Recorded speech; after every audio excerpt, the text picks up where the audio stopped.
Two. Two. What's up, folks?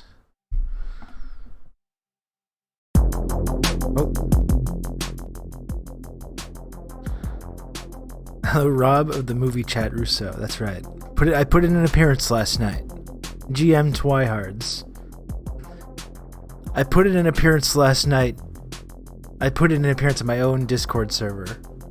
The Discord community has taken on a whole life of its own that I'm barely even involved with now. Maybe I could get invited to some of these events sometimes, but whatever. No big deal. But people in the Discord server have been watching the Twilight Saga. The Twilight Saga over the last couple of weeks, which I've never seen any of these movies. And I did ban them. Xander, I would never do that. I would never do that, sir. Would never ban anyone. Maybe I would ban some of them, and they know who they are. I don't need to name names. Some of them are on the verge of getting banned, though.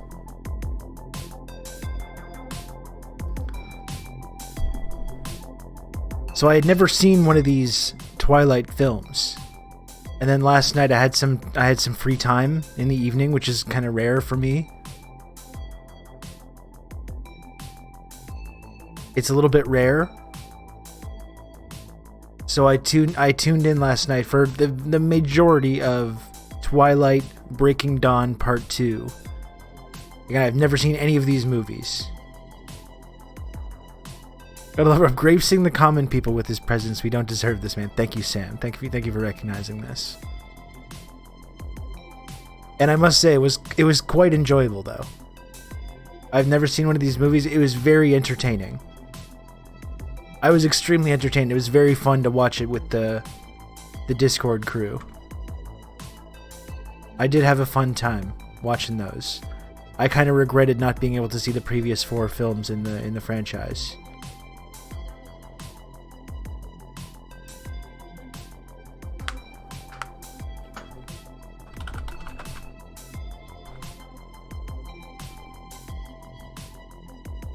Here's the thing, though. It's false. Here's my impression. Here's my impression of Twilight author Stephenie Meyer. Here's Stephenie Meyer after the epic 10-minute battle scene in Twilight Breaking Dawn 2, in which it goes on for a long time. Multiple main characters have their heads ripped off in this sequence, this crazy action sequence. It's 10 minutes long, and then after the end of the fight, here's Stephenie Meyer shows up, and this is what she says. It's false. No way. Not this time. We created it.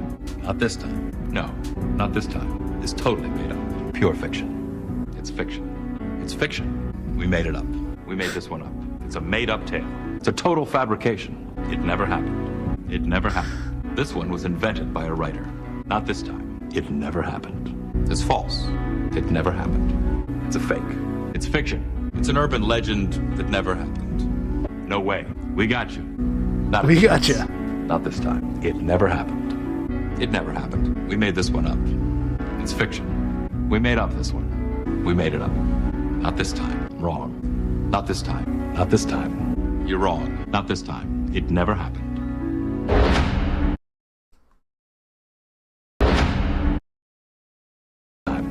You're wrong. We gotcha. That's what she says.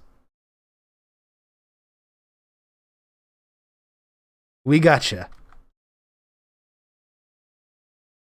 Did you ever see Cabin in the Woods? Yeah, I enjoyed Cabin in the Woods a lot. Yeah. I like that one. I like any horror movie that has fun with horror tropes. And then instead of kind of making fun of it and turning it into like parody, becomes its own good movie in and of itself.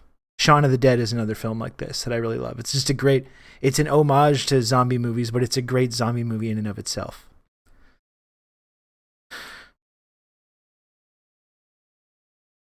Scream versus Scary Movie. That's right. That's a good analogy. Scream is excellent.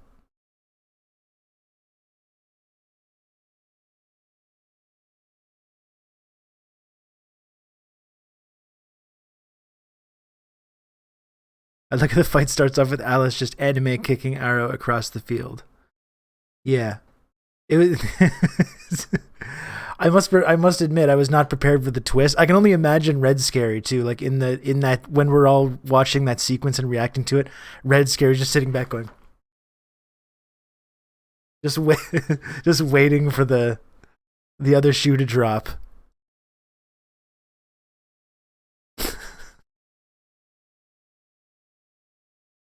Anyway, I did really enjoy the movie though. It was a lot of fun. It was a lot of fun to watch.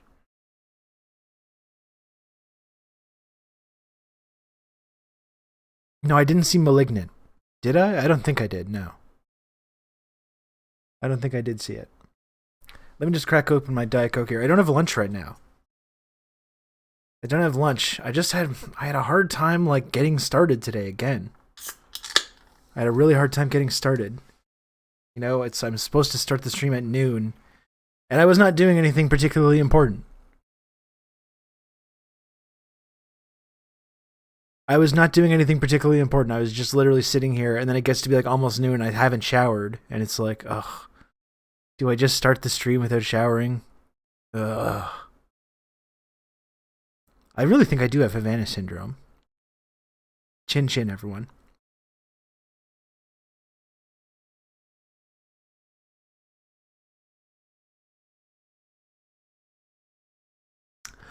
Before we get going, before we get started talking about anything else, I wanted to say a few words about Bob Lutala. Bob was he was kind of a somewhat legendary figure in the Canadian music scene. He was a manager. Back in the day, he managed I Mother Earth. If anyone's familiar with the Canadian like alt rock band I Mother Earth, at their heyday, Bob was their manager. He kind of made a name for himself in that world, in the Canadian music business. I met Bob, I guess around 2007, 2008, when I was like 23, 24. And, when I was playing in a band, and Bob became our manager, which was a big deal for us at the time. So you're trying to make a name for yourself in the music business, and all of a sudden you have this like real manager that like has actually experience and connections in the music business. And that was kind of the start of us going from sort of a random indie band who did everything ourselves, and we're just kind of like plugging away in our whatever we could do, to getting a recording contract, being able to go on tour in Canada and the UK, making albums, making music videos, all this stuff. And like when you're starting out in the music business in a band or whatever, not a lot of people get to touch that. It's really hard. It's really hard to get to that point. And Bob really had, like, meeting Bob was like a life-changing experience for me and for all of us back in, like, we call that selling out. That's right.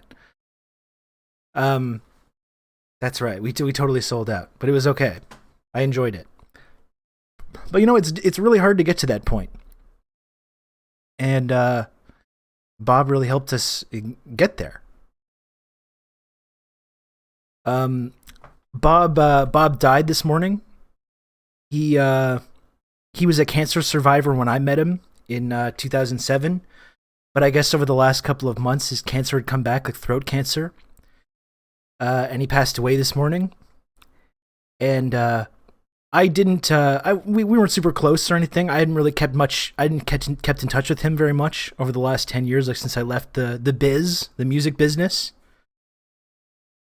But I just wanted to say a few words about him because it was really a life-changing experience meeting Bob. Like when we were getting started, like before we had a record contract, we would go drive to Toronto and we'd like stay.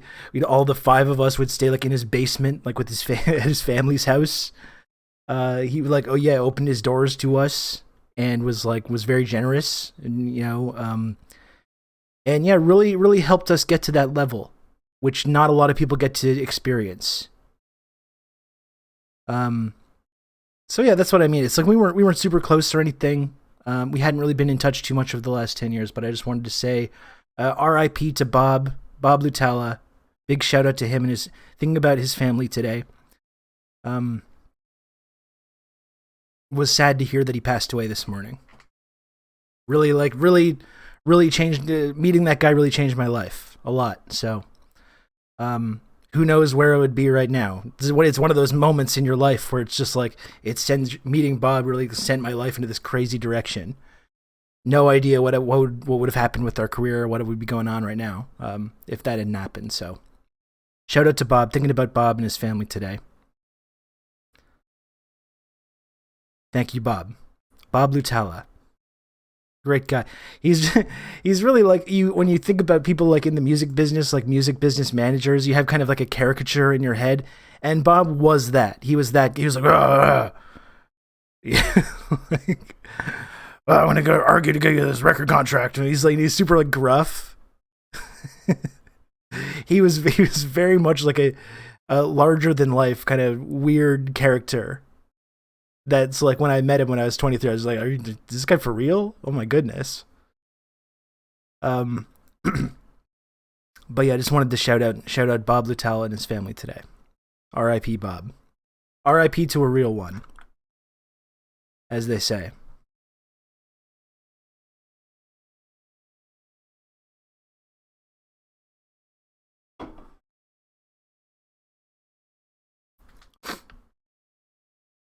That's all. I don't need to go into a big explanation about that.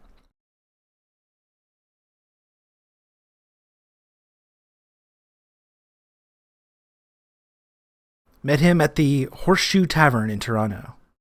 We played a show at the Horseshoe, I think, the previous night, and then we ended up getting a meeting with him, and we showed up the next day and met this guy.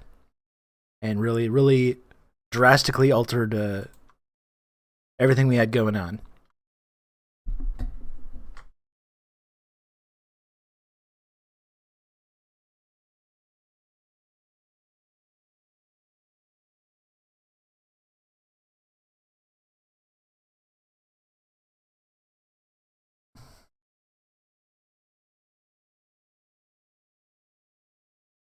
Not many millennials named Bob. No, it's true. I mean, I could technically be a Bob. He was a Robert, as I'm also a Robert. In theory, I could transition into being a Bob. I think you have to be at least in your 40s, though.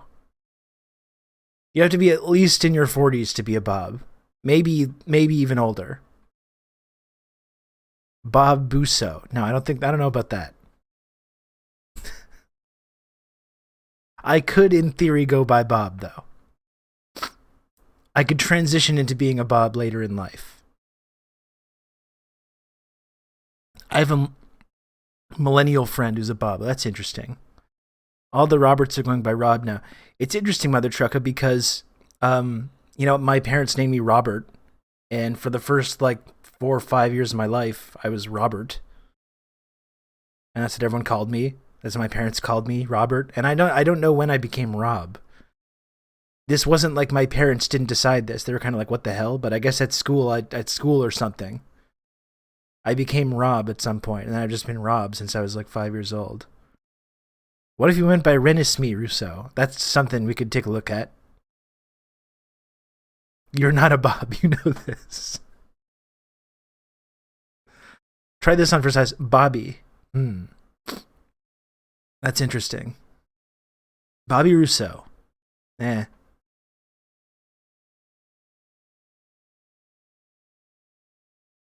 don't think so.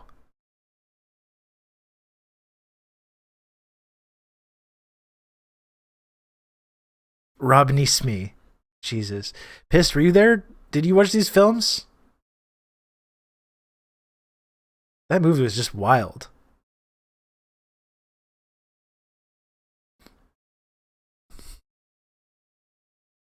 TRRS. Oh my goodness.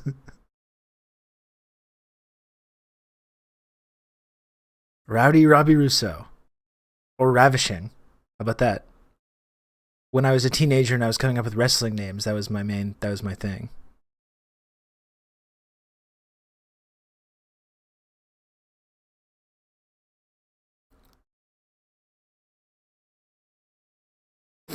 It's weird when people call me by my first name. I have too many nicknames. I was also like where I grew up in Brockville, Ephemeral Friends. Like, I couldn't track when this happened, but like at our school, everyone went by their last name.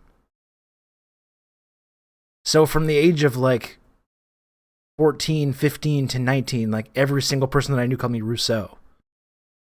Every single, like, that was, no one ever called me Rob, ever. For like 5-6 years. And then when I went away to university, I was like, maybe I can start using my actual name, like my...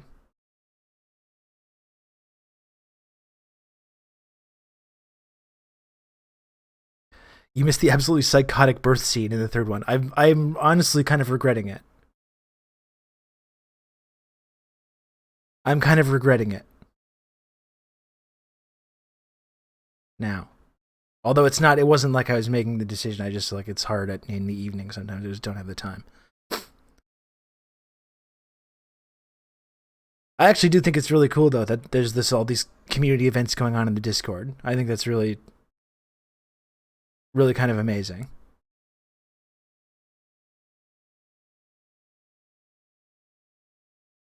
Was it a military academy? No. It's just like a random high school in Eastern Ontario.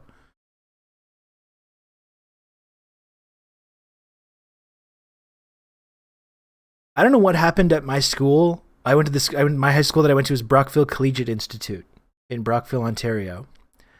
And that sounds like a really kind of like a serious thing. And I think for like when my older brother Matt went there, he's 9 years older than me. When he went there, it was very like preppy. It was like the preppy academic high school. And somehow, like over the course of from when he was there to when I was there, it just became like really not that.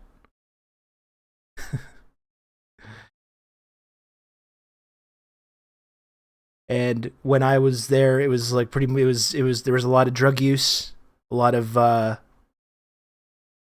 craziness, skateboarders, hardcore bands.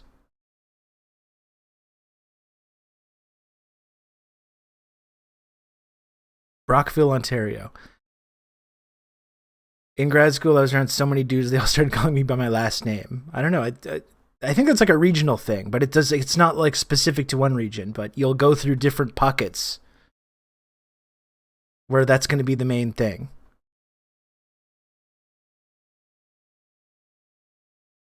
It didn't seem like a lot was going on when I was there like 20 years ago. Yeah, well, a sleepy town like Brockville, that's when you're at 15, 16, 17. That's when you kind of start going a little bit crazy.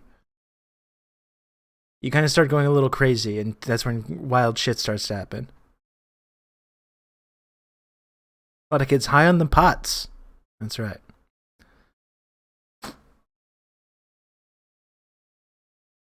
I get 2 nicknames. If they're hockey fans, it's Marty McSorley. If they're not, it's Marty McFly. Really, no other variation. Marty McSorley was Gretzky's enforcer for years.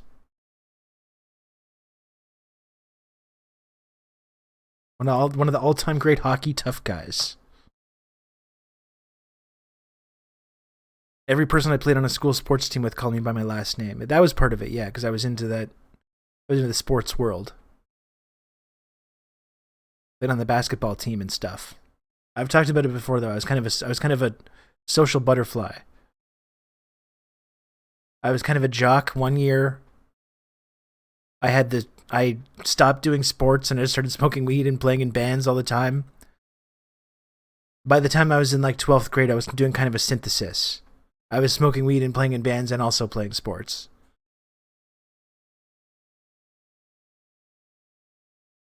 A sleepy little town, age 16 or 17, that's when you get a little crazy. And meet a 100-year-old vampire also going to high school and fall in love, for example. But, as I understand it now, he's perpetually 16, 17 years old. So there's no weirdness or creepiness about that at all. And it's actually normal and cool for that to happen. Right? I think that's my understanding.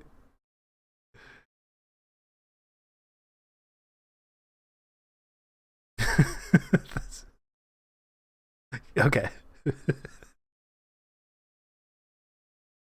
Okay.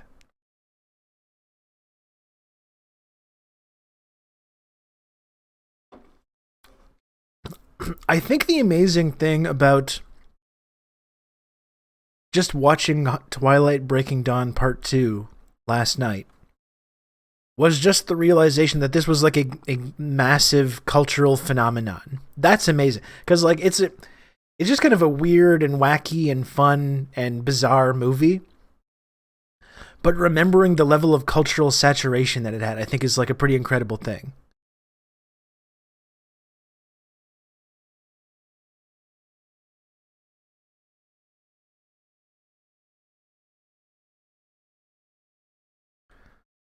I gave up on the athlete life when I discovered booze, drugs, and women. Yeah. That's tricky.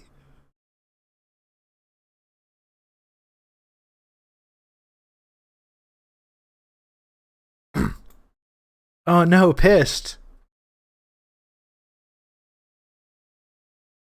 Pissed missed out on it. That's unfortunate. On phone at new place, have you tweeted? No, I have not. No, I have not. Um, thank you, Lodane. Have they set up the internet there yet, or are you still just uh, figuring that out MacGyver style?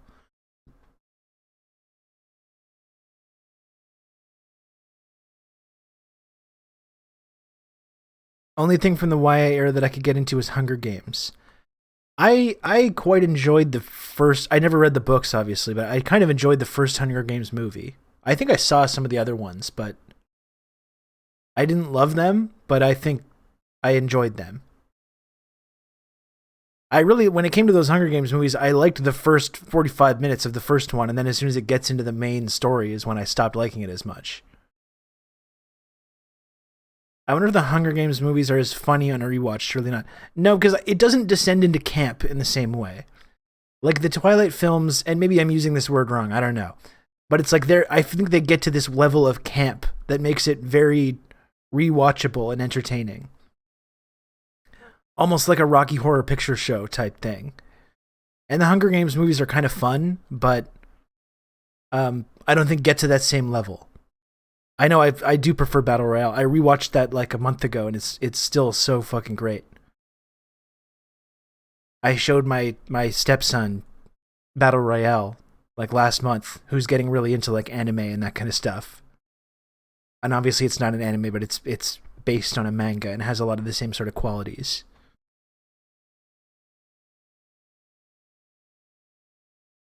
Yeah, the Hunger Games taking themselves very seriously. That's right. It's more intentional with Rocky Horror. Well, I guess that depends on who you ask, Sean, because I'm sure that there's like people making the Twilight films that are being totally serious. Like Michael Sheen, you watch Michael Sheen in that film last night. He knows exactly what's going on. He's like, I know exactly what I need to bring to this performance. Right? Michael Sheen is in on the joke in this movie. Not everyone is. I kind of feel like Pattinson is. And maybe even Kirsten Stewart as well, who's a really wonderful actress.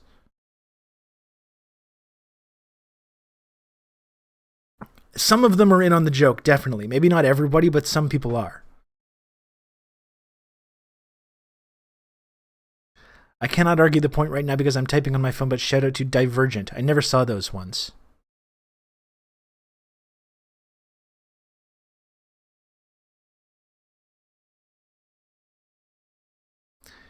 This made me realize that other than the Marvel films, I don't think I've watched any of the big movie franchises of the last 20 years. Yeah, I'm kind of missing out on those as well. And I was too old for all the young adult stuff. Phenomenon.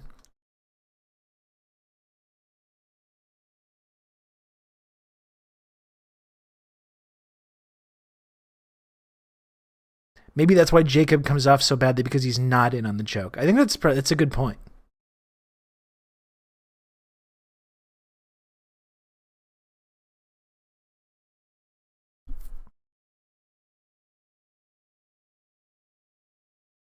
The closest I got to the YA movie hype was the LOTR Christmas releases, but I wouldn't classify that as YA. Personally.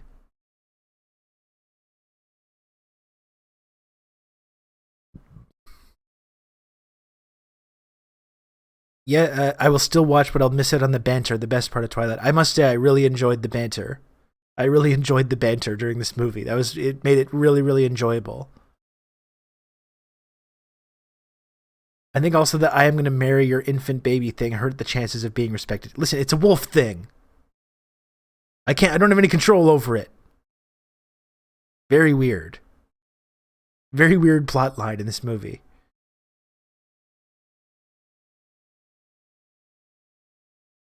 Piss, you should rewatch the movie and then you can scroll down the voice chat channel in real time as the movie goes on. You can see how the banter unfolded.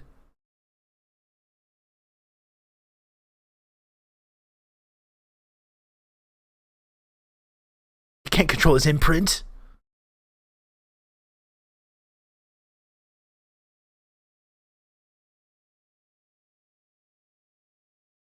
That's just my age showing. Yeah, I remember because I read the books prior to the movies coming out. I'd always wanted to read them, and I was like, okay, well, I got to read these Lord of the Rings books before the movies come out. I remember I was working at the mall in Brockville when the first movie was coming out, and I remember seeing the cardboard cutout in the bookstore of Ian McKellen as Gandalf, and I was like, oh shit, they're really making these movies. Exciting.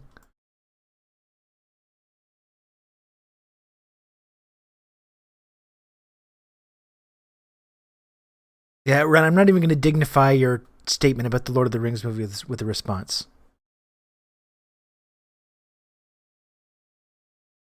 I take Lord of the Rings very seriously, and it is not charming.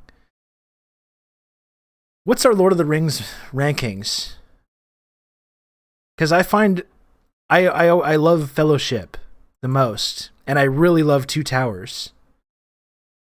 And Return of the King is the one that got all the accolades, but to me, it's the worst of the trilogy. Even though it's not, that doesn't mean that it's bad, but it's the one that I enjoy the least.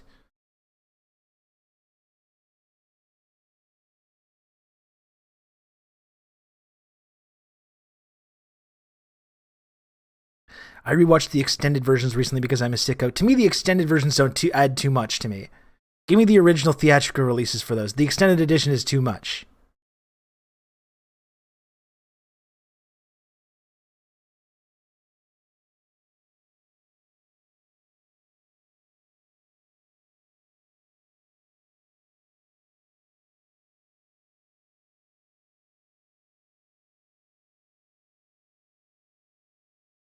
Yeah, the Helm's Deep sequence in Two Towers is excellent.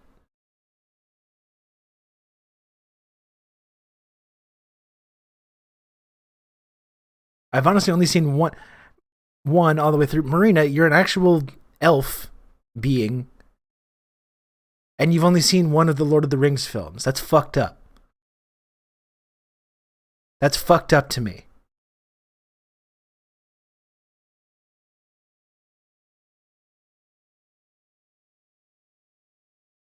Two Towers, Fellowship, Return of the Ring. That's a very close 2 and 3. They got a little too crazy by 3 with Legolas stunts. Also, that Eowyn scene probably turned me into a feminist. That is good stuff. That is good stuff.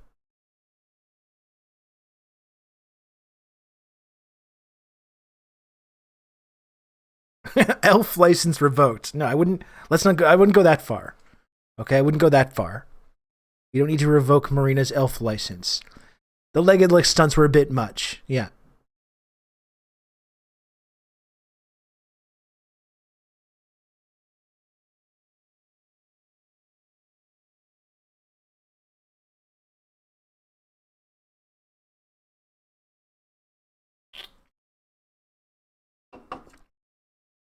Also, another reason that I prefer. Okay, so a couple things here.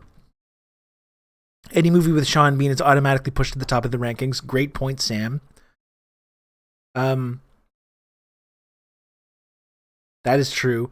I would also say, Gandalf the Grey. Gandalf the Grey is such a great, wonderful character that you want to hang out with. Gandalf the White is like an annoying, sanctimonious, wizard cop.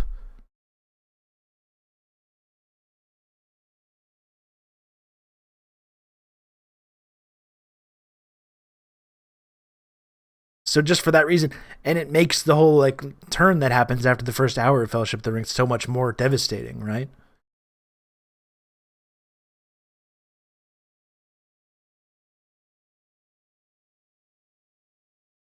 Bring back the stoner firework wizard. Yeah, this is what I'm saying. And the point about The Hobbit is interesting too. I mean, I was so excited for the Hobbit films. You know, originally there was supposed to be Guillermo del Toro was going to do one movie. He was going to do one Hobbit movie, and I would like to see the alternate history where that ended up happening.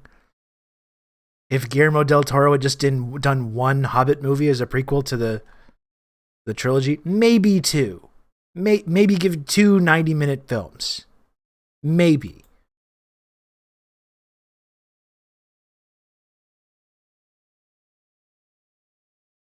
Martin Freeman was a good Bilbo. The cast wasn't the problem. The cast was not the problem. It was more just like what Red Scary is saying. They tried to stretch the 100 pages into 3 movies. Yeah, they tried to make it a big epic trilogy like Lord of the Rings, which is not what The Hobbit is about. In fact, the only worthwhile part of the Hobbit franchise that I actually enjoyed was the first 45 minutes of the first film, which a lot of people complained about because like with the singing and stuff, but like that's what the Hobbit is. Like it's fun. It's like a kid's story. I like the dwarf singing. I like setting up that whole world. I enjoyed that a lot. And then as soon as it gets off into this kind of trying to take artistic license and turn it into this grim sort of fantasy thing, was not good.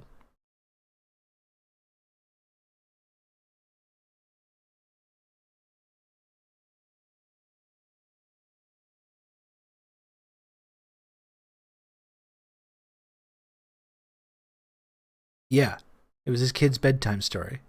And you're still going. You're still going. Should have called it Board of the Rings. Jesus Christ. Jesus Christ.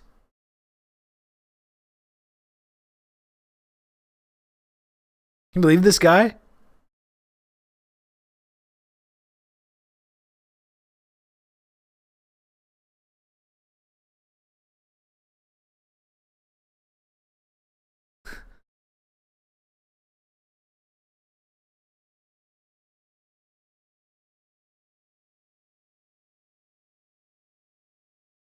Board of the Rings is actually the name of one of the satire parody suits where they call him Dildo Baggins. Okay.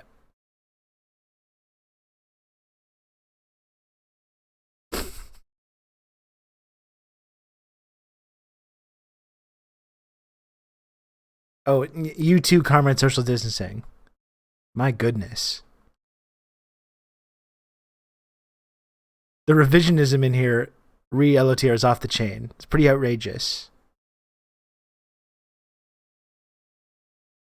Would have loved to see Tom Bombadil in the movies. Okay, now you're trolling, Eric. These movies are already very long. We don't need Tom Bombadil in there.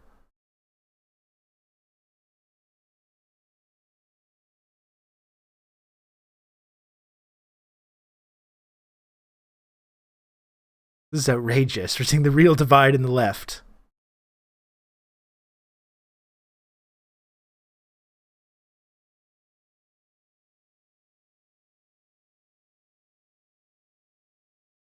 Oh my goodness.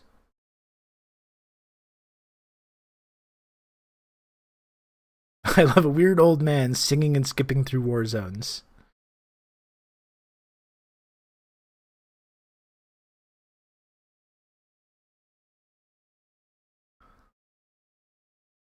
Dildo bagging is what you do when you work at a sex store.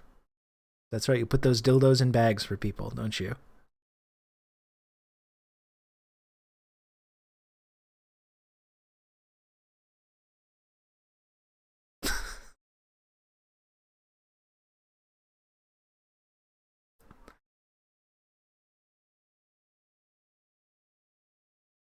Sean Bean should have been Aragorn. No way, though. No way, Dave. Sean Bean just crushed it so much as Boromir.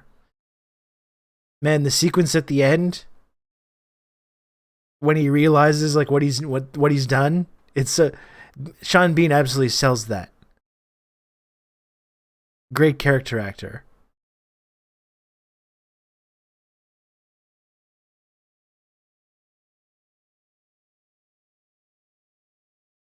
Does anyone think the TV show will be good? I don't know. I doubt it. I doubt it. I mean, Amazon did that The Wheel of Time series, which I kind of enjoyed. I watched that. I watched The Wheel of Time. Wasn't crazy about it, but I enjoyed it. Give them a moment for pity's sake. Come on, Sean Bean is absolutely, he's crushes it.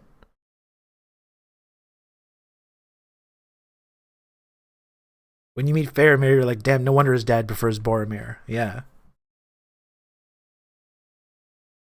I wish Faramir was far away Mir. Because he's lame.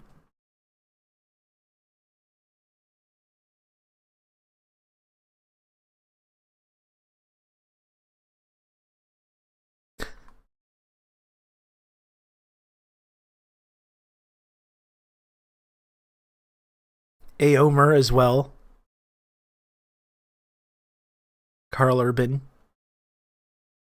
Yeah.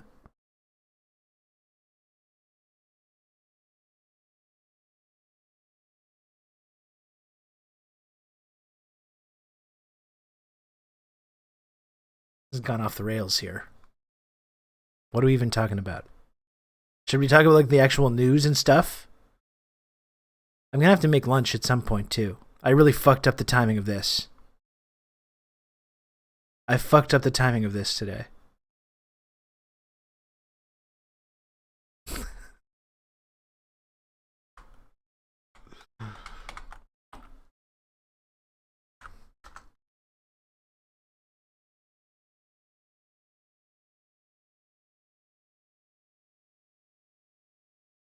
Old Tom Bombadil is a merry fellow. Bright blue his jacket is and his boots are yellow.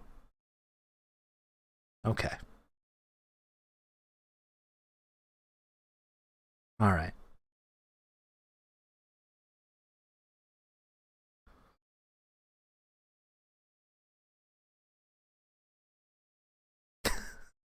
I don't know if my performance of it was very good. I should have programmed an 808 drum to really get that.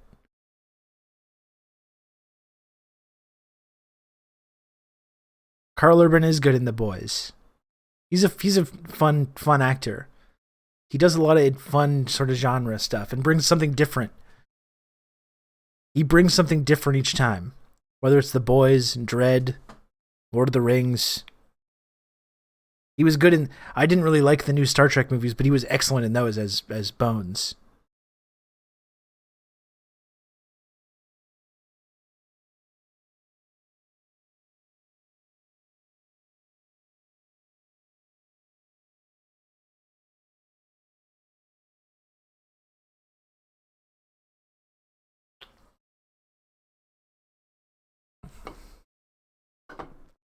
I had to Google whoever Tom Bombadil was.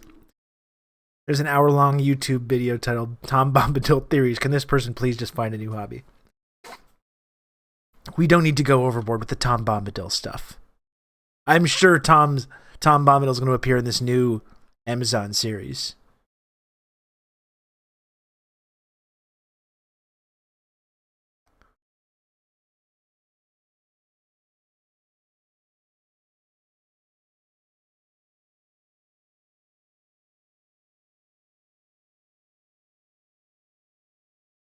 The new Star Trek movies were well made and well casted, but they changed the entire world too much.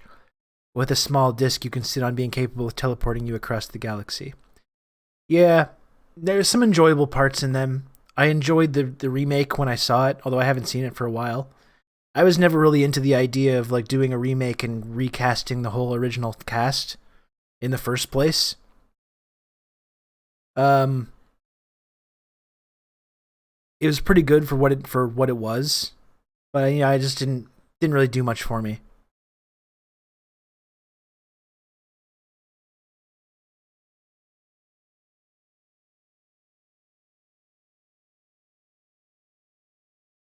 I know we like to criticize Marvel movies, but I thought Vin Diesel did very well as a CGI tree that only said one word. That is true. I mean, in the pantheon of Marvel movies, for me, Guardians of the Galaxy. The first one is probably top 1 or 2.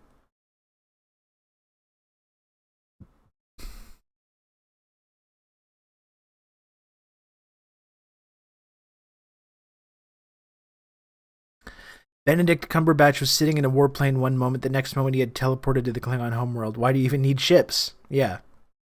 That is a huge retcon, isn't it? And I remember in that movie, too, just the whole lengths they had to go to avoid because they've got to do the J.J. Abrams bullshit. Just to avoid saying, no, we're not doing Wrath of Khan again. We're not.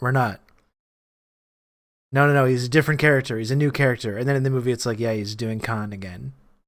In a nowhere near as interesting version of the original. And in this very dark, grim, like 9/11 conspiracy theory bullshit, false flag Federation storyline. Which is like so far away from what makes Star Trek good. Better than The Winter Soldier? Those would probably be my top 2 Marvel films. I really enjoyed Winter Soldier as well. They started going downhill after that, I thought. Ant-Man was kind of fun, though. I like Ant-Man as well.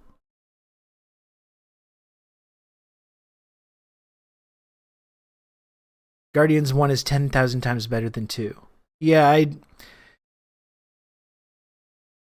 agree. I think like in 2, they really tried to lean way too hard into like the emotional catharsis. You know? And it's like it's a movie with a fucking giant talking tree. Like maybe we don't need to take it so seriously.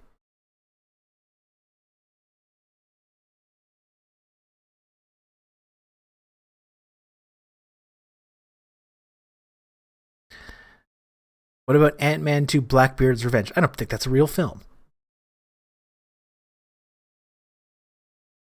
I don't think that's a real film at all. Eric, you're still on my list, okay? For making me read that horrible Elon Musk piece yesterday. I still haven't recovered. From this.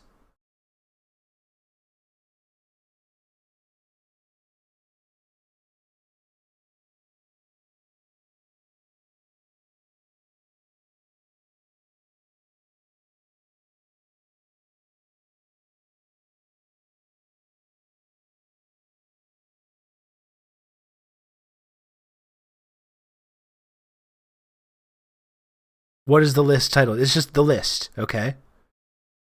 There are multiple community members on the list. No, you can't see the list. No, you can't see who's on it. Sometimes people do things that are list worthy and they get added to the list. And that's all. That's all I'm willing to say about it.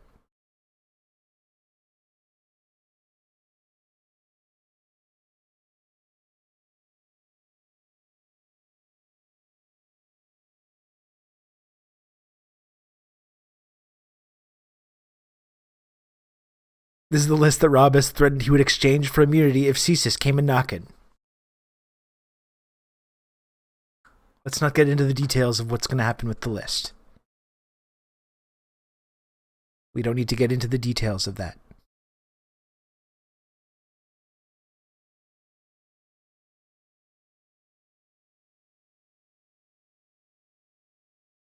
I liked Ant-Man, but I'm so tired of the bits where the humor comes from a mundane, out-of-place conversation, like when they talk about getting the undercarriage washed at a car wash. I mean, that's the whole, like, Whedonization of dialogue, right? That's what we call the soy banter. The Marvel soy banter. Gotta say, it sort of sounds like a Chris Jericho bit. Do you want to be on the list again, Eric? You don't think if you just because you're on the list one time doesn't mean you can't get still added to it further.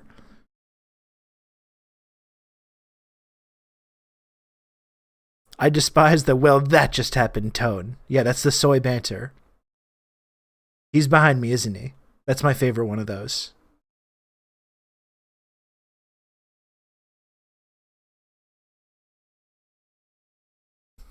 We'll cover the news eventually, Ellie.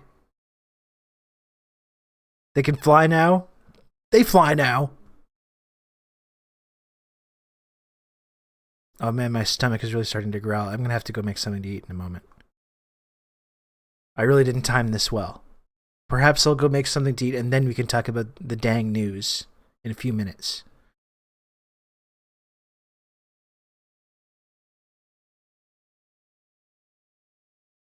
Take care, Lodane. Yeah, I remember when the cinematic universe sounded lit AF a decade ago. Yeah, I mean, I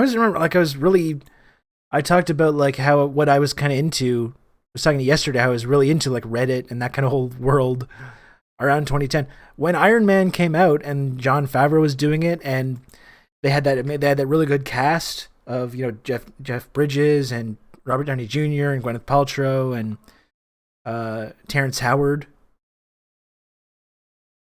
who was fun. Who was a fun actor to have in that movie. They replaced him with Don Cheadle. And that was a big novelty when all of a sudden, you're going to make all these different movies and they're going to be like connected, and you have different characters that can kind of go back and forth between the different franchises, and you're all building to this big climactic event. That was a really cool kind of novel concept. And I remember thinking it was really cool that like a major movie studio was kind of attempting something like that. Attempting something where it's like, oh yeah, the payoff is like 6 movies from now. And now it's like 12, 13 years later, and it's just like, please, no more, please. Now they're in phase 4? Now they got the whole Kang the Conqueror storyline happening. We simply use the computer to mark up the size of the account. Pro tip for chatters. If you're in the Kira Chats community, you'll immune to being on the list TRRS Rob Mode 2. Mr. Rob approves of this policy. Bun Pausers 4 head 100. Thank you, Useless, for the 200 friend coin. I don't remember approving of that policy, but I can definitely take it under advisement. How about that? Wasn't there a big connected universe pitch with Dracula and stuff and nothing came of it? Yeah, the Dark Universe. The Dark Universe. They did the Mummy movie with Tom Cruise, and then it didn't work out, and just nothing happened.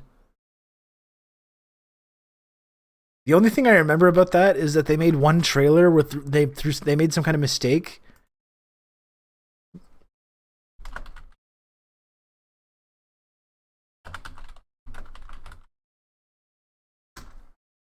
There's one trailer where they produced it, and the only sounds that were in the trailer were Tom Cruise yelling. Is this it? Pan! This is November 4, 09er. What the hell? Ah! Ah! Ah!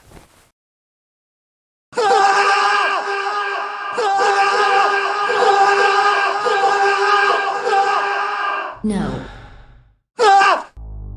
Okay, no, they just took the Tom Cruise scream and put that. That was not it. That was not it. I want to find that because they actually somehow released a trailer that only had the screaming, and all the sound effects and all the music were gone.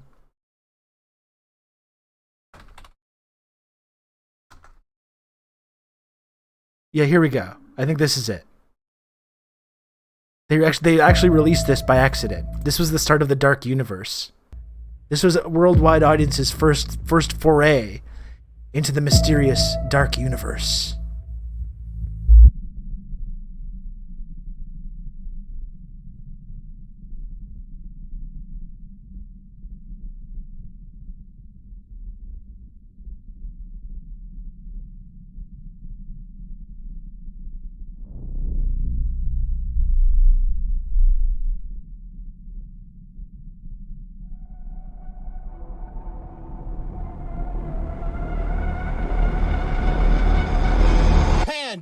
Pan! This is November 4, 09er. What the hell?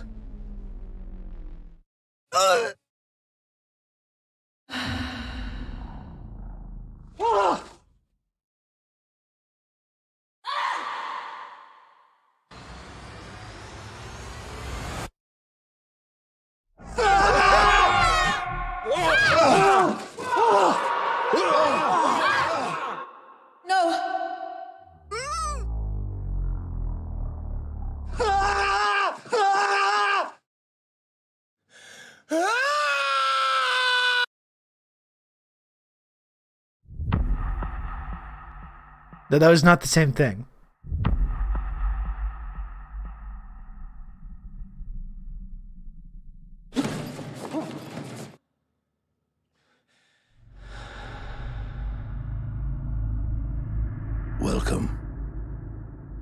new world of gods and monsters. I saw her. She is real.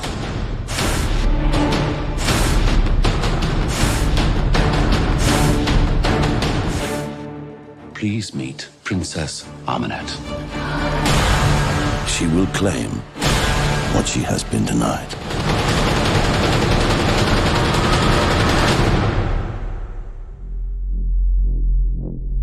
And they just they exported with 6 audio tracks, muted. We've all been there. Well, you never made a mistake at your job?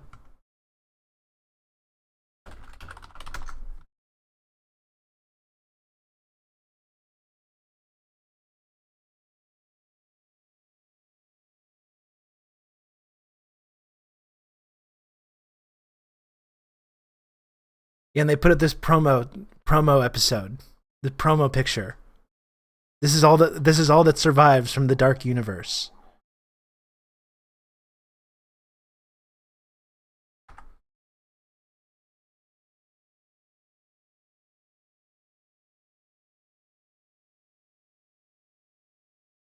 They tried to make the Mummy a thing when there was no interest. Said, well, that's a wrap.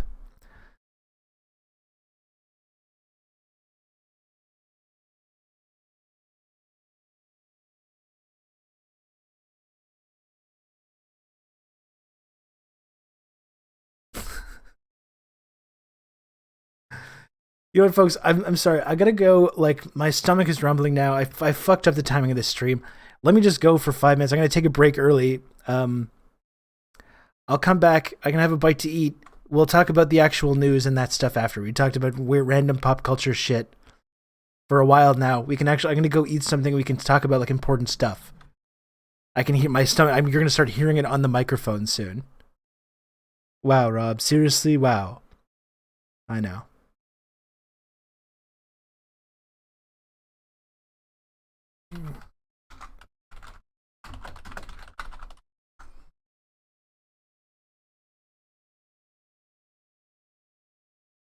There was like there was a tweet about it too.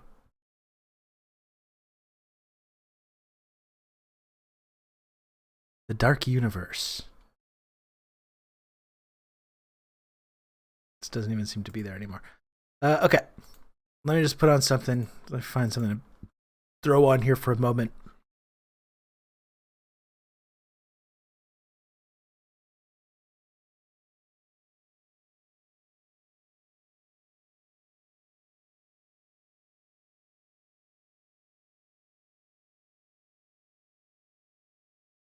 Oh, by the way, I don't know if Sam Gerbs is here anymore, but I saw Sam's comment when we were starting the stream about my talk with Luna Oi on the YouTube channel, and I was happy you watched that, Sam, because that was such a great conversation. And you're totally right about Luna. I think she's really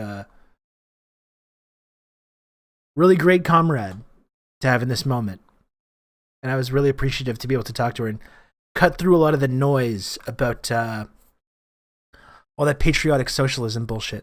I mean, it's hard to like be a socialist in the West and try and rally around some kind of working class message, like around like the American flag or the Canadian flag, and listen to someone like Luna talk about that and how just like disgusting that is to indigenous people and to people from formerly colonized countries or people that have had these genocide and mass murder committed in their countries and communities under these flags. You know, it seems like if you want to be a socialist, being an internationalist is like to me, that's like the first and foremost part of it. And expressing solidarity with formerly colonized countries.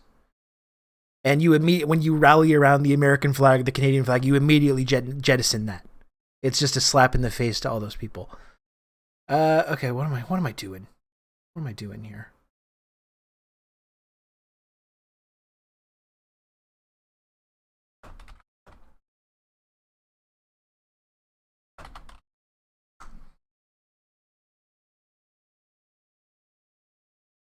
Okay, this is long. Is this 2 hours long? Yeah, okay. That's going to be too much.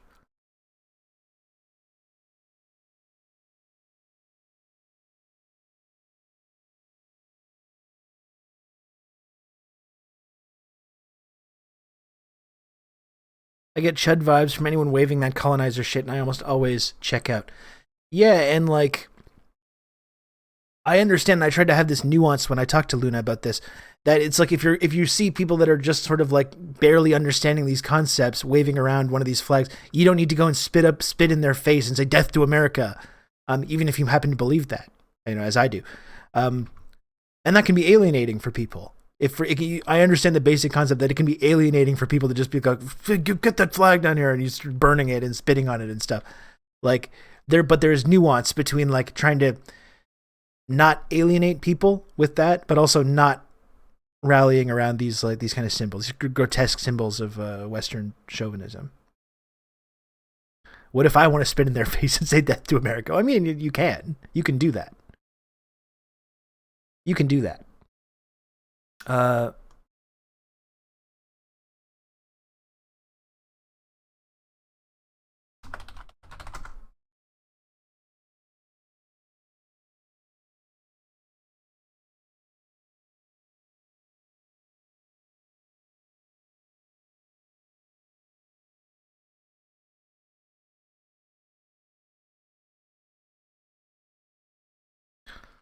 just like literally just looking for a video to put on.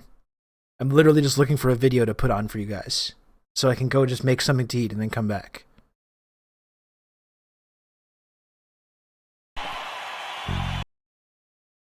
Oh man. So where's my? Okay, here. Ephemeral friends. I was literally just thinking about these shreds videos the other day. The shreds. Do ads? Okay, I can do that. I remember there was a Kings of Leon shreds video back in the day, which that was so funny. Those videos are really funny. It's funny that you sent that. I was literally thinking about that the other day.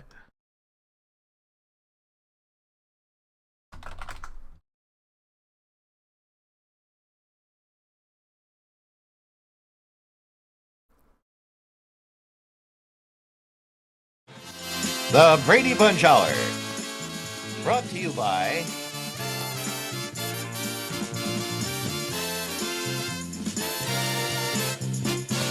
Oscar Mayer and Company.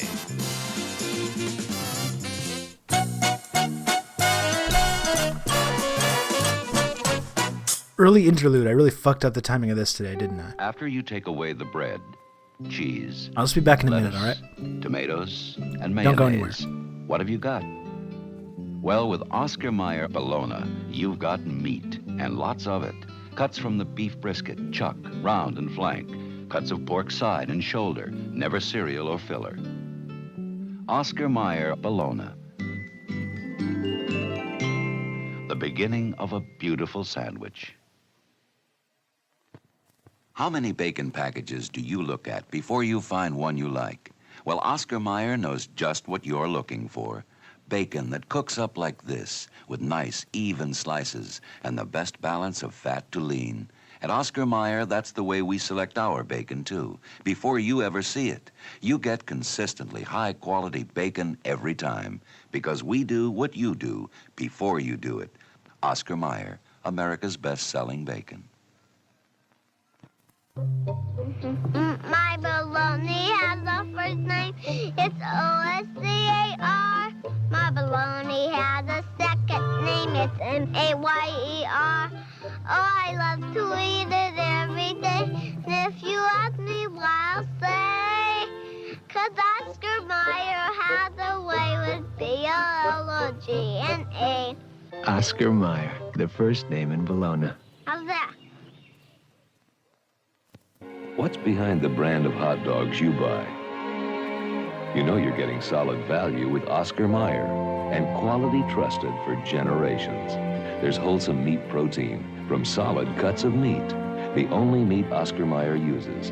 U.S. government inspected, Oscar Mayer selected. Oscar Mayer wieners and beef franks in handy twin packs. The flavor's as good as the good meat itself.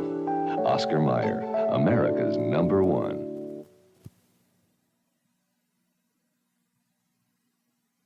Now here is a corn lover. And We there's simply nothing more gratifying use the to a computer corn to mark lover up than to know the that her size of mother the is giving account. her delicious This is the Del quality Monte family-style propaganda corn. chat is More here people for. eat it than any other corn like it. This is a special strain developed to be sweet and tender. And when a corn lover is eating Del Monte corn, she probably doesn't need to hear me talking about how good it is, right? Well, then I'm just going to go into the living room and talk about corn to the sofa. Nothing's too good for Daddy and me. Mom brings Del Monte home.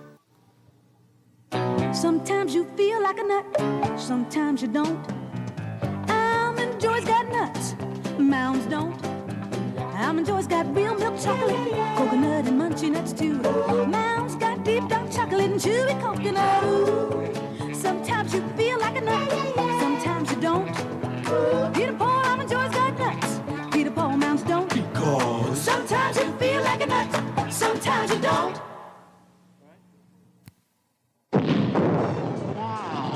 Danny, sounds like you've accidentally invented a thermochemical energy source. A scientific wonder becomes a nightmare. Someone's walking around with enough explosive to turn the city into a pancake.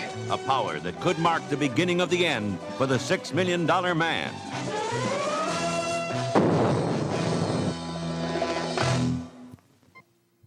America's classic thrillers come to life.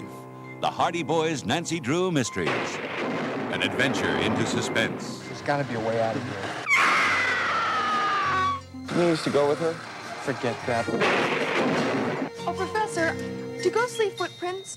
The adventures of America's favorite young detectives come to television. Follow that ghost. The Hardy Boys' Nancy Drew Mysteries.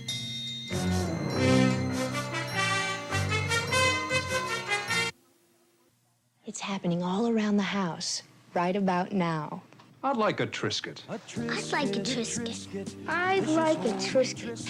I know my family, and when they'd like a snack, they'd like a Triscuit wafer. Great with cheese. Or with a dip. Neat with jam, or just by themselves. And they really are good. Triscuit wafers, they're made from 100% natural whole wheat, and that's good too. A Triscuit baked only by Nabisco. There's one thing that Pete would just as soon eat every day of his life. He really goes for those noodles, so I give him the Campbell life. Pete's idea of the perfect lunch is any lunch with Campbell's Chicken Noodle-O Soup. There's lots of chickeny flavor and little round noodles for him, but not a lot of work for me. That's noodle okay. Give me the Campbell life. It's the first show of the new year, and the Captain and Tennille do it right. With their guests Marilyn McCoo and Billy Davis Jr., John Biner, Muhammad Ali, and Joe Namath. It's the new 1977 Captain and Tennille. You are the apple of my eye, yeah. Forever you... Come on, you guys. The sun's already up. It's going to be a golden day. I'm back. Oh, those golden grahams. Oh, those golden grahams. Crispy, crunchy graham cereal, family breakfast treat. Oh, those golden grahams. Oh, those golden grahams. Golden honey, just a touch with Graham's golden wheat. It's a great tasting part of a complete breakfast for the whole family. Try those golden grahams and have a golden day. Okay, I'm going to eat my sandwich, or my little pita and bread thing. The Kodak Instant Camera with a twist. Meet Then we'll talk about serious business. Imagine instant pictures with color. Color by Kodak. Just crank, crank, crank, and in minutes you get bright, colorful, instant pictures with a textured satin luxe finish. See your photo dealer and shake hands with the Crank, the Kodak Instant Camera with a twist. What you're about to see is the world's most revolutionary telephone switching invention. We call it Super Switcher. It has almost no moving parts, yet handles 4 times more calls than its predecessor. It required an investment of $400 million, but should ultimately save $1 billion a year. And soon, yeah, I thought I'd switch it up and put the sound, the actual sound with the ads today. Well, imagine that each of We're all these getting cars is a indoctrinated. long-distance call. This new invention can handle over 500,000 an hour. That's 5 days' traffic on a busy Los Angeles freeway. Super Switcher. It should go a long distance to prevent You can traffic count on me. jams on You're your gonna have long good distance old Rob calls. to talk you through all this. The Bell system. That's a lot of People slibs. using technology to help keep down costs and improve service. Gotham Keeping your phone system Gelsener. the best in the world. Thank you for the 17 months Richie, an instant hero. of Tier 1. That is a lot of slibs. That's right. Thank you very much. You're such a jock. Then, The first sub of the day after an hour and a half. the love Everyone story loves that pop shook the culture world. chats, I guess. Everyone loves pop culture there's zone. drama, action, and romance. Fonzie loves Pinky right after Happy Days.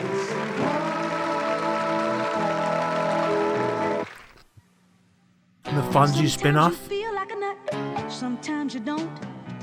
Almond Joy's got nuts, mounds don't. Almond Joy's got real milk chocolate, coconut and munchy nuts too. Mounds got deep dark chocolate and chewy coconut. Ooh. Sometimes you feel like a nut, sometimes you don't.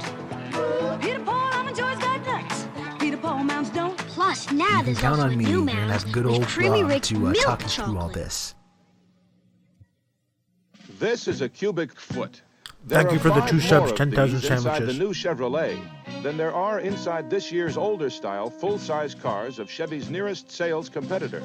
That's based on U.S. government estimates of vehicle interior size as reported I've never in had the an Almond Joy. 1977 EPA guide for new car You buyers. can count on me. You're gonna have The good new old Rob Chevrolet to talk you with through 5 all more this. cubic feet of Almond room. Joy has a It whole stacks lot of up nuts. beautifully. Now that's more like it. You can count on me. You're gonna have good old Rob to Look, talk you through Linda, all this. I just bought a new seamless support John bra McCain's that's Ghost. So beautiful. Thanks for the 12 months resub at Tier 2. One entire Let me show you year this way. of Playtex John support McCain's can be Ghost in this beautiful, community. bra, Wonderful. And it's seamless. Thank you, Don't you John. love these pretty details? And thank you, G. Clippy, These for the gifted smooth, sub as well. seamless cups. Plus this secret support designed for real support. And you know it's so pretty. It makes me feel pretty. The new seamless support can be beautiful bra from Playtex. Support can be beautiful. Coca's life has got the taste and the feeling you like. Coca-Cola, come on, girl, gotta share a Coke with you. Let the feeling through. Is that the Beach Boys style Coke jingle? That's what the taste of Coke is for. Coca's life, everybody wants a little life. Coca-Cola, Coca's life.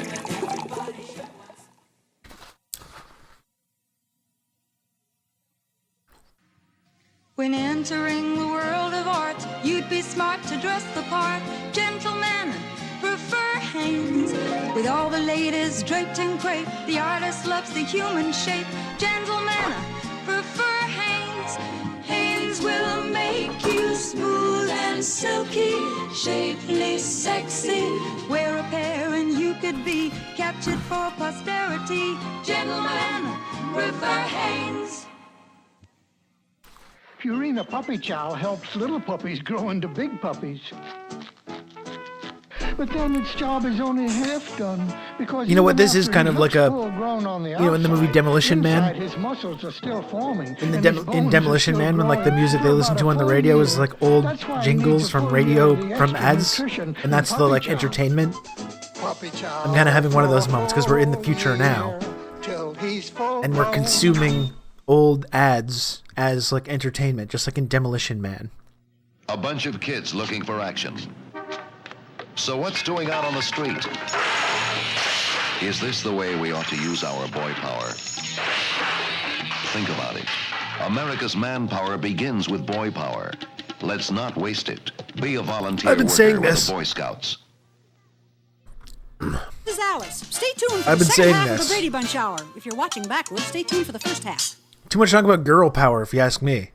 This is Concours, a world-class luxury I'm often compact talking about from this. Chevrolet in Europe to show that an American car We can must challenge harness the boy highways of the power. world. Concours is an affordable car for people who appreciate the stylish elegance of fine touring cars, luxurious interiors, and dependable Chevrolet engineering. Concours, built for Americans. Femboy at power, home, catboy anywhere. power. A world-class luxury compact from Chevrolet. My grandpa once turned the radio up during a song, and then he turned out to be a Bluebell ice cream Greases look commercial. he really was sharp pissed. in the right places, but never on your eyes. And a few moments ago, Useless said, That's why Revlon created there's this video of some guy that Natural filmed Wonder his drive in Crease-Proof Cream 1998. Crease-proof shadow. Somehow fascinating. It just won't just creep to into meet, creases. It's wingproof, see the random radio talking fade-proof, commercials about the even elections that year. waterproof. Maybe I can save that Stays for another fresh, time. Stays put in 21 beautiful colors. Natural Wonder Crease-proof shadow. I guess I couldn't By play it because Revlon. there's actual There like you go. music on the When radio. the family's all together, life's the best that it can be. Life's more fun when you're munching when you're munching Fritos. 'Cause Fritos goes with fun. We got any more sub takers, folks? I guess there's new hype train emotes as well. Hey, what's up, Starlight? We got a minute left here, and then we're gonna transition into doing some actual news conversations. Nervous is meeting your boyfriend's family. All 16 of them. Nervous is why there's new soft and dry. Soft and dry roll-on. Nothing keeps you drier when you're nervous. Nervous is taking your driver's test for the 4th time. Nervous is why I've been there. there's new soft and dry. Nothing keeps you drier, yet it never stings most girls, even after shaving. My fellow classmates. You can count on me. You're gonna have good old Rob to talk you through all this. Hey, Alana, thank you so much for the 3 gifted subs. Class, you're my butter Thanks, lovers, Alana. right? Now, I know you folks love butter more than anything, except me. I'm super nervous, but at least I am So, dry. Julie's got something special You for can your count on me. pancakes. You're gonna have good old Lot Rob cabin to buttered talk you syrup. through all Why, it's this. got that good old-fashioned flavor with I use real that butter hippie salt chew. deodorant that doesn't work. You simply have to not Thick get and nervous. smooth, Easy. just the way you like. Easy. Take And Julie's thank you very much, advice. Comrade, Fix social up your distancing pancakes as with well, for the Lot 2 Cabin gifted buttered subs. syrup. Butter lovers Oh my truly goodness. love it. I'm confident, but I'm When a incredibly fruit sweaty. and That's cereal more lover my finishes my that last vibe piece as well. of fruit, she's finished. That's why Post makes Raisin Bran with so many sweet, Soft and chewy dry is how I'm raisins. feeling right now. She Good. can get fruit in her first spoonful, her next spoonful, and her next. Are you doing this again, The way Post Marina? makes Raisin Bran, she can get fruit in every spoonful and never have to run out. No wonder Post Raisin Bran is You the gotta play fruit the, and play the cereal hits. lover's cereal. Marina's playing the hits.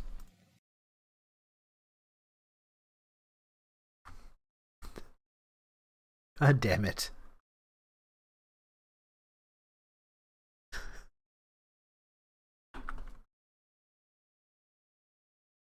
Jesus.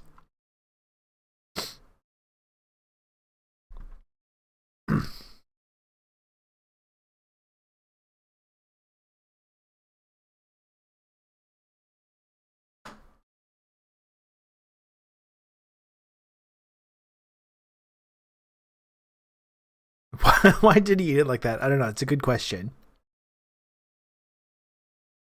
It's a good question. Where's the pic of me? There's a pic of me with Nancy Reagan in the Discord server. Let's see if I can find it. There's so much cursed content in there.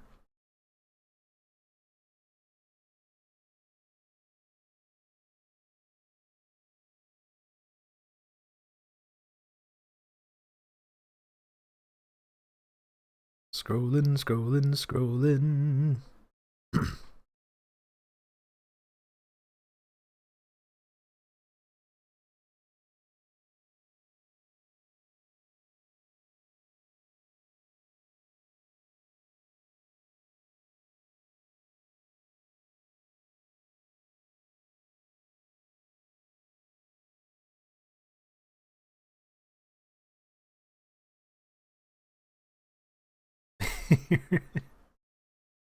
Here's Rob with Nancy Reagan.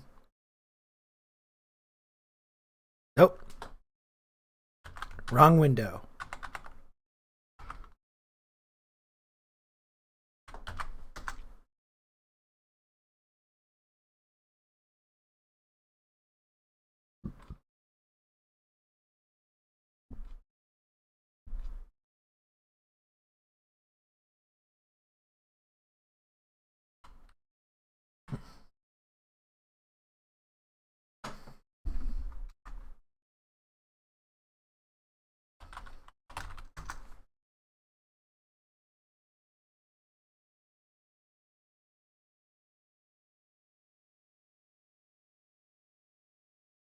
I don't really know how to like remember things in Discord. It's without scrolling and scrolling and scrolling and scrolling.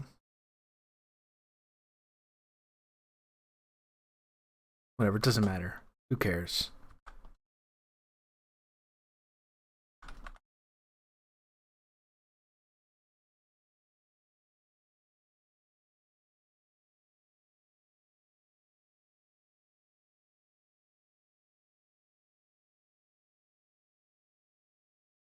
Oh, Starlight, I actually had this. I had this clip queued up. I had this clip queued up to take a look at. We can actually do this.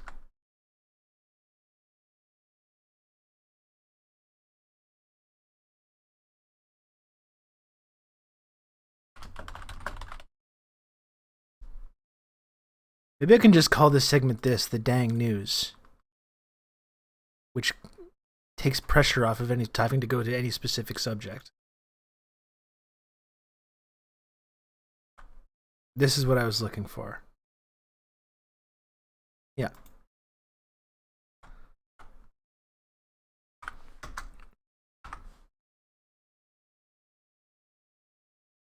That's the thank you, Outrun.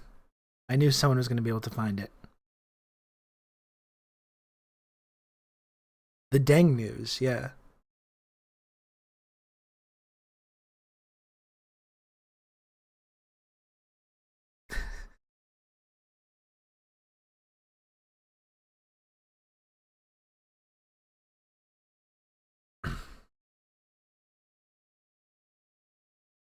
That's right. Okay. Nope, that's not what I want. Dark Universe. Let's find the tweet that I want here. That Starlight just sent us.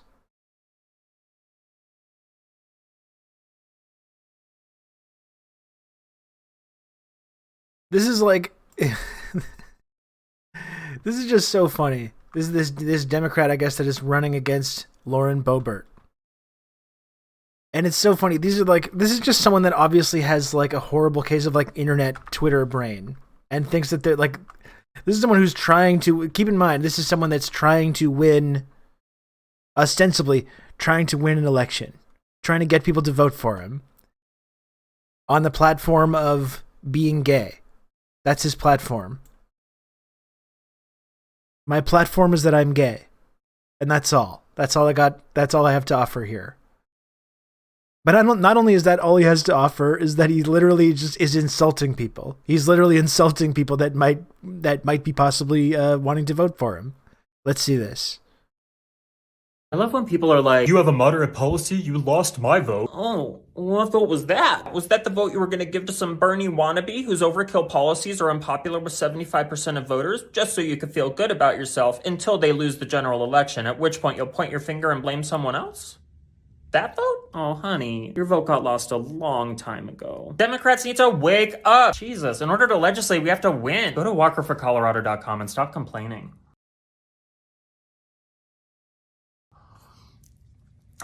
Woo! And that's the tea, sis. That's the tea. Stop complaining, peasants. It really is, yeah. How dare you ask me for things? Remember that situation when Bernie Sanders lost in the general? When campaigned on all these things that people hate, like getting health care and having less debt? And then he ran in the general election and lost on these policies. Remember when that happened? These goddamn lefties never want to learn this lesson. They never want to learn this lesson. Policies that are 50% of the way to a standard European social state are overkill. This man is going to get fucking crushed. This man is going to lose by 50 points to Lauren Boebert, who's going to run on a platform of like I think guns are good. Democrats are Stalinists who want to take your gun and make your gun into a different gender. Lauren Boebert is going to run on that platform and is going to absolutely demolish this guy by fucking 20 points.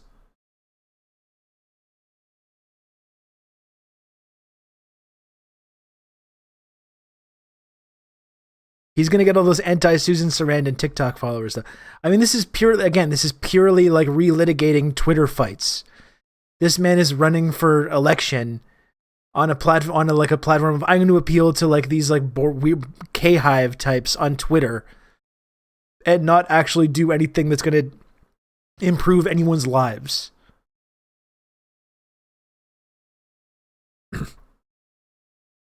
What policy is he saying is unpopular with 75% of people? He's not clear about that.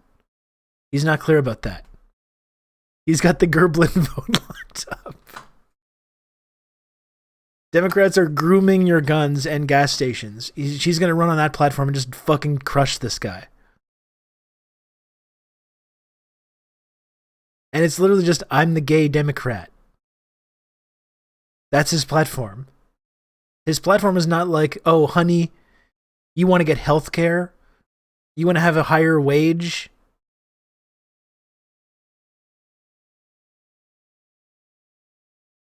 You want to not have your life completely dominated by being hundreds of thousands of dollars in debt for getting an education? Oh, sweetie. These policies are very unpopular. You know what is popular though? My policy that I'm advocating for of me being gay.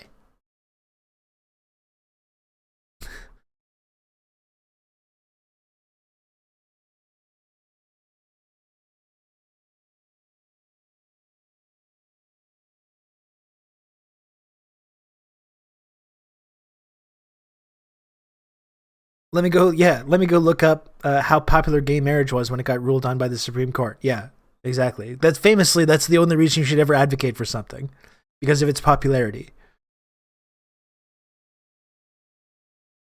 This guy only got on the ballot because of signatures, so he's going to get rinsed regardless. But can we perhaps keep an ear to the ground and try to watch their debate? I think so. I think it would be at least entertaining.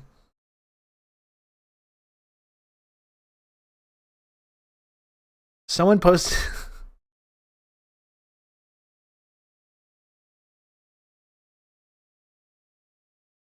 Someone posted in the chat, like I'm not even exaggerating, when you look at the emails that this guy is sending out to people on his email list. This is just, I'm gay. And it's like, congratulations. It's being gay is cool. Good job. That's not really like a political platform, though. That's not like there's nothing that doesn't really help anybody. And to literally say that people are asking for, maybe not being crushed by debt again, yeah, and maybe getting the ability to go see a doctor.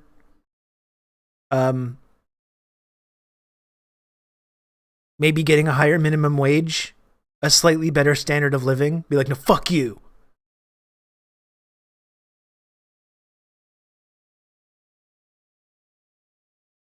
Army Liaison Battalion, but gay. There we go. Thank you.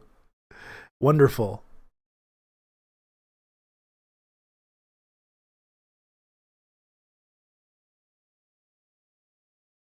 Raised in a moderate Republican household, Walker, who's openly gay, became a moderate Democrat about a decade ago after he said the Republican Party that he grew up with is no longer reflected any aspect of who he is. Right. Good. Just like Lion Liz Wrecker Warren. That's right. Good old Lion Liz.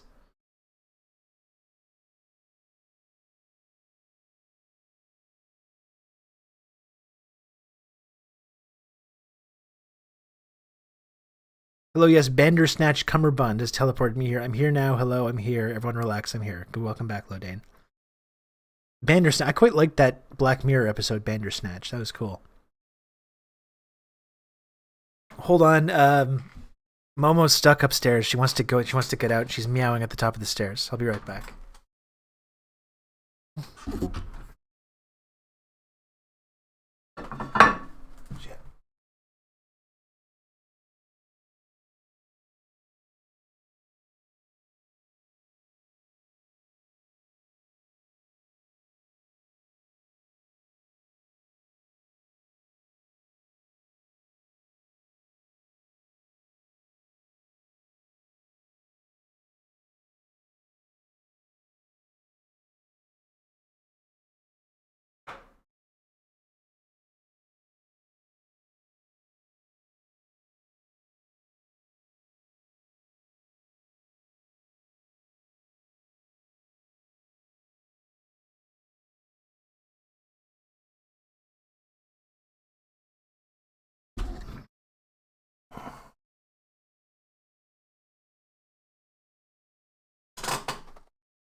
Please watch his video to announce him running against Boebert. Okay.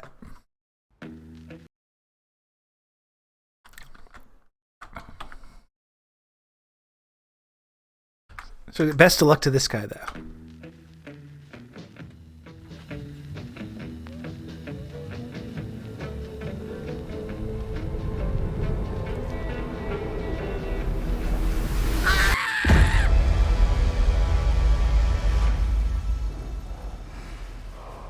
Oh, shit!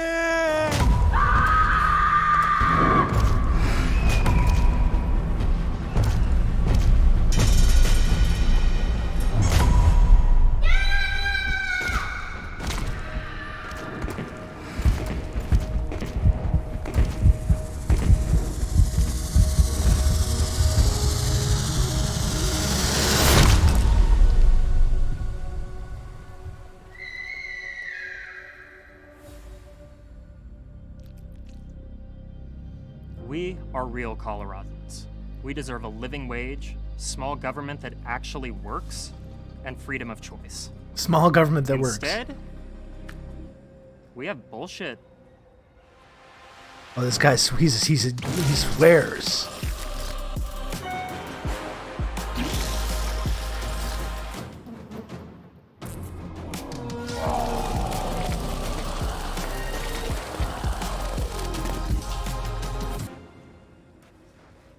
Don't you ever wonder where it's all coming from?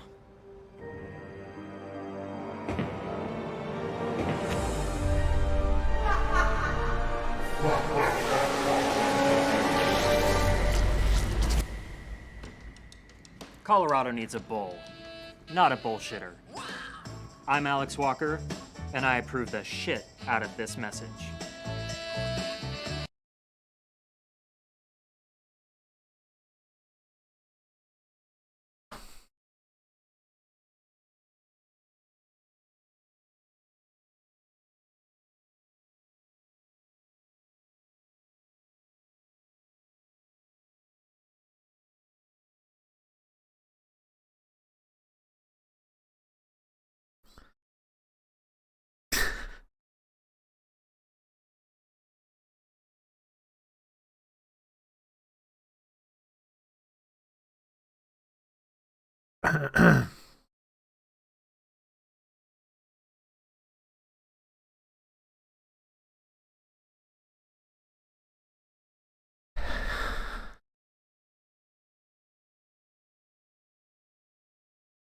I would agree with this, Goat said. This is the best take that I've seen about this. Politicians need to minimize the amount of screen time liquid shit gets on their ads. I agree.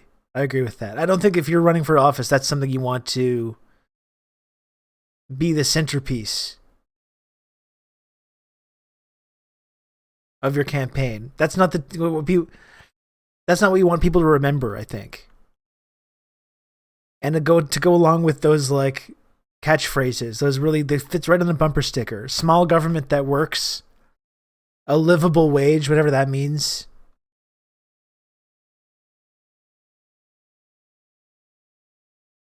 Focus group. When I think of the candidate, all I think about is shit. Cool.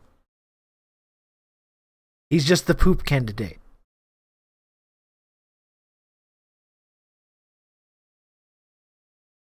The shit runtime ratio is way, way past the red line. Someone's got to, for the amount of like probably consultants that were hired to put this together, you'd think that maybe one of them would have brought that up.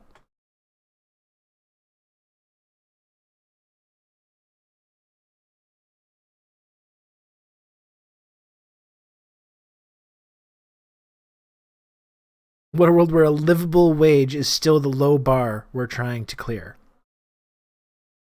And considering that people voted Democrats in the House, in the Senate, and the White House in the last election cycle, and they could not pass an increased minimum wage, what is voting for this guy going to do? How is that going to help that? This so-called like livable wage. But at least he's not a Bernie bro. That's right.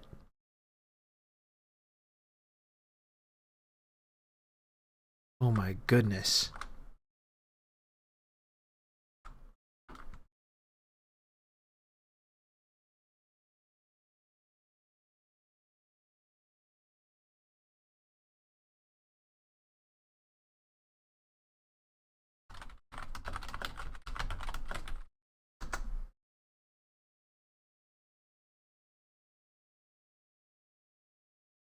What's his actual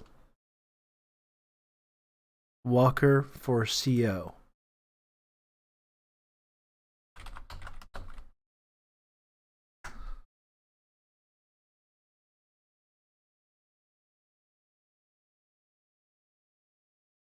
I'm sure it's not going to be anywhere near as good as the original one.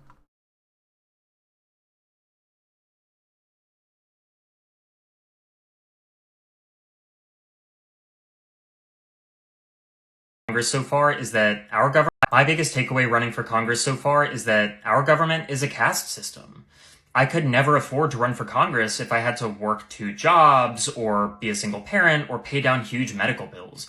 The system is rigged to keep rich people in Congress and keep the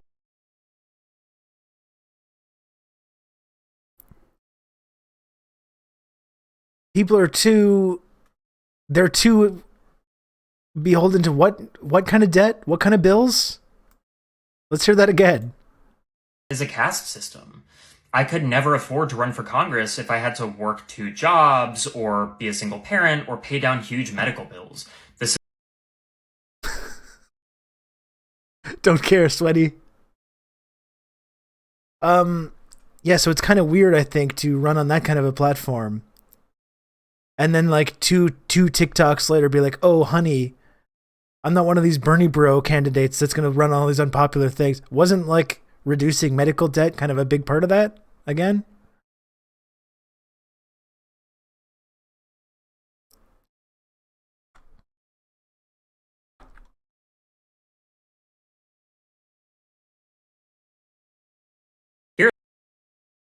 Here's views on healthcare.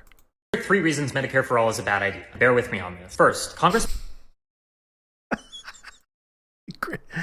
Great start. Great start.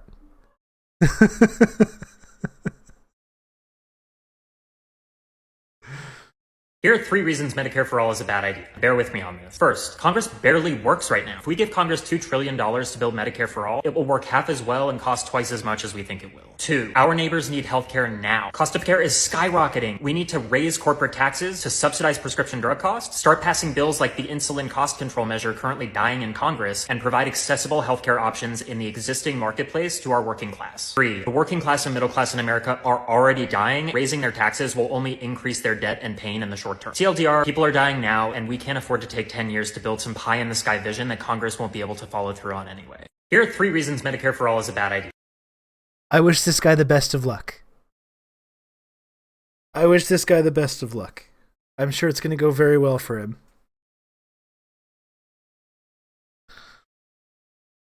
Yes, these are all things you can just do right now. Exactly. What you need is someone in the White House, like some kind of centrist moderate, who's going to not just go for this kind of pie-in-the-sky, crazy Medicare for all nonsense, but someone who's going to have more sensible reforms, like improving Obamacare and like these basic these mild, moderate reforms that you can do right now, and it's not going to scare people away, right? And it's not going to saddle people with debt. Ideally, that's what you could have. Now to take a big sip of coffee and check who's in the White House and what their plans are and how well that's going.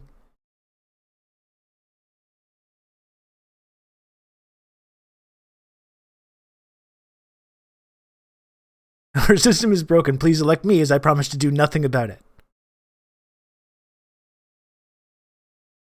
Wouldn't you want your people in there doing nothing instead of their people in there doing nothing?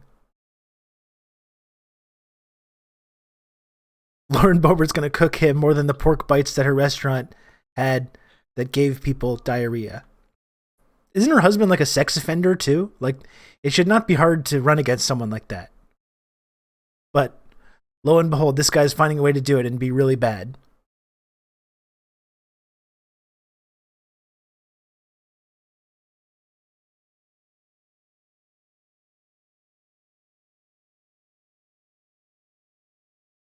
Yeah, you can't just give Congress all these trillions of dollars too. By the way, how much does healthcare currently cost? I'm pretty sure it's pretty cheap.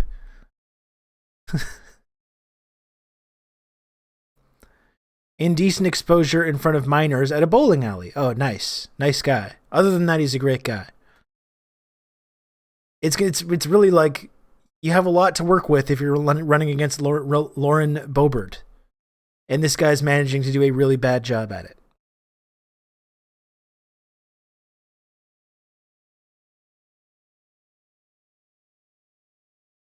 Fellow patriots, I'm on spring break, and I have intel that Zion Williamson isn't listening to Michelle Obama. That's why he's fat as fuck.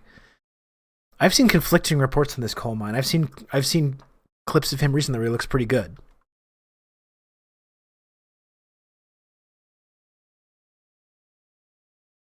But congratulations on the spring break, though. That's cool. Okay, this guy sucks. We don't need to talk about this guy anymore. He sucks and he's bad. And he's gonna get cooked by Lauren Boebert. Prayers up. Geez, we didn't even talk about what was happening in Brooklyn today. The really scary incident in Brooklyn on the subway.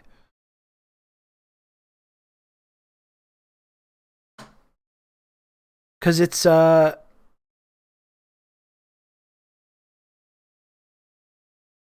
this incident, I'm trying to just look at like what I can put on, because I don't want to put on any like scenes of violence or stuff that's going to get me in trouble on Twitch, but like the NYPD budget is just so astronomical. This morning inside the 36th Street subway station on the N line. I want to begin by assuring the public that there are currently no known explosive devices on our subway trains, and this is not being investigated as an act of terrorism at this time. We can also report that although this was a violent incident, reportedly we have no one with life-threatening injuries as a result of this case. This investigation is only hours old, so please note this information is subject to change. Just before you gotta that's why you need to pay the cops like whatever, how many billions of dollars they paid the NYPD and that they carve out for the NYPD in New York each year. You gotta pay them so they can show up and accomplish nothing. There's cops just filling all these subway stations. Eric Adams literally campaigned on, we're gonna have more cops in subway stations so we can harass black and brown people about jumping the turnstile and beat the shit out of them, beat the shit out of turnstile jumpers. And seem to be completely fucking powerless to prevent like violent incidents like this from happening. Except they can show up after and, you know, cause a big fuss, and this is no doubt going to be used for more demands for more money and more. And this is the reason why we have to continually give billions of dollars to these police unions and these city budgets, whether it's New York or elsewhere.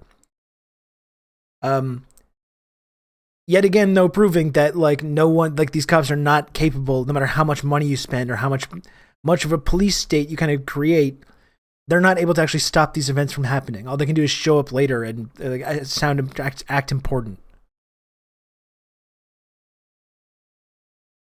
For 8:24 this morning, as a Manhattan-bound N train waited to enter the 36th Street station, an individual on that train donned what appeared to be a gas mask. He then took a canister out of his bag and opened it. The train at that time began to fill with smoke. He then opened fire, striking multiple people on the subway and in the platform. Again, we will describe him as an individual. He is being reported as a male black, approximately 5 feet 5 inches tall with a heavy build. He was wearing a green construction type vest and a hooded sweatshirt. The color is gray. At this time, we are working with our federal They couldn't even partners, catch this guy. where we are asking for the public's help. Anyone with information, videos, or photographs, no matter how insignificant they think it may be, is encouraged to call Crime Stoppers at 800. Some really harrowing video came out of this morning. I was looking at it this morning. Strictly confidential. I'd like to turn it over to the FDNY to give information about the victims. Oh, I'm sorry. I apologize. The governor would like to speak now. Governor Holcomb, my apologies. That's right. Good afternoon.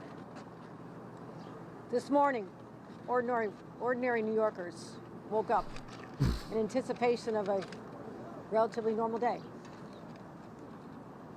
They left their homes en route This is to helpful. school, en route to their jobs. This is helpful, this speech. That sense of tranquility and normalness was disrupted, brutally disrupted, by an individual so cold-hearted and depraved of heart that they had no caring about the individuals that they assaulted as they simply went about their daily lives. This individual is still on the loose. This person is dangerous. They're asking individuals to be very vigilant and alert. You'll get more reports on specificity as the day goes on. So this is an active shooter situation right now in the city of New York. I just got off the phone with the mayor. He's recovering well. He is monitoring. He's actively engaged in this situation. I wanted to let him know that the people of the entire state of New York stand with the people of this city, this community, and we say no more. No more mass shootings. No more disrupting lives. No more creating heartbreak for people. And no more asking to defund the police. As normal New Yorkers. It has to end, and it ends now. And we are sick and tired of reading headlines about crime, whether they're mass shootings or the loss of a teenage girl. Does he have COVID? 13-year-old. Eric Adams? It has to stop. I'm committing the full resources of our state to fight this surge of crime, this insanity that is seizing our city because we want to get back to normal. It has been a long, hard 2 years. That's what we crave, that sense of stability and normalcy. And this is what the mayor and I are going to continue to work toward. And I thank the partners, the brave people of the MTA, the first ones who had the sense, the drivers of the train, to leave the station to make sure no more victims could be hurt. The NYPD. Of course, thanks to the NYPD, who did nothing. State police. Everyone involved in this has one purpose. They did nothing at all. Is to stop the insanity of these crimes. You'll hear now from our fire department. I want to thank them for being there to help us diffuse a volatile situation. But we'll be giving continued reports as this day unfolds. Yeah, apparently she's got to be gassed. No one's asking about the lieutenant governor who just got accused of like corruption, if I remember correctly. You have a description of what they're wearing. You know the details. But this is the day we pull together as New York. Yeah, no, you're right, Ira. This is after a few weeks ago them putting more cops in subways. And that is what I'm going to continue to do as the governor of the state of New York, working with our local partners right here. Thank you. Just totally useless.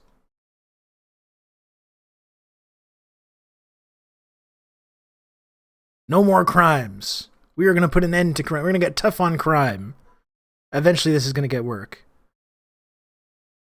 Yeah, the lieutenant governor got locked up for bribery. Very cool.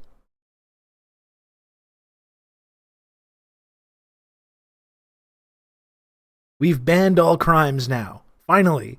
Why is it taking them so long to ban the crimes?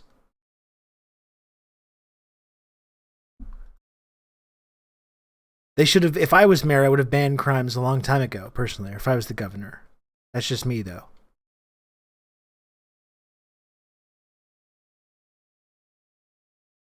Here's a clip we can also get mad at.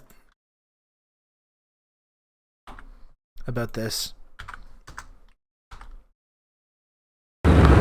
So, Chris and Mary, just utter chaos this morning at the height of the morning rush at the subway station here. We're here where it all began, 25th and 4th. Now, 2 minutes ago, if you had seen it, counterterrorism officers were filling this entire area. We saw bomb-sniffing dogs going down into the subway station. As Chris just mentioned, none of those devices are active or in any kind of danger right now. However, police are still investigating multiple undetonated devices. They think they could be smoke bombs. But as you mentioned, this is exactly where things began. Someone, when the train pulled into 25th and 4th, threw a smoke bomb onto that train and began firing indiscriminately. At least 5 people were shot, 13 injured, and investigators are saying that the person threw that smoke bomb onto the train to cause utter chaos, which is exactly what happened. You see there, firefighters are on scene. We've seen detectives on scene. People inside the subway station described blood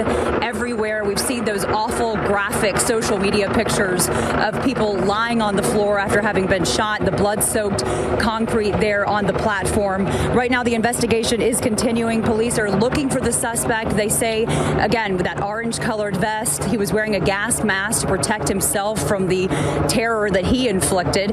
But we are told right now the counterterrorism unit does not think this was classic terrorism, as you might say. It wasn't the classic terrorism. This is more like a diet sugar-free terrorism, not the classic. Not the classic terrorism. I wonder what that means.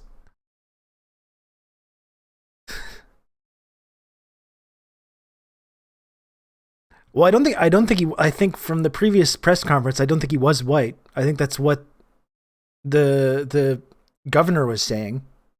But not Muslim though. This wasn't like a Muslim thing. That's pretty much what that means. I miss when my terrorism had more gluten. Classic terrorism is when it's 30 plus years old. That's the vintage. Vintage terrorism.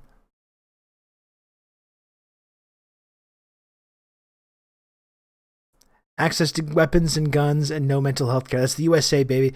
I mean, that's why I don't really understand when things like this happen and people start getting like conspiracy theorizing about it. And it's just like when you have a country that's filled with miserable people with access to weapons, this kind of shit's gonna happen. And there's no amount of money you can spend on police that's gonna like improve that. That's not having more and more of a police state is not going to fix that problem. It's only going to make these problems worse.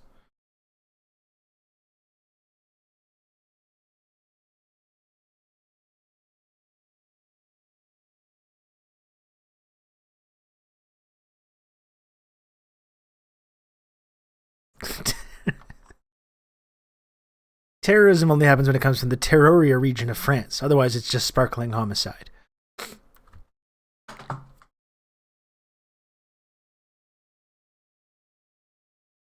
Yeah, she said it was a male black in the weirdest way possible. It couldn't have been more weird the way that she described that. That's right. Yeah, this isn't the kind of terrorism you bomb a country over. That's right. It's not. It wasn't committed by a immigrant or a Muslim guy. More standard, run of the mill.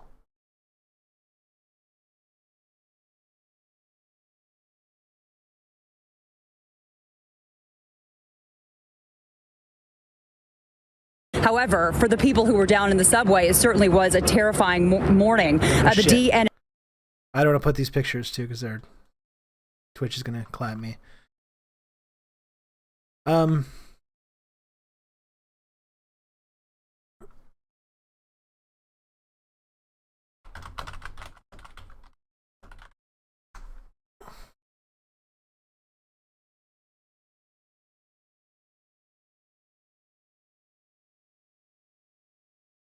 Here's Eric Adams 2 months ago. Mayor of New York, Eric Adams, 2 months ago. Change of perspective tonight from New York Mayor Adams after insisting the New York City subways are safe. Today he acknowledged that passengers, and he included himself, are worried about crime underground. This after a young woman was pushed to her death. 61-year-old Simon Marshall now undergoing a psychiatric evaluation after he was charged with murder. Cops say he is homeless and has a history of mental illness. The victim, 40-year-old Michelle Go, waiting at the Times Square station Saturday morning when she was shoved in front of an approaching train. Right now, a vigil in Times Square for Ms. Go, who ironically had volunteered her free time to help the homeless. Eyewitness News reporter NJ Burkett live at the vigil for us. NJ. They have a point. They don't feel that way now. I don't feel that way when I take the train every day or when I'm moving throughout our transportation system. The mayor's stunning confession that even he does not feel safe using his own city's public transit comes just 3 days after Michelle Go was killed in Times Square. And when you have an incident like this, the perception is we're safe, and declared the problem was mostly one of public perception. And when you have an incident like this, the perception is what we're fighting against. This is a safe system. The mayor's about face on subway safety was welcome news to the man who runs the transit system. Agency officials spent much of last year pleading. Change of perspective.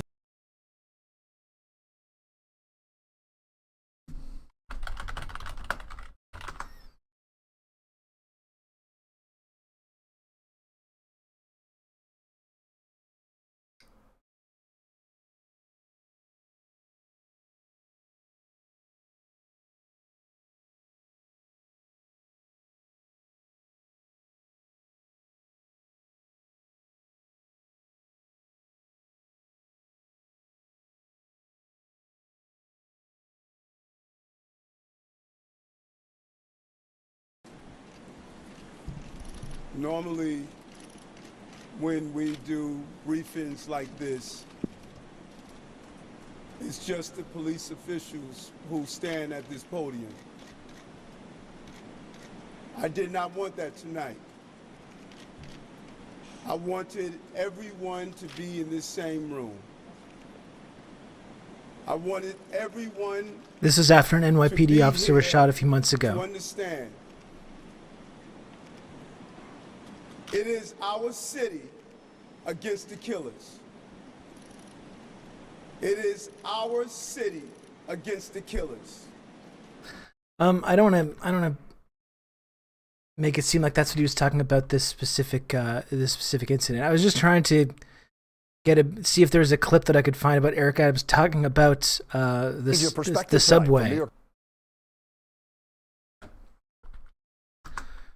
Specifically.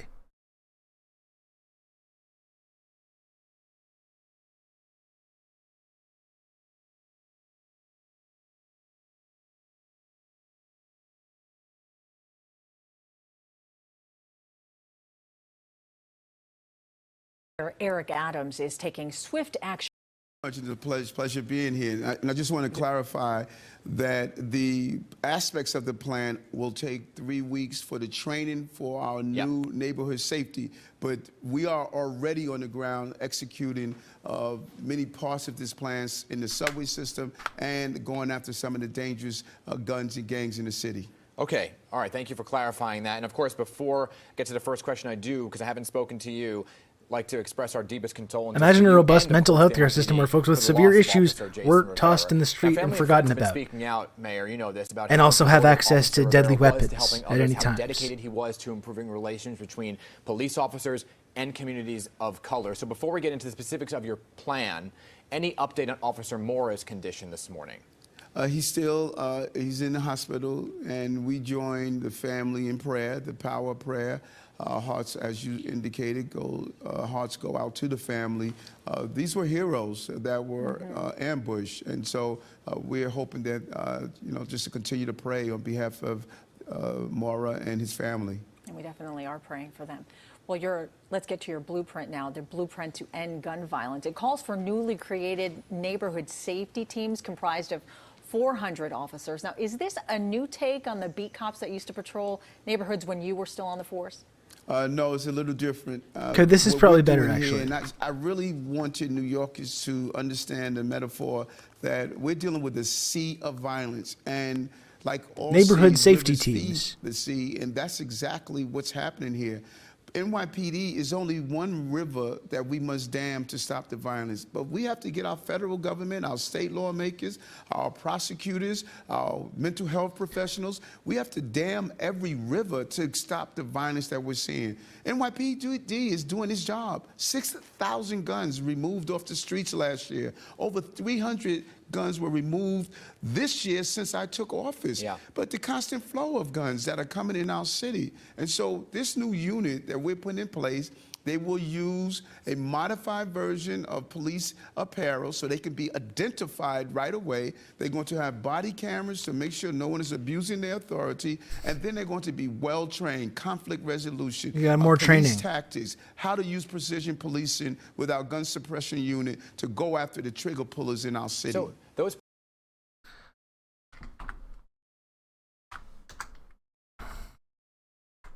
as you know. So here's him right now about this specific incident. And we'll see if he uses this as a call for more policing in the subways, which is something that he's been heavily focused on. No, this is unfortunately not an isolated incident. This is an extreme example, and it is a very active situation. You were inaugurated at the end of, really, New Year's Eve, you were inaugurated. So you've been in office since the beginning of 2022. Since the beginning of 2022, Mr. Mayor, there have been 375 transit crimes. That's a jump of nearly 73% in that area since 2021. And that is, the city recorded a 41% increase in overall major crime through the first few months of 2022. And those stats are really up till March. They might be even higher now. Why is this still happening, particularly given, as you well know and our viewers know, you campaigned as somebody who was going to stop this? The goal is we have put in place major initiatives to deal with some of the systemic and historical problems we have had around feeding the crimes, not only in New York City, but we're witnessing this level of violence throughout our entire country. And we're laying the foundation, everything from our transit initiatives to our anti-gun units, to really informing the public how to use the system in a safe way. We know that there's a real challenge of many of the people who are on our streets that are participating in dangerous acts. They have had a bottlenecking in our court system. They are not serving their time in prison like they should be. We witness what I call a revolving door. We don't put enough people in prison. That's the problem. People who have known Cops don't have enough money. There's not enough cops, and we don't put enough people in prison. So it's a combined effort. If that guy with severe mental health issues had just been thrown in a cold cell, he wouldn't be free to commit crimes. There's no one, and there's no other alternative to that. Off the streets of the city of New York, 10% of them were ghost guns. This is a real Herculean task that our police department is responding to every day. As I stated over and over again, there are many rivers that feed the sea of violence. We love this clumsy metaphor. In our country. We have to dam each one of them. And some of that damming is going to come from assistance from the lawmakers throughout our state and country. No question it is systemic, and you just named just some of the problems that lead to violence. And you are only, a little more than 4 months into your tenure, so that's understandable. But I'm sure there are people in New York. Meanwhile, Rikers Island is basically like a fucking torture prison hellhole. And it seems to be getting worse. What's your message? Where people spend years despite not being convicted of actual crimes. Every day I wake up to protect the city, and they have trust in me as their mayor, and I have trust in the professionals that are carrying out the job of ensuring that our city is safe. And they're doing that every day. They're putting their lives on the line to remove dangerous people off our streets and dangerous weapons off our streets. And we know we're going to get crime under control. And the problems we're facing is a problem that is hitting our entire nation right now. And that is why this is a national response. We need a national response to this issue. We're going to do our job every day. It's called passing the buck. 1,800 guns. Think about that in New York City. That's when you think about only 3.5 months removing 1,800 guns. We're going to continue to do 1,800 guns out of what, the couple million that are probably floating around? In our city, such as empowering ATF, bring in the ATF leader, as the president announced yesterday, making ghost guns illegal. There's so many things that we could do to There's just not enough laws across America, particularly New York City, to make sure that we're a safe place for our residents.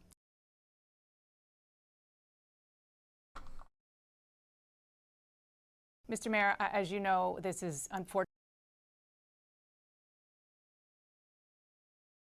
As you know. Yeah, so what? Not enough laws, not enough cops. We let people out of prison. Also, it needs to be a national response. The idea of just give the ghost guns. Yeah. Oh my God, that sounds that sounds even more dangerous. The idea of any approach to this issue of gun violence that's outside of this like punitive system, the carceral system, completely unfathomable, right? It's just completely unfathomable to any of these people. The only solutions are to double and triple and quadruple down on more laws, more prisons, more prisoners, more cops.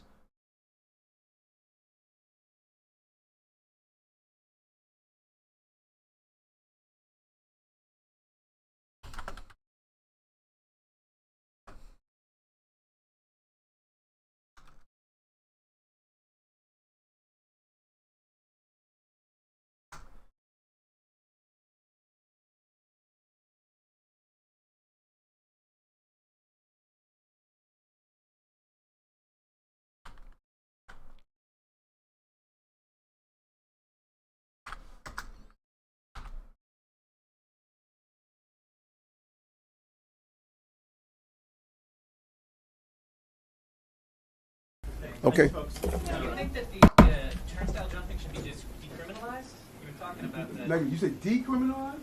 That's a crime. Should it be criminalized? Sorry, It's a crime. Most of the prosecutors aren't prosecuting. Yeah, they need to. It's a crime. It's a crime. See how he reacted to someone saying, should it be decriminalized? He's disgusted. Absolutely disgusted. Turnstile jumping should be decriminalized? You were talking about that. Like, you said decriminalized?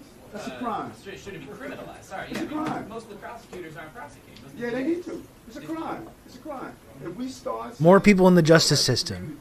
More people being prosecuted for these petty crimes of stealing, what, $375 from the MTA? Now, you could defer prosecution, you could put people in programs, you could do a whole sorts of things, but let's not ignore it. And that's what happened to our subway system. Thanks, guys. No, it's a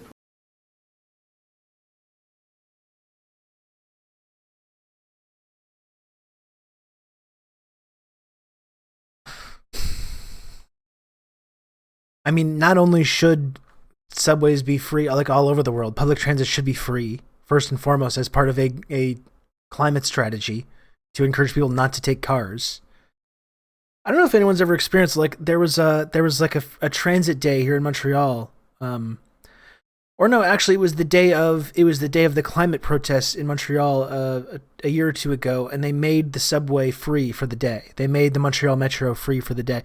Have you ever like had access to this?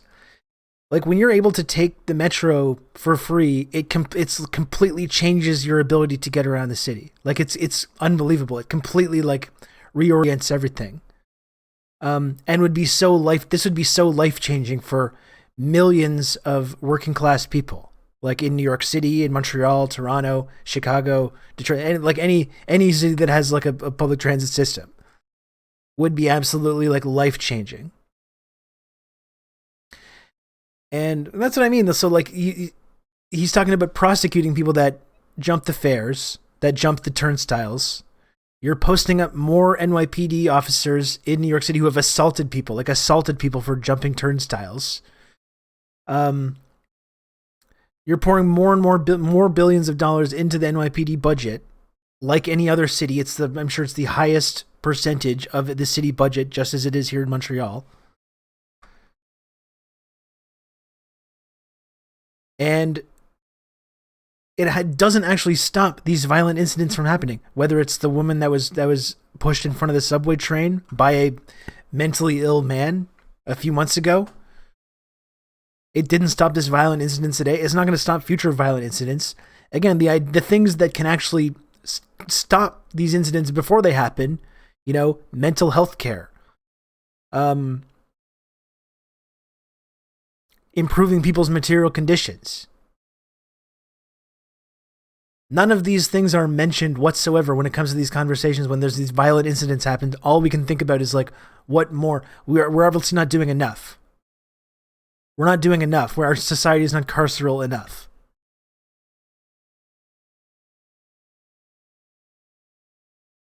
I've literally seen cops and random white people fare jump to no consequences. Yeah, I don't doubt it, Ellie. I don't doubt it at all. But yeah, there's those scenes of like cops just pouring into the subway all without masks, like none of them actually paying for the fare.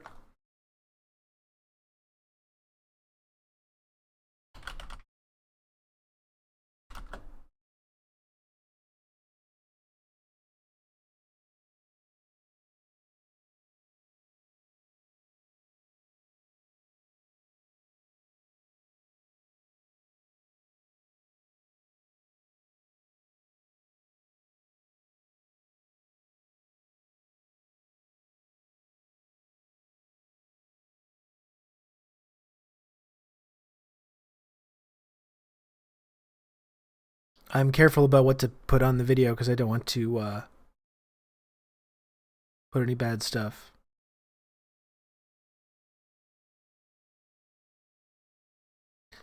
But yeah, Some guy, Rob Russo, some leftist based in Canada. I was turned on to this sick individual, and I found this. My God, Sam Cedar, what a fucking nightmare. What a fucking nightmare. Thank you for the raid, Majority Report. Don't look at that. That's not important. None of that stuff is important. Thank you for the Raid Majority Report. I appreciate it. Welcome. I'm Rob. Hello. You might know me from Twitter or Twitch. I don't know. Thank you. Thank you for joining us. I appreciate the raid. Rob, based in Canada. That's right. Hello, Majority Report. It's the Majority Report today. Okay, that's exciting. Very cool. Yeah, I did see that Sam had COVID. Prayers up for Sam Cedar. Prayers up. He's got this.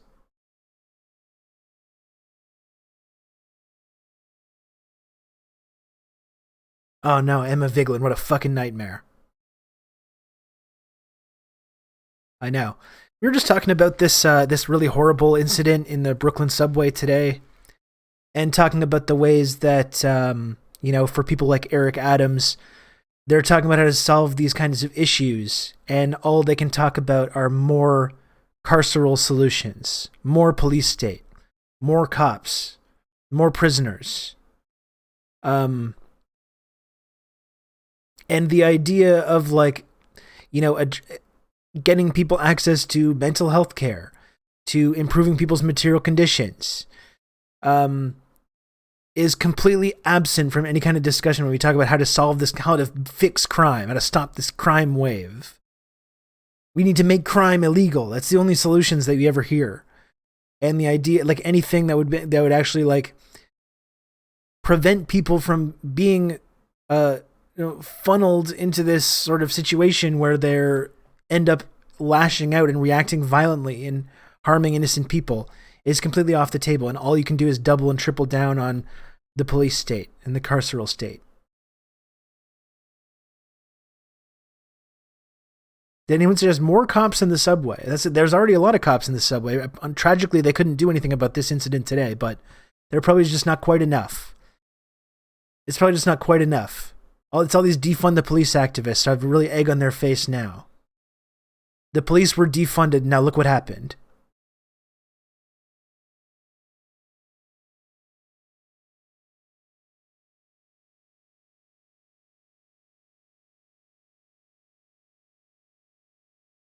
People don't need access to mental health care. Preferably, they need a functioning culture and set of values that are not left-wing. Well, congratulations. You live in the United States of America, so you do not live in a culture with values that are left-wing. So that doesn't seem to be going very well.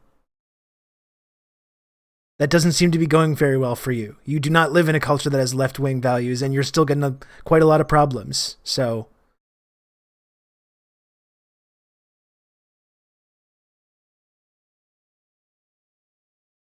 anyway, Gorilla, thanks for stopping by. We appreciate it. Take care. Goodbye. Goodbye forever.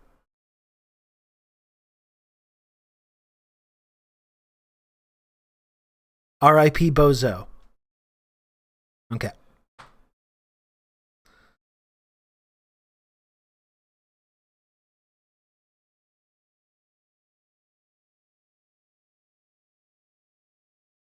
Except police were never defunded. Some departments' budgets were increased by less. No, I mean, that's what I was referring to. It's that's what the narrative has been. That's what the narrative has been, about defund the police, despite that never actually happening. Hello, Rylan. Welcome.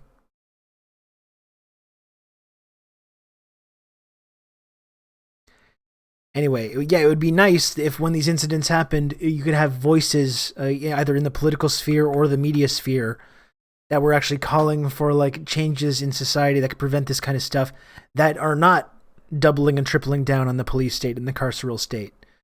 And, funneling more people into the system, putting more billions of dollars in the NYPD budget, putting more cops on the streets, putting more cops in the subway. Eric Adams was literally saying, we let criminals out too early. We let them out too early. We're not putting enough people in jail. And that's the only solution to these incidents. Even the fact that with the massive NYPD budget that exists and the presence of all these cops in the subway, still fails to prevent these violent incidents. And yes, they're there to beat the fuck out of black and brown people that jump the turnstile, and take the $3.50 from the MTA or whatever it is. But they're not actually able to stop these violent incidents from happening. And so adding more cops into that mix or giving them more billions of dollars is not going to solve the issue. You know, if police funding hasn't solved crime by now, it's not going to in the future. They're like the 11th biggest security force in the world, including militaries. Yeah, bigger than most countries, most other countries.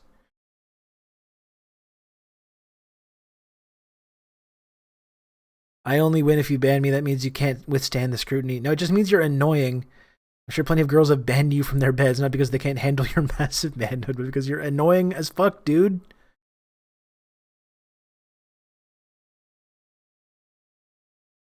I don't have time for this bullshit today.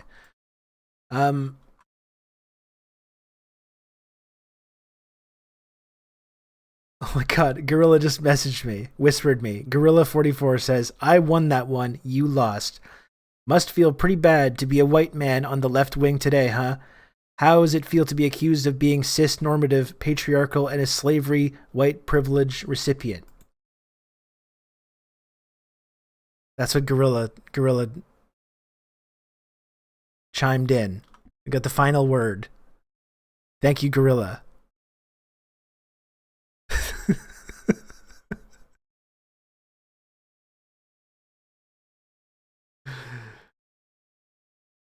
Thank you, Gorilla. Okay. We've had some wackos in the chat. More so than the normal wackos that are in there. More so than the normal wackos.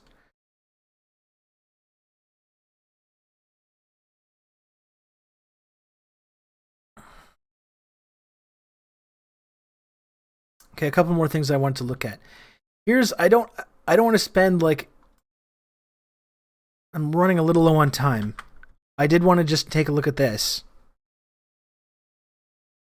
Which is that, just to make fun of J.K. Rowling and her shitty turf brain. Warner Brothers execs are reportedly waiting to see how Fantastic Beasts: The Secrets of Dumbledore performs before officially greenlighting the planned 4th and 5th movies. And guess what? As our friend Jesse Hawkins says, I'm going to tell you right now, don't bother. And because this is going to flop. And it's amazing too, because when you look at J.K. Rowling's Twitter feed right now, there's no mention of this new multi-million-dollar blockbuster film coming out. Literally not even mentioning it all, because she's too busy spending each and every day melting down on Twitter about trans people. And that's her only job now. She's literally forgot to mention that this blockbuster movie is coming out. Or she's been advised to not even talk about it because her brand is so fucking toxic.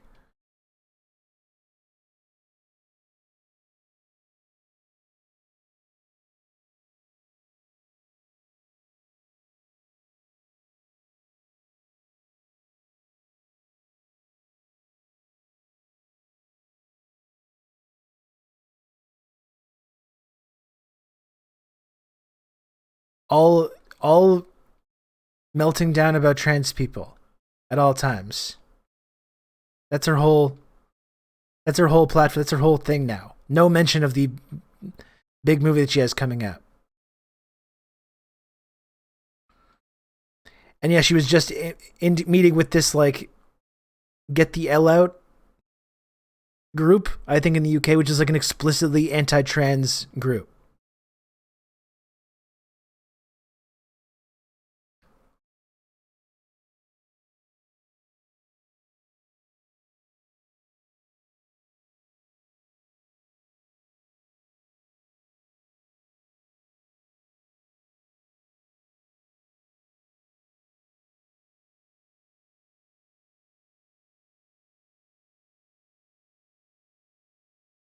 It's just nonstop. This is all she does every single day. This is her whole personality now. It's her whole job.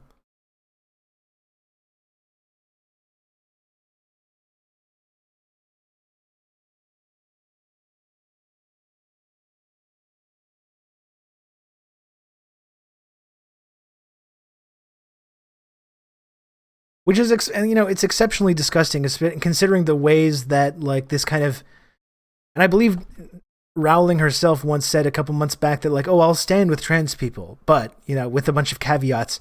And there's literally this like wave of extremely dangerous legislation specifically targeting trans people, specifically targeting trans kids. Not a word from J.K. Rowling, who has helped to like legitimize this, who has helped normalize and legitimize this exact fears about trans people in sports, about trans kids, all these things. This is all she does is do this. Zero mention of this wave of like very clearly coming from the far right legislation targeting trans people and targeting trans kids, which she's openly helped and encouraged.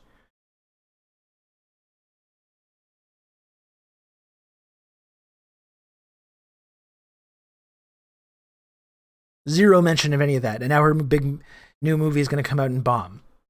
So good job. Good job to J.K. Rowling, who could be enjoying her life, living in a castle, overseeing successful films, and not being a hateful bigot each and every day. And who has accepted... If personally, I would choose that option if I was her. If I was a billionaire who lived in a castle, I would just choose to like enjoy my life rather than spend each and every day melting down about the existence of trans people, actually destroying and tarnishing all the formerly beloved works that I had been responsible for. Personally, that's what I would go with. I guess she chose the different path. I don't quite understand it.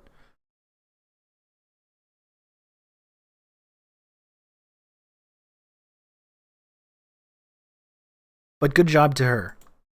And as we know, I looked at this yesterday, I've uncovered the real J.K. Rowling. No one wants to admit the important journalism that I did. No one wants to amplify this. As you do know, I am a serious journalist, and this is the kind of person that J.K. Rowling is standing with now. This is the kind of person.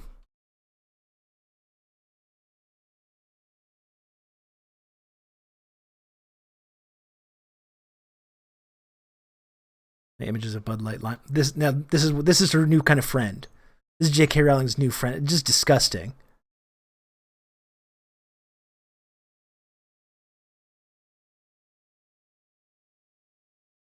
Just shameful.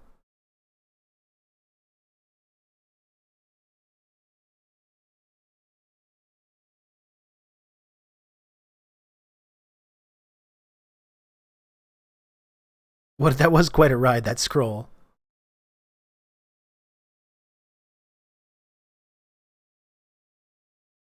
I would also love a BLL. Absolutely disgusting person.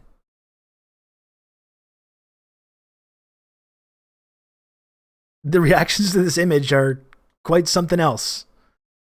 Almost, 258 comments on this.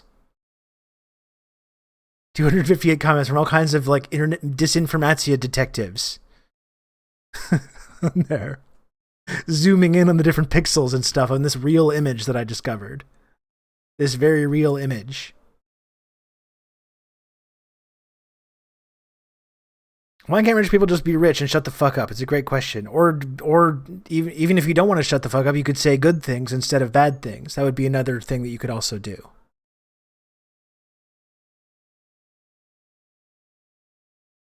Again, if I was just a billionaire that lived in a castle, I would like not spend all day melting down about the existence of trans people until the point that like everyone hates me and the former things that I used to be universally admired and was very popular.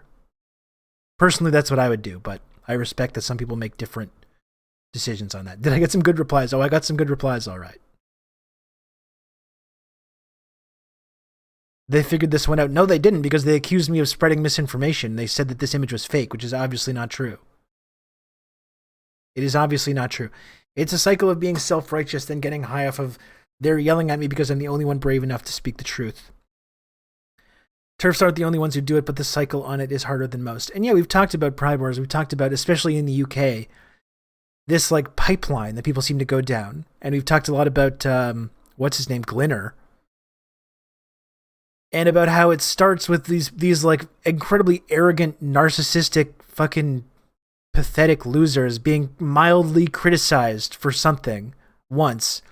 And rather than just taking the basic step of being like, perhaps I should listen to this criticism and learn and grow from it. Instead, go down this pipeline where tweeting about trans issues and just constantly melting down about trans people becomes the only thing that they're able to do anymore. This is like, we were looking at her timeline. This is all she ever does, literally.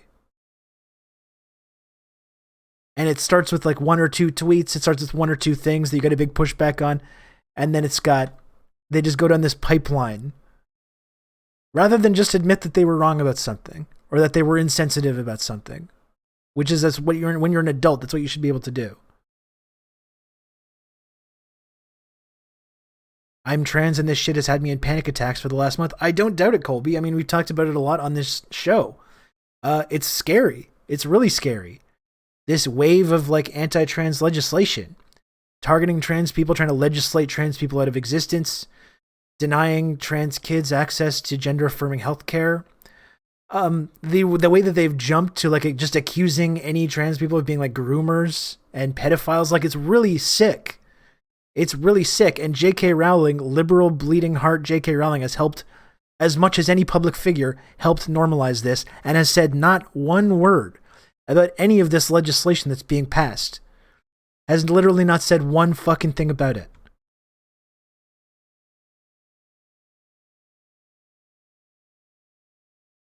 First time here, I hope I can be an asset to you guys. You can be an asset. That's a little interesting. Interesting phraseology there. An asset. We can keep an eye on you, 990. Yeah, and honestly, if they can pull it off against trans folks, they'll be coming for the gay and queer folk next. You know how the poem goes. I mean, and trans people have been saying this for years now. Right? Trans people have been saying this for years. And like, I don't think enough people have listened. When trans people have been saying, like, pleading people to like try and pay attention and understand it's not just about trans people. In terms of these like evangelicals and social conservatives, like this is just like a culture war that they think that they can win. They're not going to stop at just trans people now. And we're already seeing that. We're already seeing now the social conservatives in the US and elsewhere start to suggest that they are going to come back for gay rights, and that they're making these same kind of criticisms about gay people that they're doing about trans people, talking about groomers and this kind of stuff, for even just like talking about gay rights. So the lesson there is, I think when trans people say these things, we have to pay attention. We have to listen to it. And I think there was a lot of people that was willing to just kind of write that off as being like, oh, this is just like idpol. That gets away from the important things that we need to matter. But it's like, you see how the assault on trans people, which has become kind of like normalized, has now like having these like really, really terrifying and dangerous results.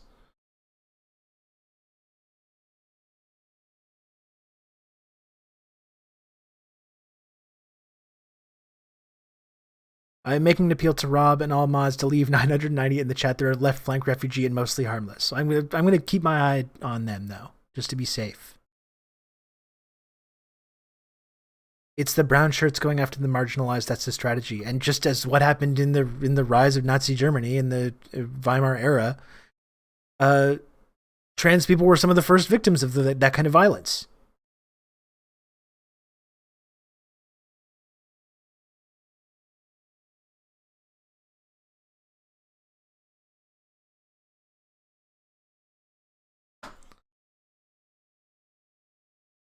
The conservatives are preparing for their post-abortion ban political future. It's so sick and awful. Solidarity to our trans comrades.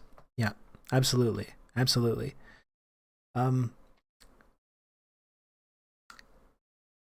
Yeah, it's really scary, honestly.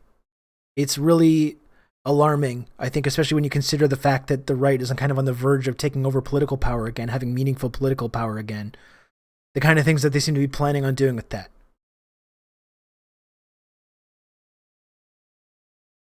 I'm not even trans, but it's so fucking dumb. Everyone is always wondering what someone's private parts are. It's fucking weird.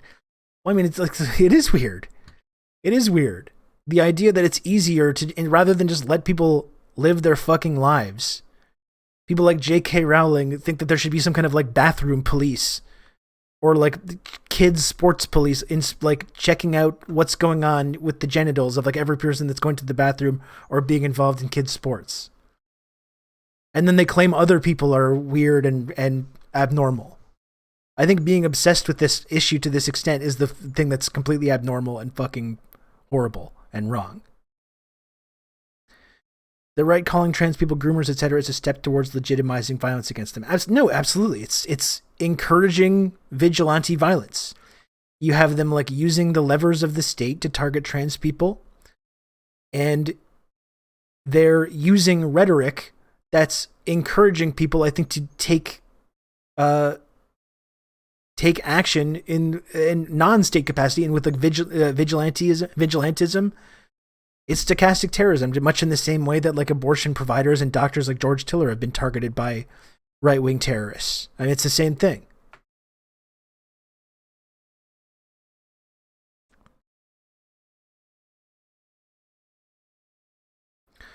People like JK make me more sick doing this in the name of women and feminism. Like, shut the fuck up. Feminists don't claim me.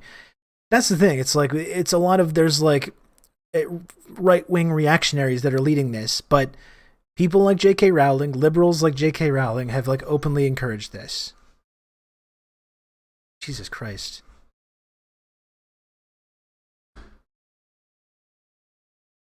What is the cat doing?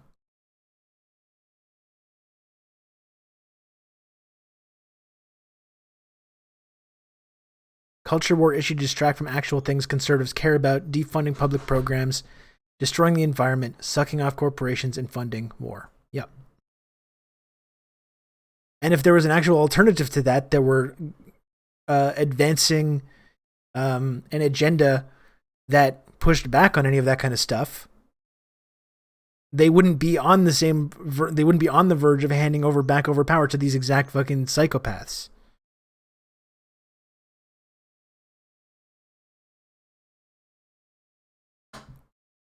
Homo.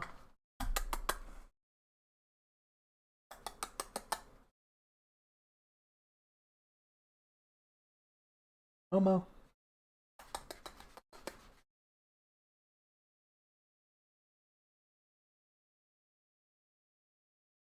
Homo.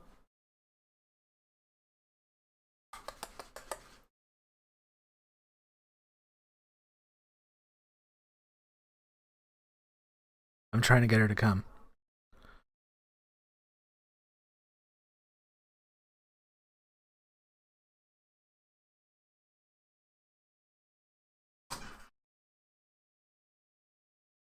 Homo.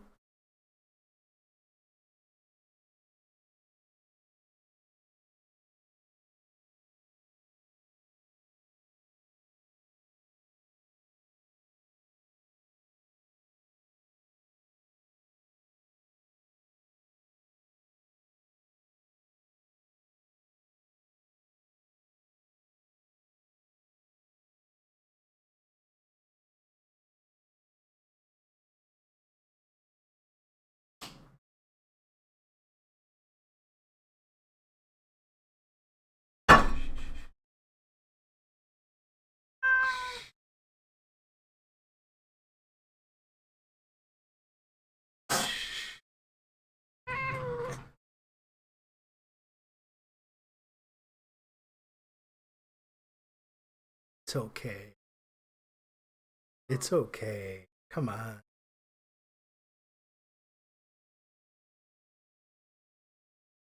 Folks, I'm at 10 subs. I know it's unfortunate that I'm only at 10 subs. We hear some subs for Momo. Sorry. I'm sorry.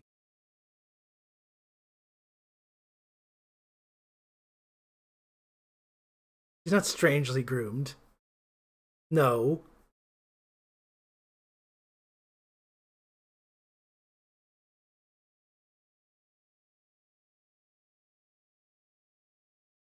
He's very beautifully groomed, actually. You've just become an elite member of the Friendship Triangle.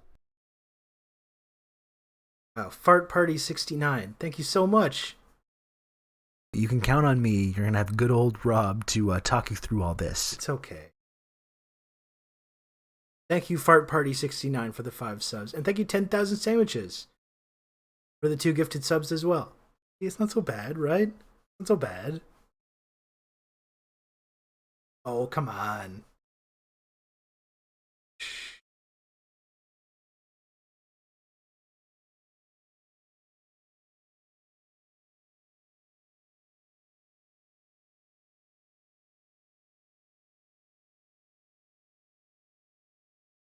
What's that? You can count on me. You're going to have good old Rob to talk you through all this. Thank you, Sin Chow, for the gifted sub. I will 10,000 sandwiches. You know how much her cat? I have to get her special cat food for her digestive system. It will go to her. It's okay.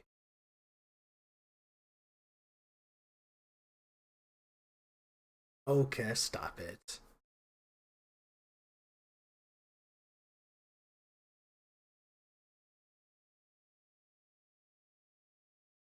It's okay. Okay. All right.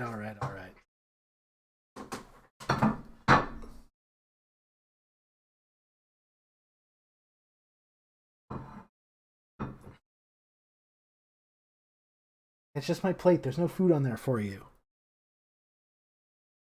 I'm not very happy about this. You can count on me. You're going to have good old Rob to talk you through all this. Thank you, Banana Grabber. Thank you for the gifted Tier 1 sub. You can count on me. Banana Grabber. Good old Rob to talk you through all this. Slub to Momo. And thank you for the 5 months of Tier 1, Banana Grabber. Thank you very much. I love crabby old lady cat. Yeah, she's getting up there in the years. She's getting up there in the years. She's kind of elderly at this point. My favorite meow is like, okay, I'm fucking done. Yeah. I need my cat who needs extra fiber pumpkin. It was suggested by the cat and the vet, and the cats love pumpkin. Oh, that's nice. That sounds good. It actually is really funny because I just brought her groomed. I just got her groomed the other day. I guess Friday it was. Can't remember. I believe it was Friday now. Yeah. I have a cat that's 20. She's in retirement with a friend now. Oh, it's so adorable. And it's funny because she was really like, again, I've mentioned this before. She has a hard time keeping herself clean. She has a hard time, like, especially when she gets her hair grows back. She's maybe got a little bit of a weight problem. It's not that bad, but she's got a little bit of a weight problem.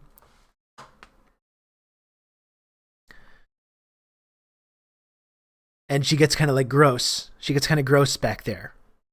And then she becomes like, she's like ashamed, right?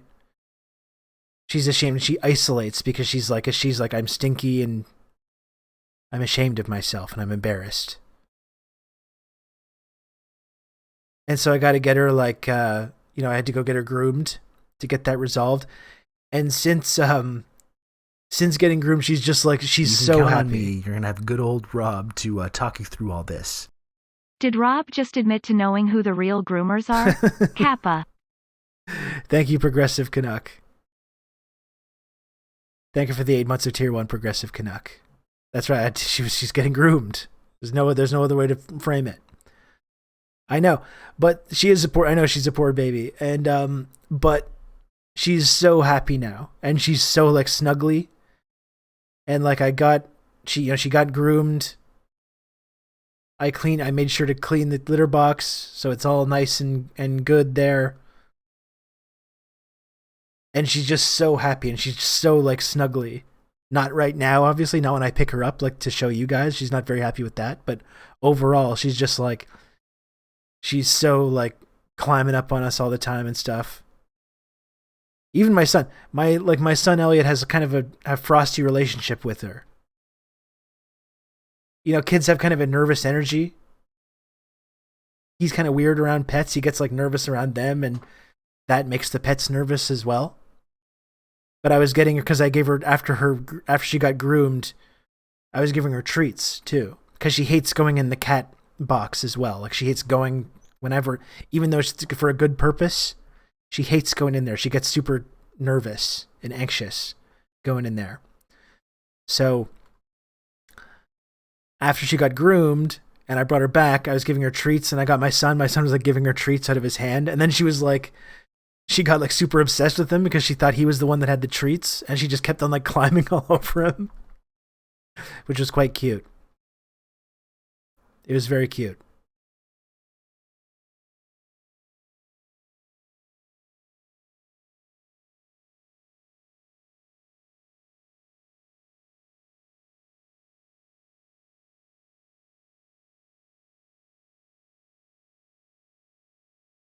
I love Momo. What a nice cat.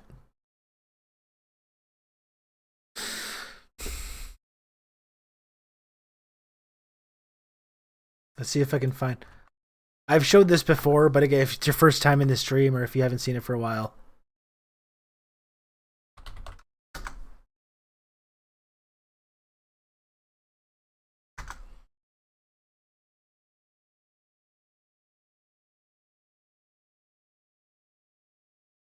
Went all the way back.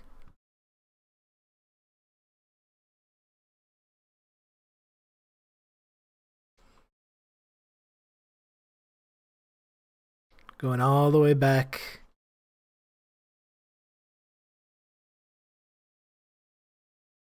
...2011. August 6, 2011. When I first met Momo. August 6th, 2011. Are you ready for this? Are you ready for this? Here's Momo on August 6th, 2011.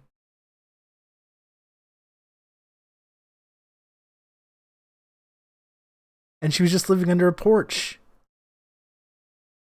She was living under a porch with her two brothers. She was so small. I know, she was tiny. She's probably like 6 weeks old there.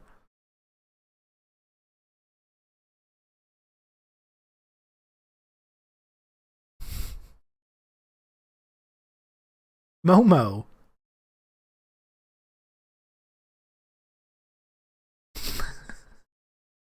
Little Momo. Maybe we should have a small Momo emote. That's true. Yeah. Maybe that's true. Now you're a big beast. Now you're a big beast, Momo. You're a crotchety old lady now. She's just looking at... She's on the couch over there just being like... just looking at me like that. She's going...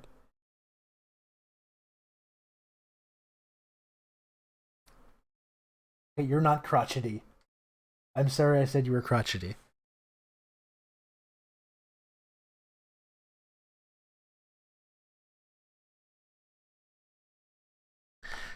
There's a couple more things that I wanted to talk about.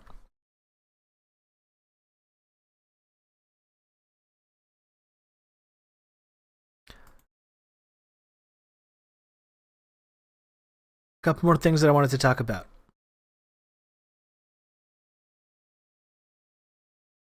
This is actually amazing because okay, so this goes along with something that we were talking about on the show about the kind of the sort of realignment that's going on right now, where Russia and Ukraine has been kind of the catalyst for this, but you've seen how now that there's these countries, and I lean on India as the example. Countries that have been fairly reliable Western allies now for some time, who, interestingly, in this moment, when the United States and these sort of Western, formerly colonialist or formerly colonialist countries are asking India, like, okay, now you need to back us. You need to back us on this. You need to cut yourself off from Russian gas. You got to totally back our foreign policy initiatives here. Like Western Europe, like Germany has done this. even though they're harming their own societies by doing this, by cutting themselves off from this source of gas. But the US told them to do it, so they're going to do it. Now you have this interesting thing, which is, I think, a very new phenomenon in this kind of this rapidly realigning, changing geopolitical landscape that we're seeing right now, where now you have America saying to India, for example, you got to back us on this. No more buying Russian gas. You got to back us on this foreign policy, on our foreign policy vision here. And India saying like, I don't think so. No, I don't think we are going to do that at all. Which is, I think, a very new phenomenon, and it's really evidence of this kind of this changing polarity, this emergence of this multipolar system.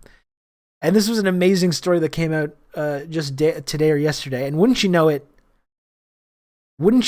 as soon as India says, no, we're not going to back you on this. We're not just going to, we need gas. We need Russian oil and gas.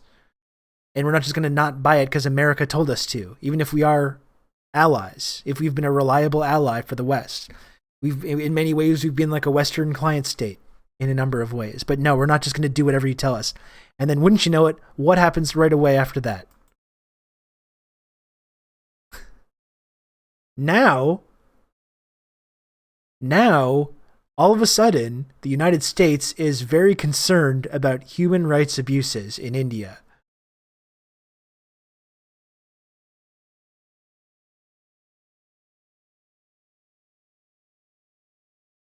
Which is amazing. I think this is we've talked about this a lot, right? We've talked about this a lot about how when the way that the West weaponizes human rights. Yet now the US cares about Modi's Muslim pogroms. That's true. All of a sudden, yes. And we've talked about, yes, now we care about this. Modi has been dickhead mode for years. Suddenly the US cares. And that's what I mean. I hope when everyone watches this segment, you don't think the takeaway is that India is some like perfect country that doesn't commit human rights abuses. They do. That's the whole point, is that has never been a problem for the United States until they ask India to do something and India says no. Then all of a sudden they're concerned about human rights. I talk a lot about the way that like these accusations of human rights abuses are totally weaponized by the West, that they don't give a shit about human rights when their own allies are committing massive human rights violations, whether it's Israel, whether it's Saudi Arabia, or India for the past couple of years. But as soon as this country steps outside their purview... You can count on me. You're going to have good old Rob to talk you through all this. Space Robo Dragon, thank you very much for the 7 months of Tier 1.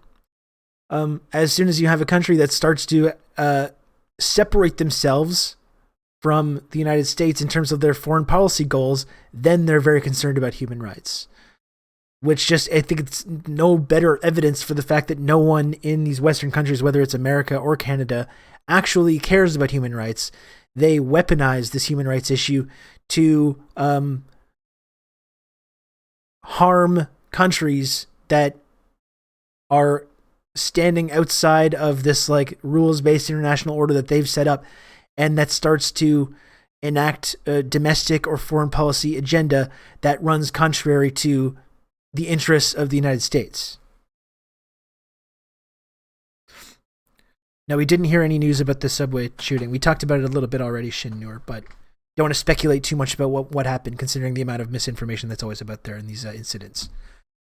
So, but it's just, the timing of this is just so amazing, Because Modi and this like Hindutva nationalist movement in India have been, engaging in human rights abuses now for years, which has been totally okay with the United States. You haven't heard one fucking word about this.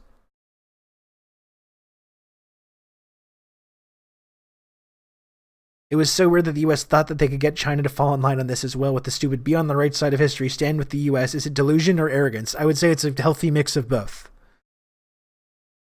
But yeah, the timing is just extraordinary. Literally, as soon as they say no to something, when the United States says, like, you're going to deliberately harm your own country and your own society because we told you to, and they say, actually, no, fuck you. Now they're very concerned about human rights.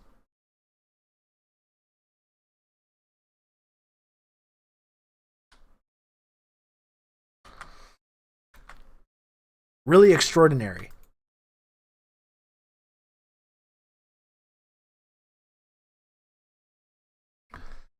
And this is from 7 hours ago.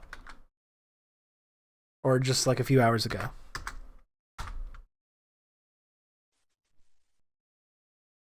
US President Joe Biden on Monday urged Indian leader Narendra Modi not to increase his country's reliance on Russian oil and gas.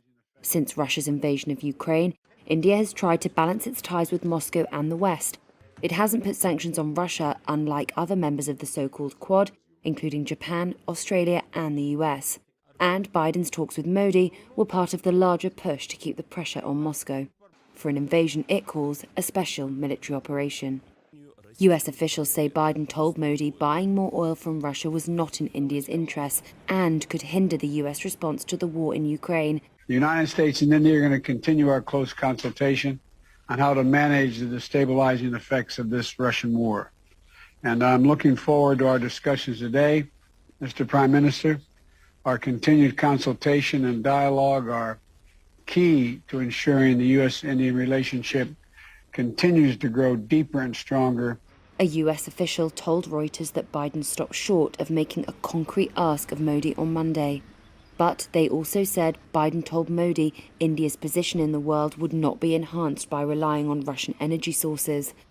India has been lured by steep discounts after Western sanctions came in, snapping up at least 13 million barrels of Russian crude since late February. Data compiled by Reuters shows in the whole of last year they only bought 16 million.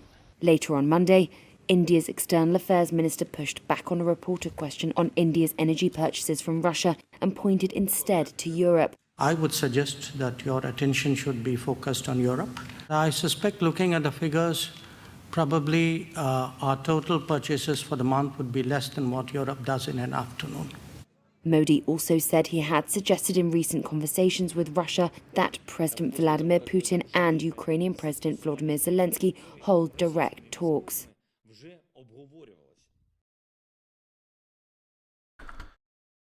And then like fucking clockwork.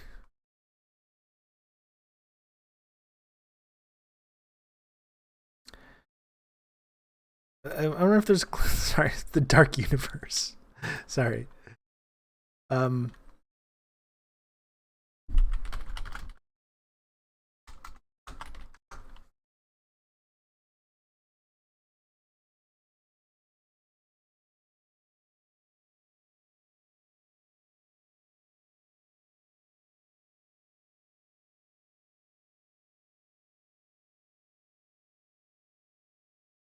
Our commitment to our democratic values, such as protecting human rights. We regularly engage with our Indian partners on these shared values, and to that end, we're monitoring some recent concerning developments in India, including a rise in human rights abuses by some government, police, and prison officials. Like fucking clockwork. More like the dark universe. That just totally messed me up when I was trying to talk. It's really amazing how blatant that is, you know? Just like, it's so nakedly transparent. The actual lack of moral framework that goes into these human rights concerns.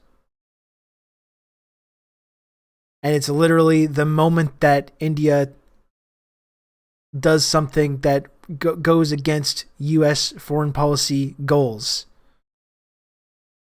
That's when it's time to start talking about these human rights abuses, which they've been more than happy to overlook. They've been more than happy to ignore this. The blatantly Islamophobic,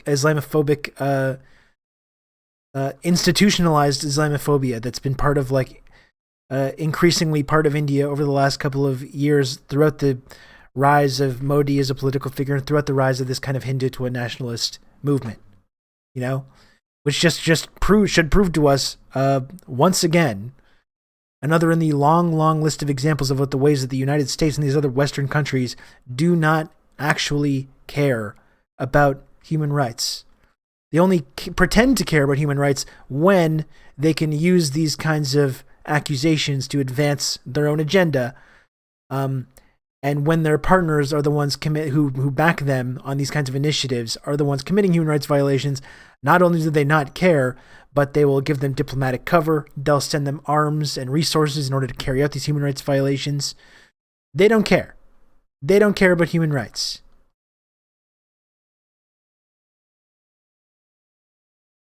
We just had 2 mass shootings in 2 weeks. Maybe do something about that. Maybe we should do something about the human rights violations that happens in the United States or when the United States government encourages or participates in abroad. Maybe that's something they can focus on at some point.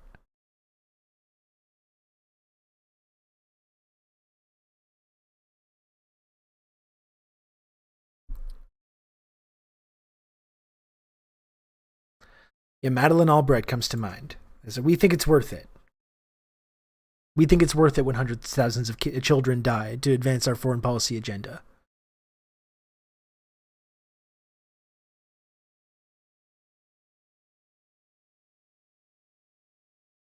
Why would the FBI stop shootings? The strategy of tension is good for their funding. I mean, half the time the FBI is behind a lot of these shootings in the first place. Not to suggest that's what happened today, but there's been numerous incidents that the FBI is directly linked to.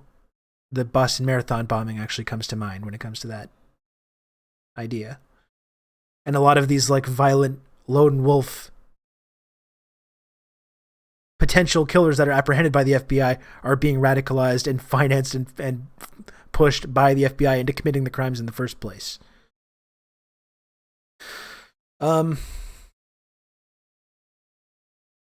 Yeah, it's so transparent, isn't it? It's just so fucking transparent.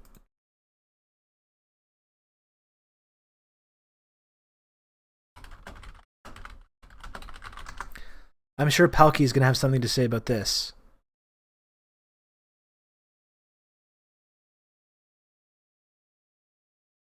You know Palki is going to have something to say about this.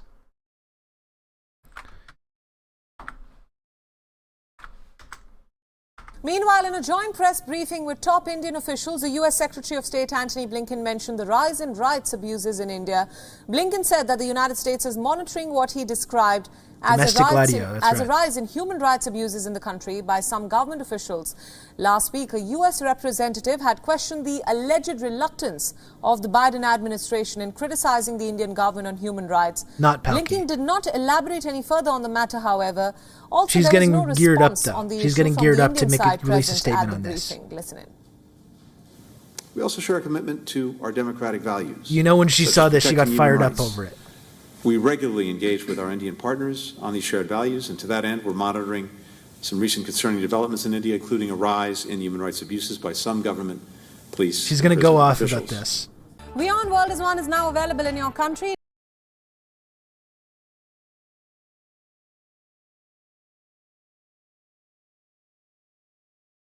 Meanwhile,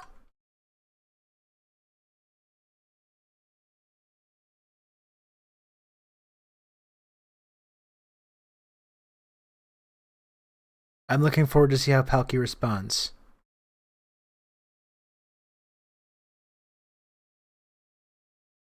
Jason Alexander, breaking news that Gilbert Gottfried died. Oh my goodness. Gilbert Gottfried.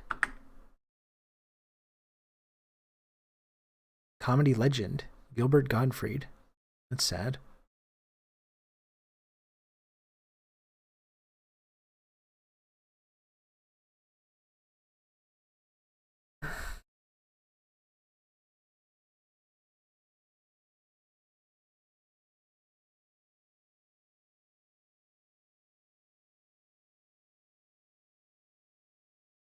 Anyway, couldn't be more transparent, though. Couldn't be more transparent. Monitoring the rise in rights abuses in India.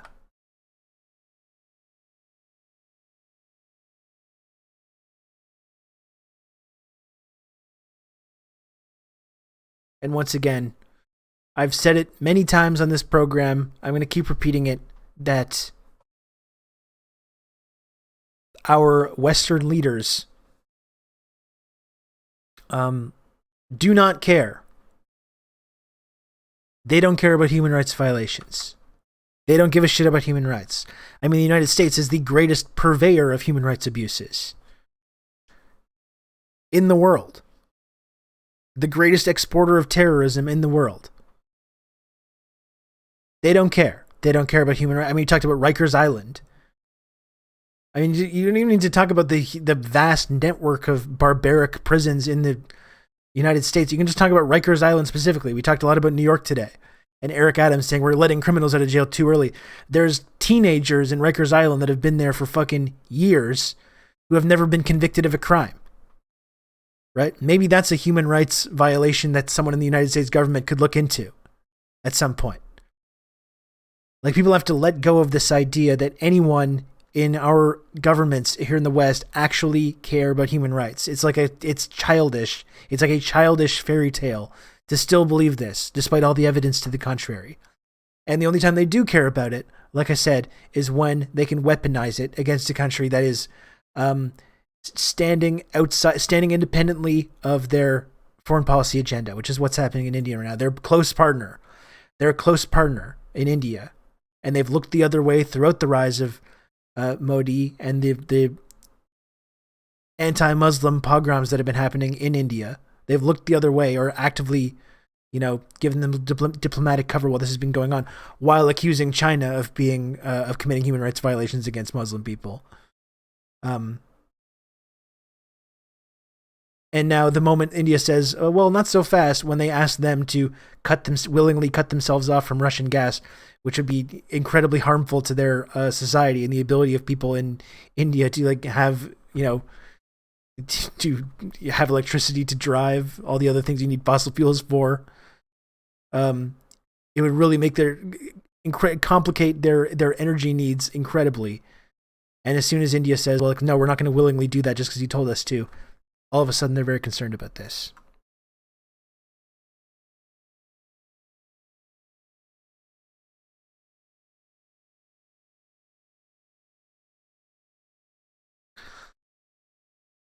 Oh boy, I gotta go get my son from school. My son was on a field trip today. He was on a field trip today to the circus school. The circus school? What are we talking about? The government? No, my son was on a field trip. He was really excited this morning. He took the school bus to go to his field trip to the circus school. I gotta go pick him up in like 5 minutes, so I should probably go.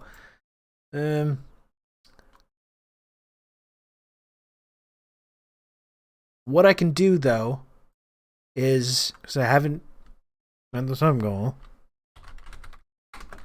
which is fine.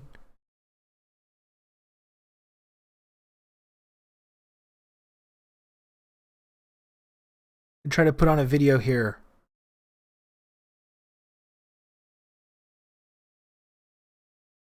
I'll put on this video. I'll go get my son from school. I'll come back and we'll stream a little bit more. We'll get that sub goal. I know we will.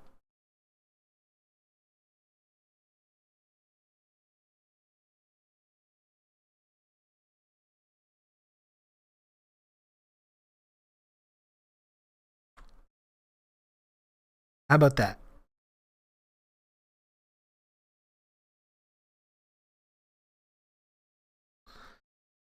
I mean, on this front, when we talk about the United States lecturing other countries about human rights, they've lectured Cuba a lot about human rights as well, despite the fact that they're the ones that have been sanctioning and blockading Cuba for now decades, to deliberately harm people there as much as possible, while simultaneously lecturing Cuba about how horrible and the human rights abuses that they commit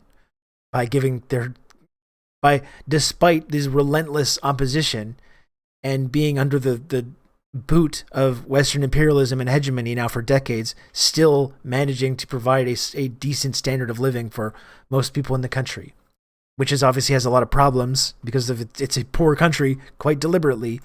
But we lecture Cuba about human rights while simultaneously intentionally making the conditions for people there worse.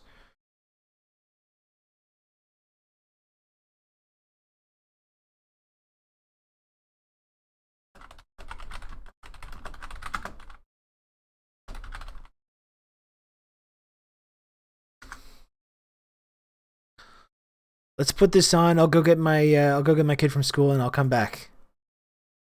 Hello, Dane. Are you going to be around for a couple more minutes? In case anything crazy happens?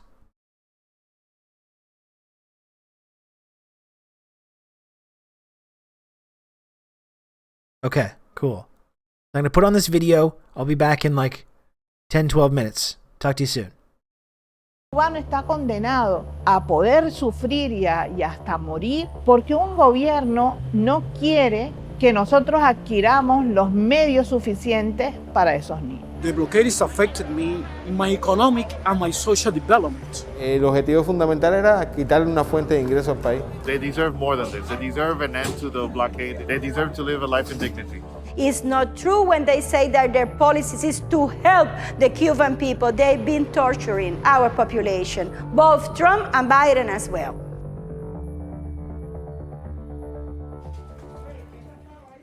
In January 2022, activists organized a charter plane to Cuba full of powdered milk to alleviate shortages caused by the U.S. blockade. The milk was to be dispersed to pediatric hospitals in Havana.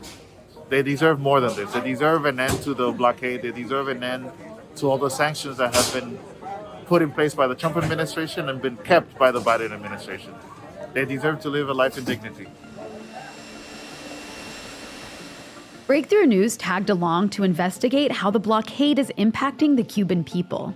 After almost a year in the White House, President Biden didn't fulfill his electoral promise of lifting the sanctions that imposed Trump.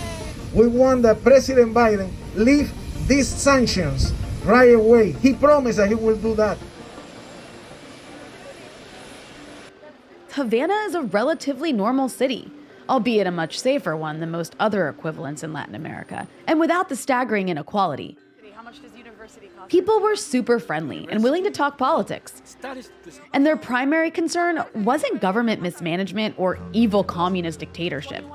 It was the shortages caused by the U.S. blockade. Yo trabajo en salud pública, por ejemplo, y hay muchos pacientes y muchas personas que requieren de equipos y cosas médicas, como digamos marcapasos, cosas que son necesarias y que no contamos con ellas, que los pocos que tenemos nos resuelven algún problema, pero no del todo. Sobre todo aquellas personas que tienen niños que lo han sufrido en carne propia, niños con problemas de leucemia, cáncer. Estos son niños que están en el oncológico, que necesitan de medicamentos que se producen netamente en países desarrollados, mandados por el gobierno de los Estados Unidos, no se pueden adquirir aquí. The blockade has affected me in my economic and my social development, in the style of life that we should like to have in our country, according to our conditions, according to our own possibilities. The revolution of 1959, led by Fidel Castro, transformed Cuba from a playground for Western exploitation, colonialism, and rampant inequality to a people-centered government that ended Jim Crow-style segregation and provided free healthcare and education and housing access for all. The blockade tries to stifle these programs by creating shortages and causing inflation. It stipulates, for example, that any product that's sold to Cuba can't have more than 10% of U.S. materials in it, and any ship that docks in Cuba can't dock on U.S. shores for 6 months, even if it was carrying humanitarian goods. Every year, the UN General Assembly holds a vote about the blockade. And every year, every country votes to end it, except for the US and Israel. Despite these measures being unilaterally imposed by the US, corporations around the world comply to avoid heavy financial consequences. The truth is that U.S.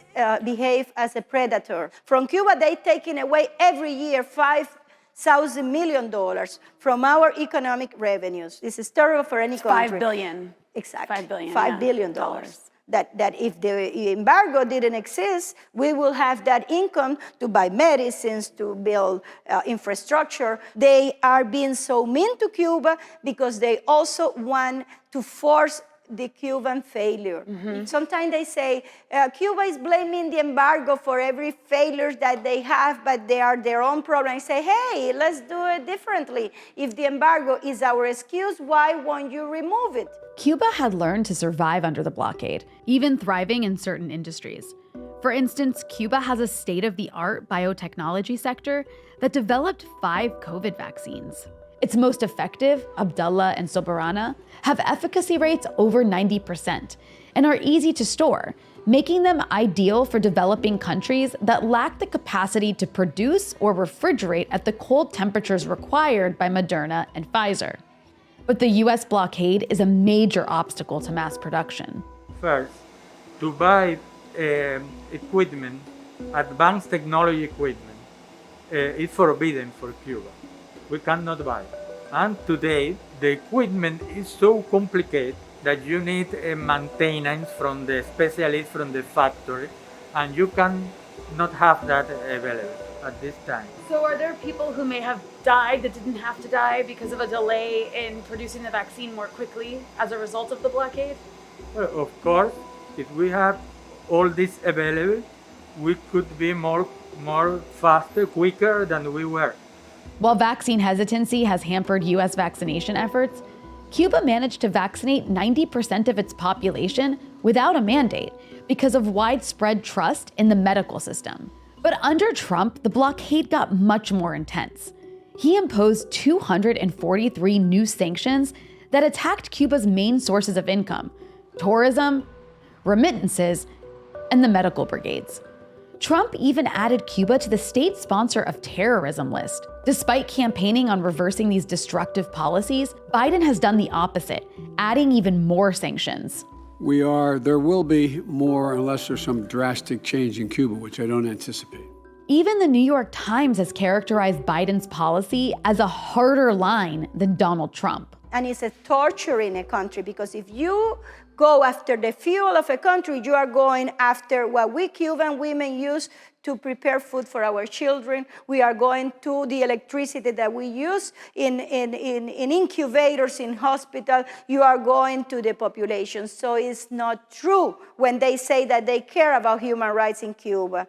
It's not true when they say that their policies is to help the Cuban people. They've been torturing our population, both Trump and Biden as well. The new restrictions, combined with the economic devastation from the pandemic, which brought Cuba's tourism industry to a standstill, caused Cuba's economy to shrink by 11% in 2020. While no one is starving thanks to ration cards dispersed by the government, people spend hours waiting in line for basic items. And that's precisely the point. A US State Department memo from April 1960 makes clear that the goal of the blockade is to weaken the economic life of Cuba and decrease monetary and real wages to bring about hunger, desperation, and overthrow of government. That's why US officials got so excited on July 11, 2021, when a few thousand Cubans protested deteriorating living conditions. The US and its media stenographers immediately exploited the protests, lying about their scale and exaggerating the Cuban police response while pretending there was no US involvement.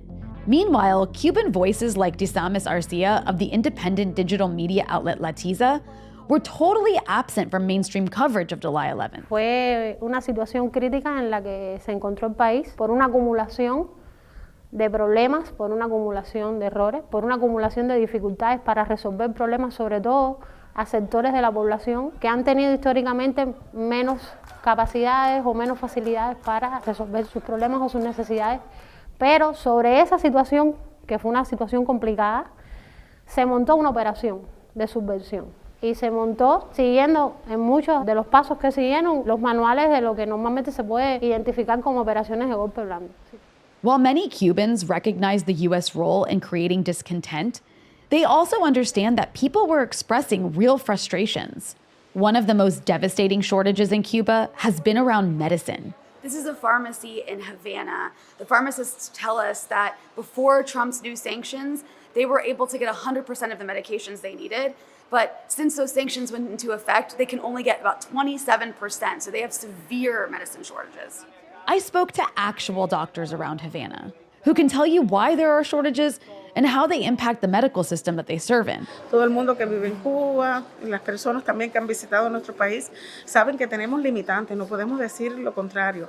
El bloqueo nos ha limitado mayormente la parte de recursos materiales. Debido al bloqueo que existe, hubo que adquirir medicamentos a través de terceros países como China, Venezuela, muchos países de aquí del área, que nos aportaron, nos ayudaron mucho y nos donaron todo material de cura, material de jeringuilla, además la preparación y la inteligencia de los cubanos, que fuimos capaces hasta de hacer equipos de oxígeno, porque no lo podíamos adquirir de otra forma en el mercado mundial por el bloqueo. Even with help from allied countries, the medicine gaps are hard to fill.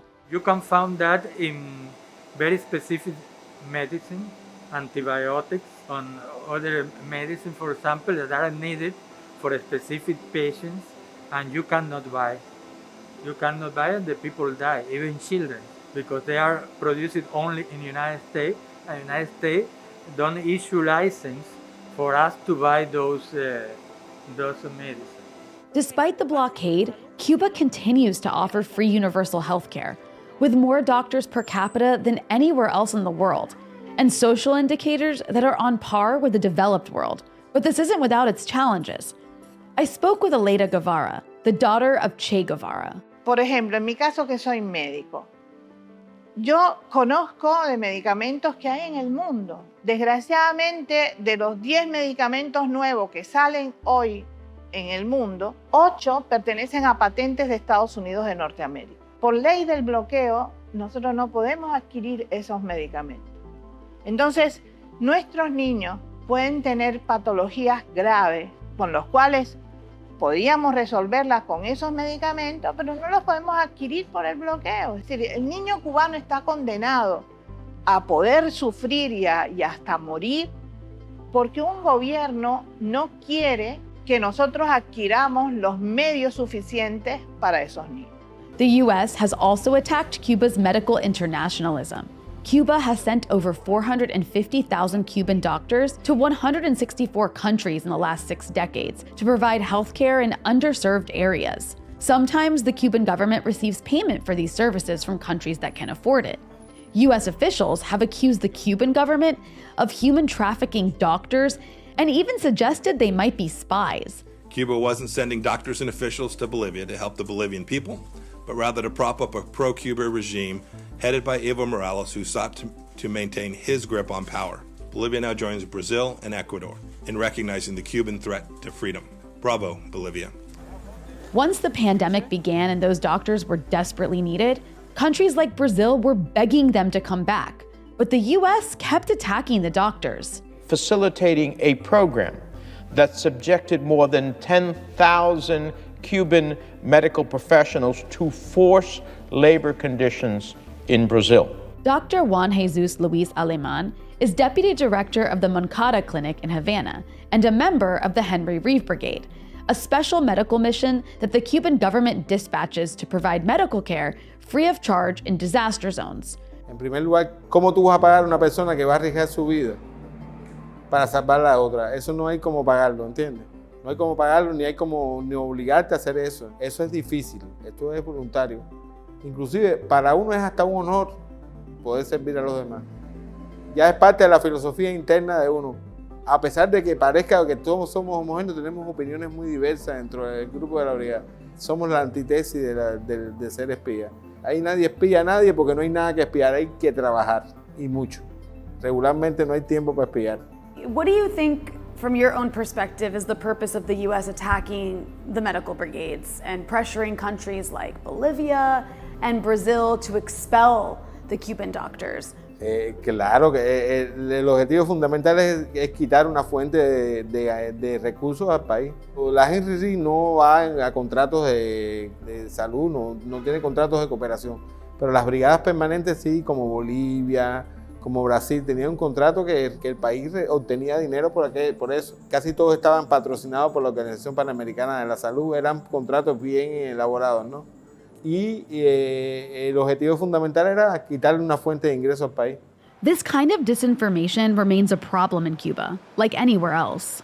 And the U.S. spends millions on anti-Cuba propaganda, mostly based out of Miami, that blames the state for all of Cuba's problems and accuses the government of using the blockade as an excuse. U.S. Congress passed every year $20 million to meddling in Cuba, legally. We are not going to talk what the CIA spent. We are not going to talk about other agencies spend. We are not going to talk about what they grant to others in order to hide the source of the money. But the openly meddling operation.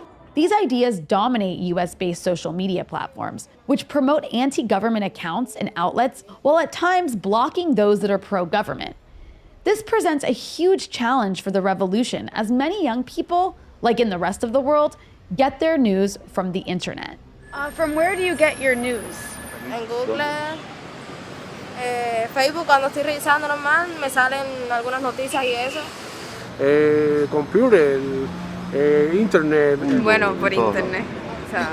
If you get your news from mainstream media outlets or Joe Biden, you might think Cubans have no internet. We're increasing direct support for the Cuban people by pursuing every option available to provide internet access, help the Cuban people bypass the censorship that's being mandatorily imposed. But when I was in Cuba, not only was there internet, it was actually the US doing the blocking.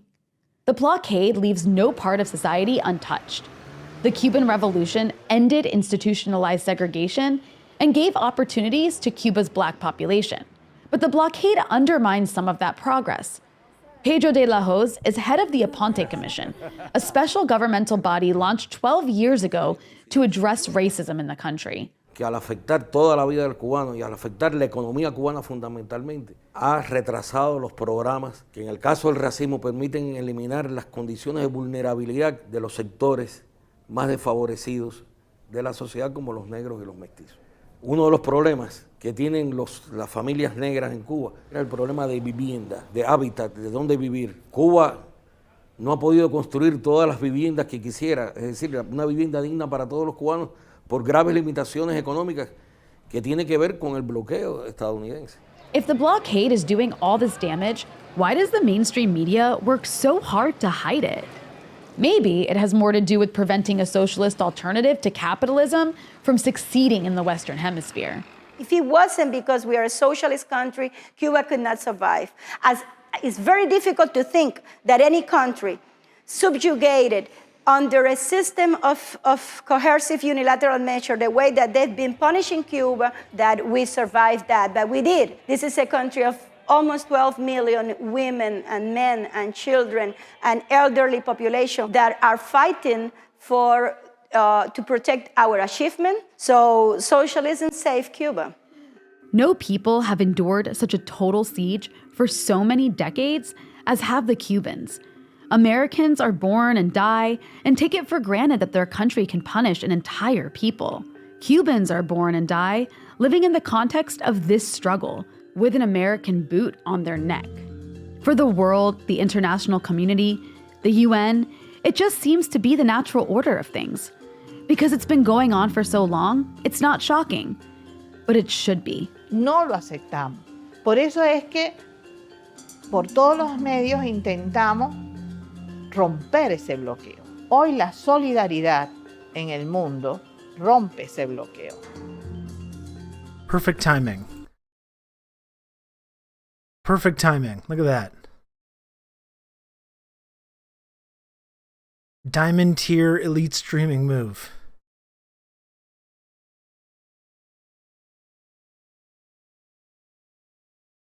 How is that video? Protect Cuba. I was watching a video on Cuba.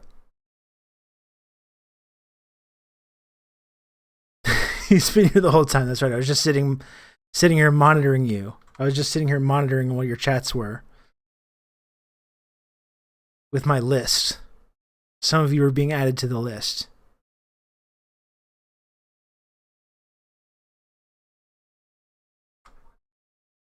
Without naming names.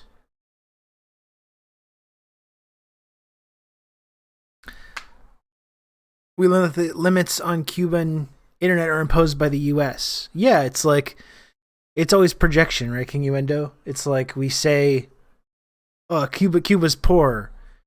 They can't feed their people. People are tired of these economic conditions, this internet blockade, and it's literally America very deliberately implementing all of these conditions on people deliberately and purposefully.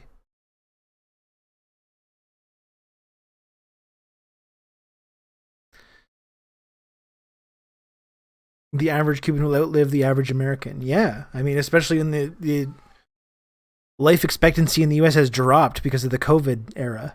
It's literally, so like, you're not even using hyperbole. It's literally lower life expectancy than Cuba right now.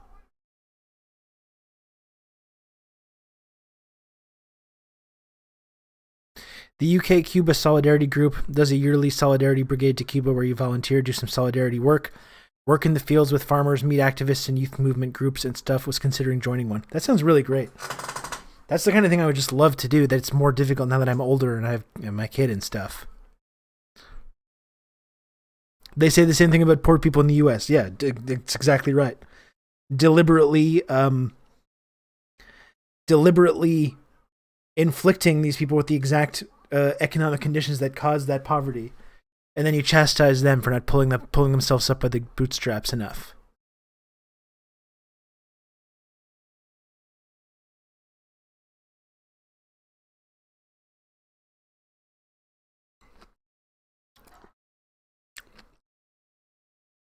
My brother-in-law is Cuban. Once when kicking it with his family, they're all laughing at Cubans' free schooling and healthcare. And they think it's a funny joke. Los gusanos son vergonzosos. Couldn't agree more.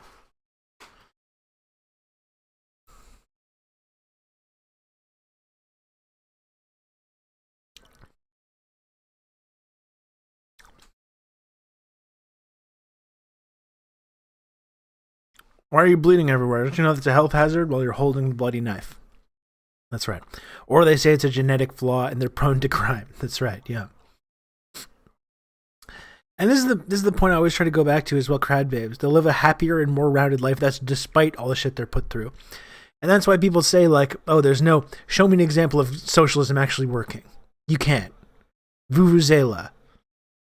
You can't find an example of socialism actively working. Cuba is a perfect example of socialism working wonderfully. It doesn't mean that everything's perfect there. Far from it. But the fact that people have been able to live decent lives in Cuba, that have access to this really great education system, who have their basic healthcare needs met, despite the relentless efforts on the part of the most powerful country, the most powerful government, the most powerful military, the country that controls the entire global economic system. Despite them spending decades trying to overthrow this country and trying to immiserate people as much as possible, this country's still standing and is still thriving under these incredibly harsh conditions. That's socialism working. That's socialism working to undermine this mighty imperialist power.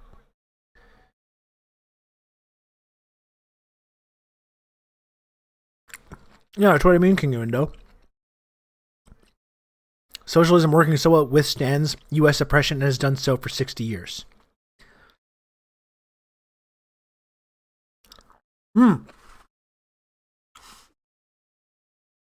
One-party state.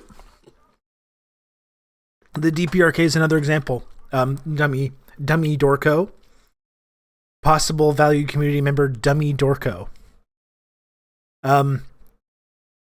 It's something I often talk about. Why we in the Western leftists, why we have such an easy time showing solidarity to Cuba, and when it comes to North Korea, just completely abandoning that and just jumping in on the exact smears that what I was just talking about that we say about North Korea.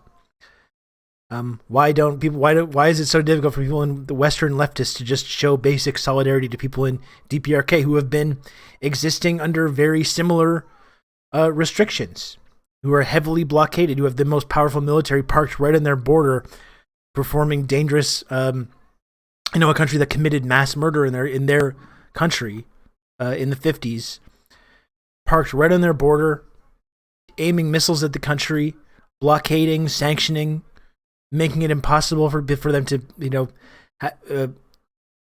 for many people in North Korea to meet basic needs, and then we kind of criticize them for not having enough to eat, or for living in this repressive society which we're imposing on them. For some reason, Western leftists have a really difficult time treating North Korea the same way we treat Cuba, which is silly to me.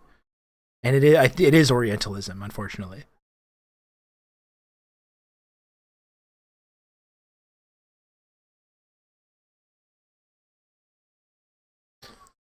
Talking about the one-party state thing. When he's Biggerwig said, it's a one-party state. What? I had this great quote saved up, and I'm happy we were able to kind of like make this all fit together. This amazing quote. This is from a speech by Castro. The speech was on July 26th, 1988. Here's Castro himself talking about the one-party state. And goes extremely hard here. Here's Fidel. He says, and we must say here once and for all that we do not need more than one party. In the same way that Martí did not need more than one party to wage the struggle for the independence of Cuba, in the same way that Lenin did not need more than one party to make the October Revolution, I say this so that those who believe that here we are going to begin to allow parties in the pockets of someone else to organize who? Counter-revolutionaries, the pro-Yankees, the bourgeoisie. No. Here, there's only one party, which is the party of our proletariat, of our peasants, of our students, of our workers, of our people, solidly and indestructibly united. We do not need capitalist political formulas. That is complete garbage. They are useless. Okay, I'm sorry, buddy. I'm just reading a quote from Fidel. That is complete garbage. They are useless, with their penchant for incessant politicking. I was talking about how here they demanded votes in for exchange medical attention. None of these phenomena exist now. We've created our own form of political organization appropriate to the country. We do not copy. People's power is our own form of organization. We do not need to rectify anything at all, given that we have a very democratic system, much more democratic than all systems of the bourgeoisie, of millionaires, of the plutocracy, which is really who governs in general in capitalist countries. Zero lies detected. Zero lies detected. And again, the idea that we have in like Western liberal democracies where it's only a democracy if you have like opposition parties. That's the only way. That's the only way you can have opposition parties. And you have Fidel saying like, what? Why would we have opposition parties? So we have opposition for the pro-Americans, the imperialists, the wealthy, the business. Like, why the fuck would we want that? That's not democratic.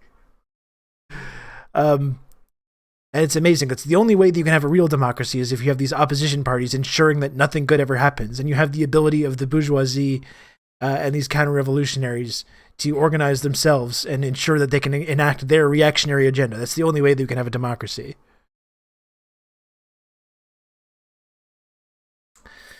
South Korea has a history of kidnapping people in DPRK and coercing them into propaganda tools. Yeah, we know all about this, Politrades nuts. And I'm sure you've seen it. From what you're saying, I'm sure you've seen it, but if you haven't seen it, if you're in the chat and you haven't seen this film, I recommend finding the film on YouTube, Loyal Citizens of Pyongyang, the documentary, which is really will reorient your views of this country and what goes on there and what you've been led to believe about what goes on there. Big Child is silencing and censoring our Chad streamer. He didn't like when Fidel said that's garbage. Wow, I was just seeing if you were going to get upset. What a great quote, though. I really love this.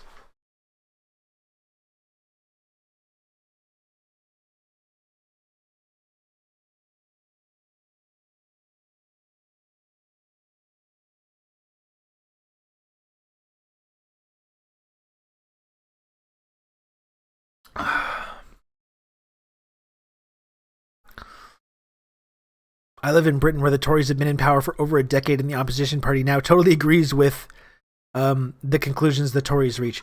What's the stat, Kinuendo? It's like since the parliamentary democracy was established in the UK, how many actual years has the Labour Party been in control of the government? versus how many years have the Tories been in control? It's like absurdly lopsided. It's essentially, it's essentially a one-party state. And the only time Labor's actually been in control of the government is when, like during the Tony Blair era, when they openly embraced a lot of these like neoliberal views that had been championed by the Tories. When you're leftist and you're whining about parties, just know that you've completely swallowed a liberal framework for what democracy is. That's right. If you've accepted this framework of democracy is only Western style liberal democracy, that's the only form it can possibly take. And any system where you don't have this exact framework in place, or where there's no opposition parties, that's autocracy. That's authoritarianism. Despite the fact that these authoritarian countries are often, like in the case of China, actually able to govern the country and actually enact policies that benefit people's lives and actually improve people's standard of living, which all we have here is people managing our expectations downwards. There have been 6 Labour MPMs, 2 of which just took over for the last guy, so effectively only 4. Wonderful.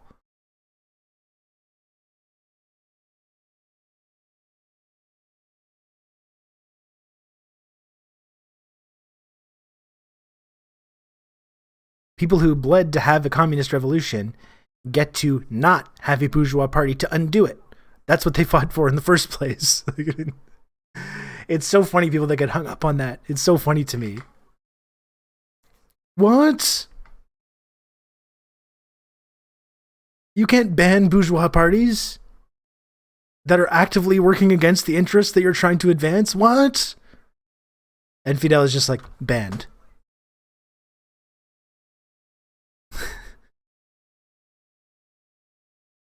Banned. Western leftists will be in a reading group of 4 people and think they understand more about socialism than the 95 million people in the CPC. It is wild. It's always the funny thing when I think about Canada lecturing China. That's always amusing to me. When the Canadian government or anyone in Canada is like, China. And there's literally there's more people in the Communist Party in China, significantly more, than there are people living in this country. And that's when they say, I'm here to tell you right now, we don't care.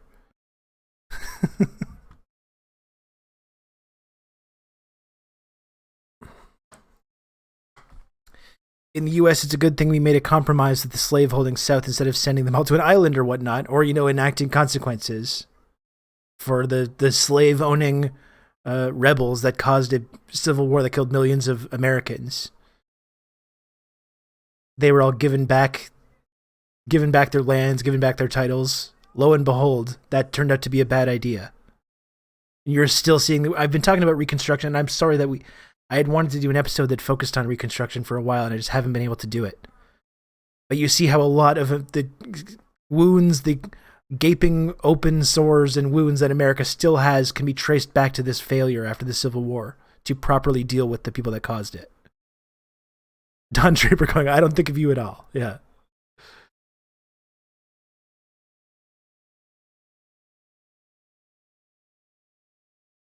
Who cares about what 3 oil companies in trench coat, aka Canada, have to say? We don't care. I'm here to tell you right now. We don't care.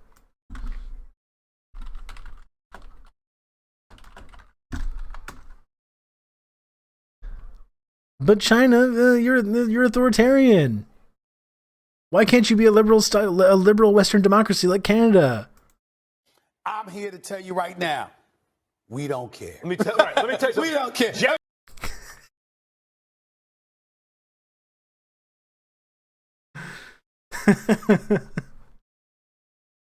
Yeah.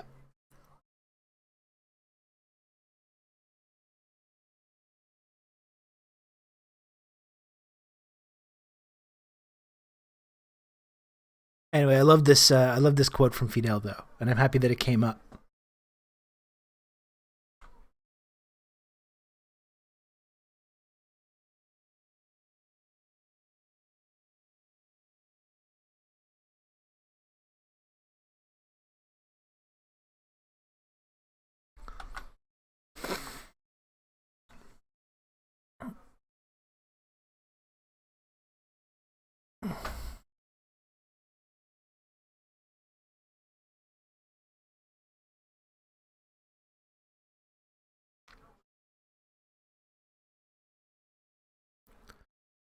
Fidel looks like every dude I saw at college. It sounds like a pretty cool college.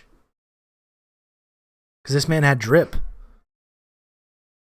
This man had insane drip, Pinklon. What are you laughing at over there? Hey, what are you laughing about over there? Did you ever juice?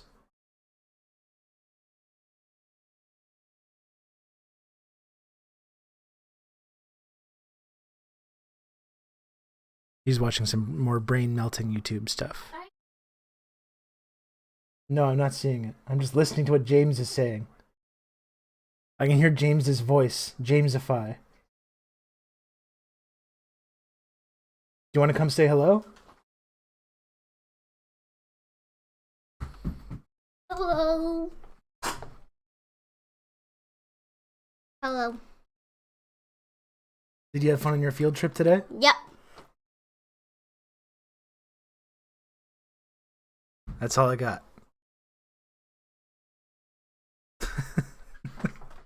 That's all I get. Was he eating goldfish? Yes, he was. Yes. The goldfish I was snacking on yesterday.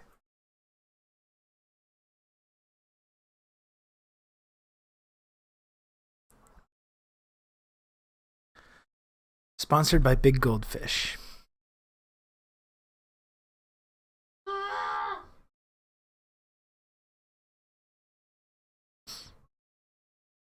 The Goldfish Dad text. That's right. That's what that was.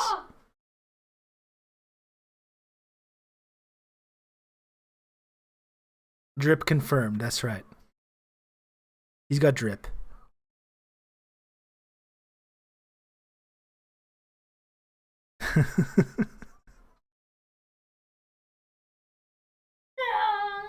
Okay, buddy, don't yell. You can't yell. You have to be quiet. He's watching Jamesify do some kind of GTA 5 video. Oh, hell yeah. Look at this guy.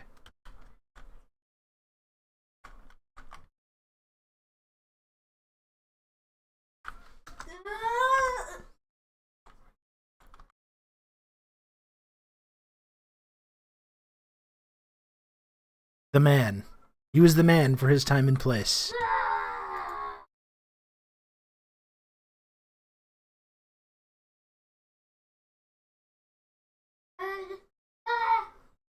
Buddy.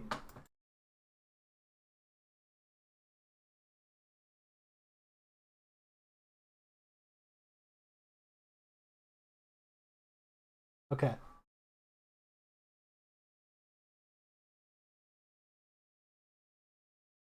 GTA 5, they use better words than garbage in that game. Well, I know, but he watches like these YouTuber guys play it with mods. And they have like all kinds of wacky characters and all kinds of wacky stuff going on.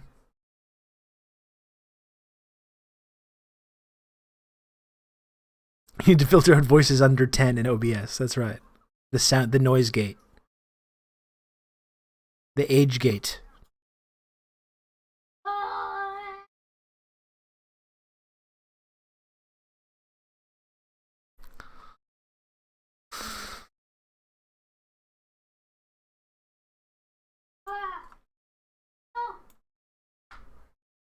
So, if you are new to the channel, by the way, buddy, you have to stop doing that sound. Elliot, you have to stop doing that sound, pal. Well, that's very distracting. He's not stopping.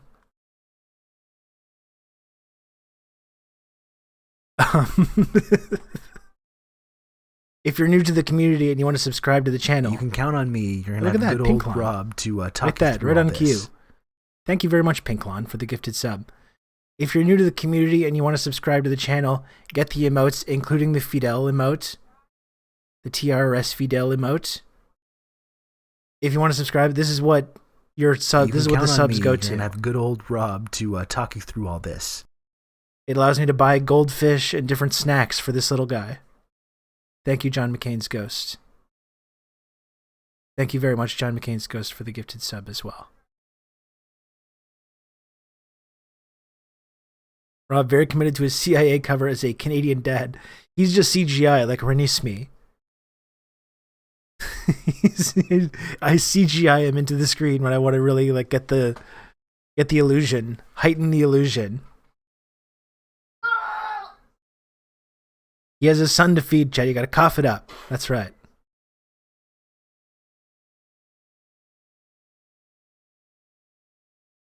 ASMR. Buddy, you have to stop that. Oh my goodness. Stop laughing. No more laughing either. Well, Mr. Galactic. Well, that doesn't mean you need to go, ah! I'm trying to talk here. Ollie, he fell. Okay, but you don't need to make the sound, though, at the same time. Jeez. You believe this guy?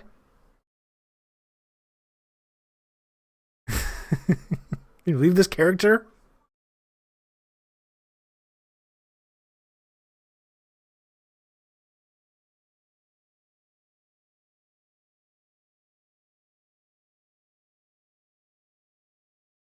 For some reason, I can just imagine a scene from Adam Curtis' documentary describing the shocking nature of CIA propaganda on Twitch that included CGI children.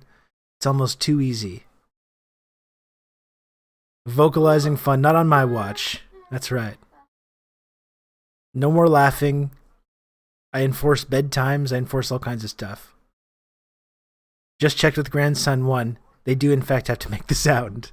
Damn it. Foiled again. What's up, John?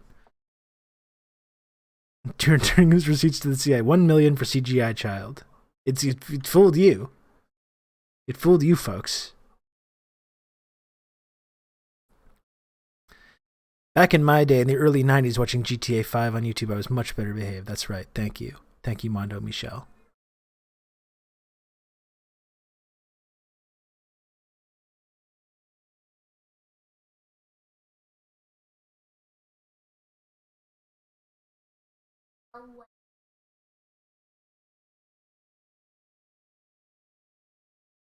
Jesus, guy.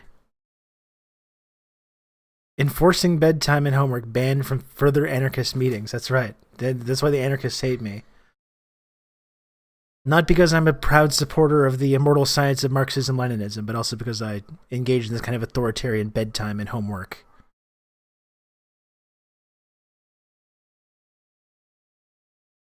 That's the main reason.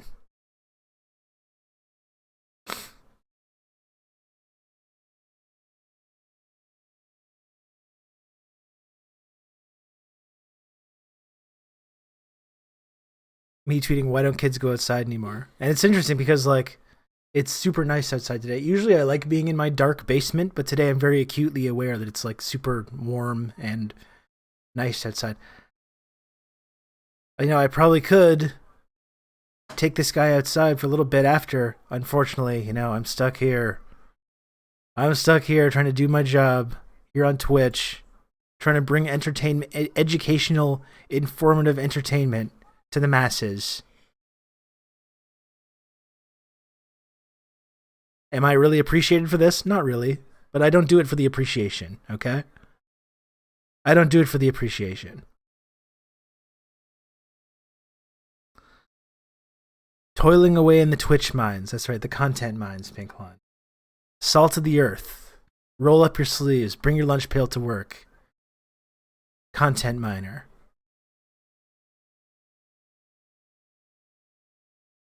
It's chat's fault. I mean, there's just no other way of getting around that. The grind, the Sigma grind set. What's chat's fault? Oh, the fact that we're stuck inside. You can count on me. You're going to have good old Rob to talk you through all this. Hey, look at that. Look at that. An entire year of Squatch Drew. Squatch, thank you for the 12 months resub at tier 2. Thank you, Squatch Drew. And for all the support you've shown the channel, I appreciate it a lot.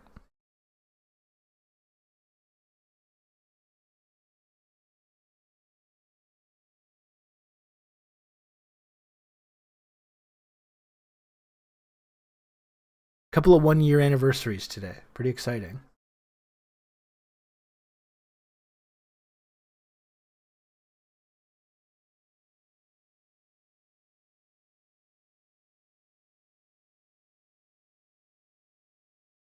Yesterday, Rob taught me how crunchy goldfish are. Must be all the bones. That's right. Yeah, that's right.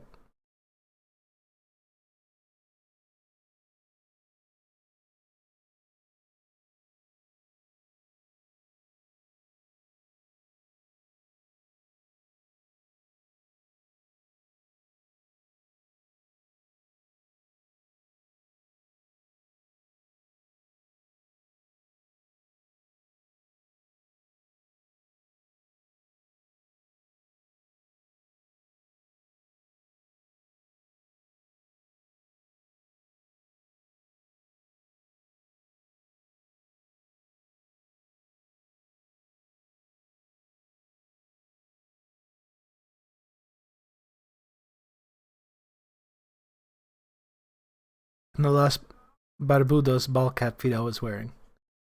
Oh, that's nice.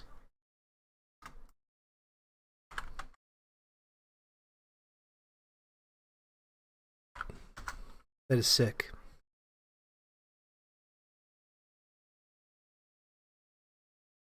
Whoops.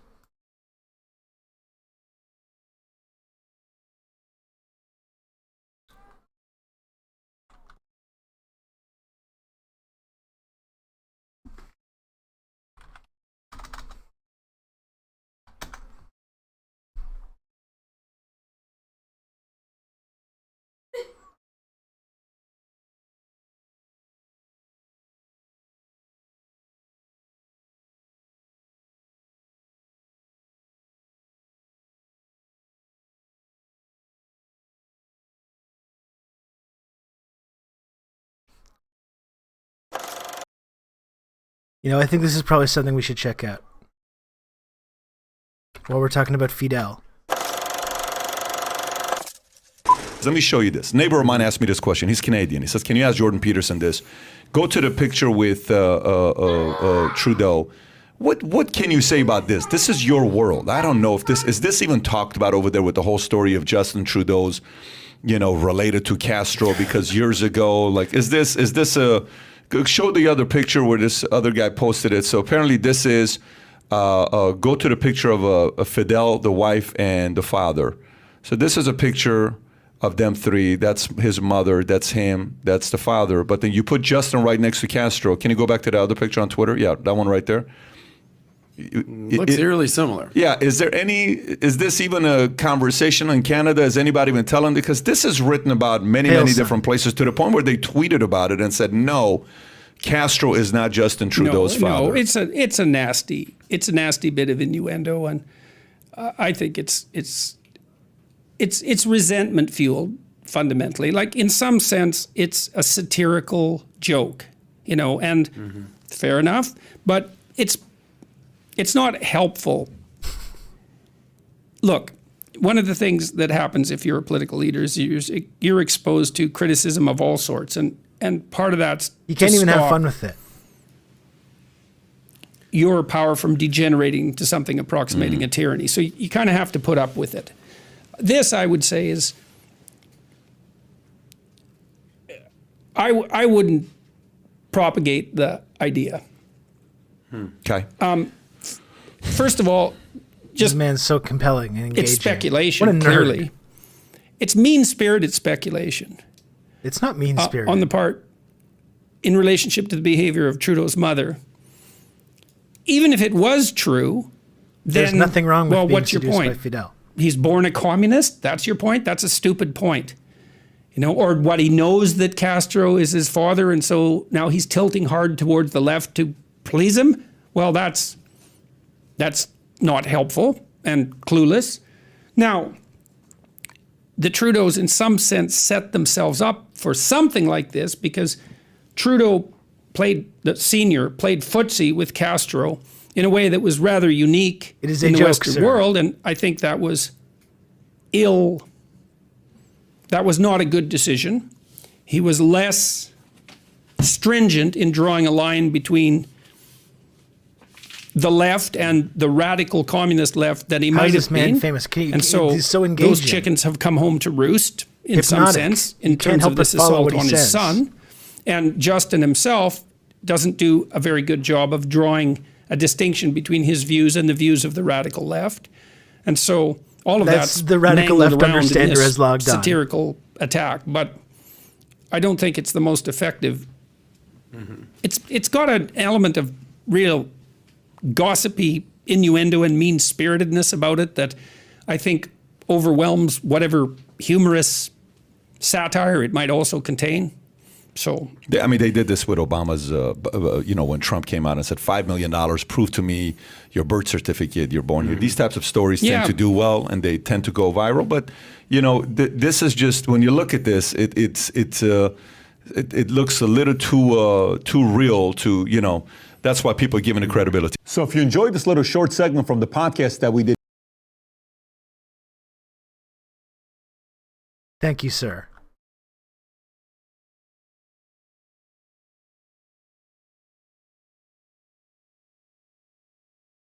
I didn't enjoy it, sir. I did not.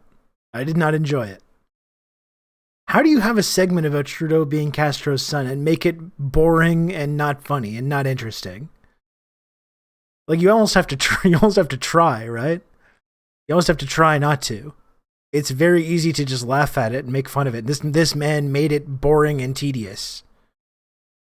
Yeah, they thought they could make some good content. Not at all.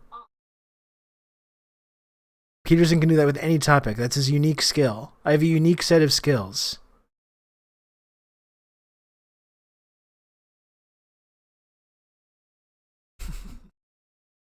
What a nerd.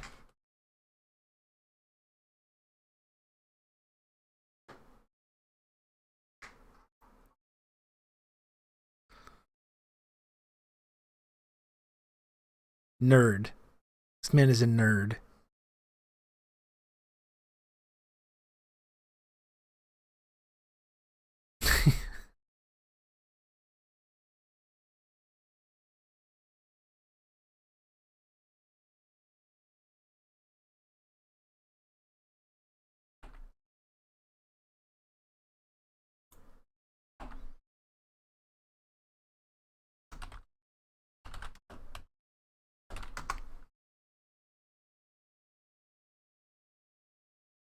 This is the man. He was just talking the other day about how we need to respect manly men and stuff. This guy.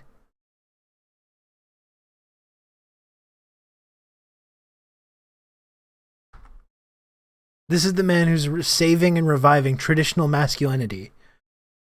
This kind of cultural Marxism has destroyed traditional masculinity. This man's helping bring it back. Have you watched the sitcom clip where the guy comes home wearing the Che t-shirt and the family goes nuts calling him a genocidal maniac? Yeah, the Gusano TV show. We have watched that, grad babes. We have indeed watched that.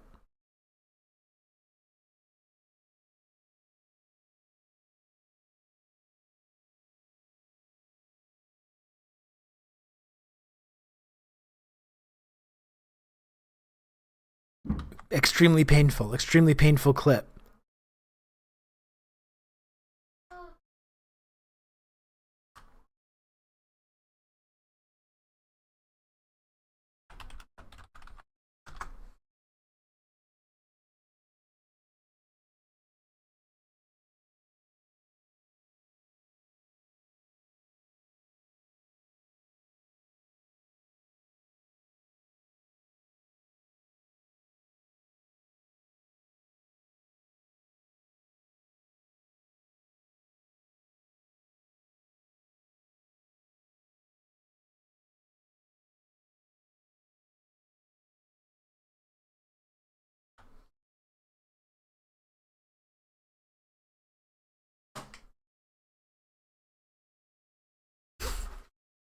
Getting capped by a guy with allergy attack posture.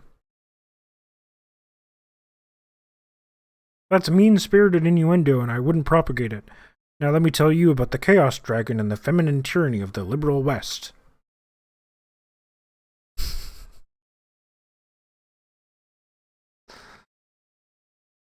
These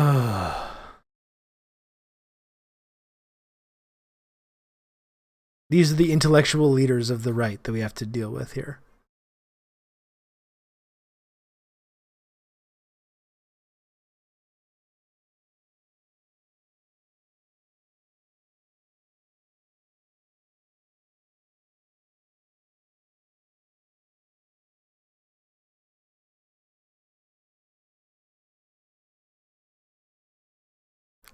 And they're gonna wash us.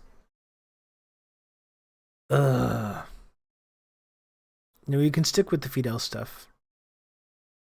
I don't think I've ever seen this. Is this the actual interview? And I believe that it also depends. While we're talking about Fidel. No American journalist has come closer to Fidel Castro than our very own Barbara Walters. She interviewed the Cuban dictator twice in her career. I sat down with her to talk about her times with Castro and what it took to get that first iconic interview. 1977. Yeah. You sit down, the first American journalist to sit down with Fidel Castro. She had a beautiful female translator named Juanita who was with him at all times. And he talked and talked and talked. For hours, this interview? For hours. This was the They actually get show of the all interview, gets, right? is the It was question. one of the most important figures on earth to talk to. How'd you get it? I had very get it. We are the first Americans to cross the Bay of Pigs in 16 years. As I remember, it's the first time. What was your sense of the man? Your feeling is that he's much bigger than he actually is, that he's a big bear of a man. He was always in uniform. I shouldn't say always. The last time I saw him, he was not. He was wearing a business suit.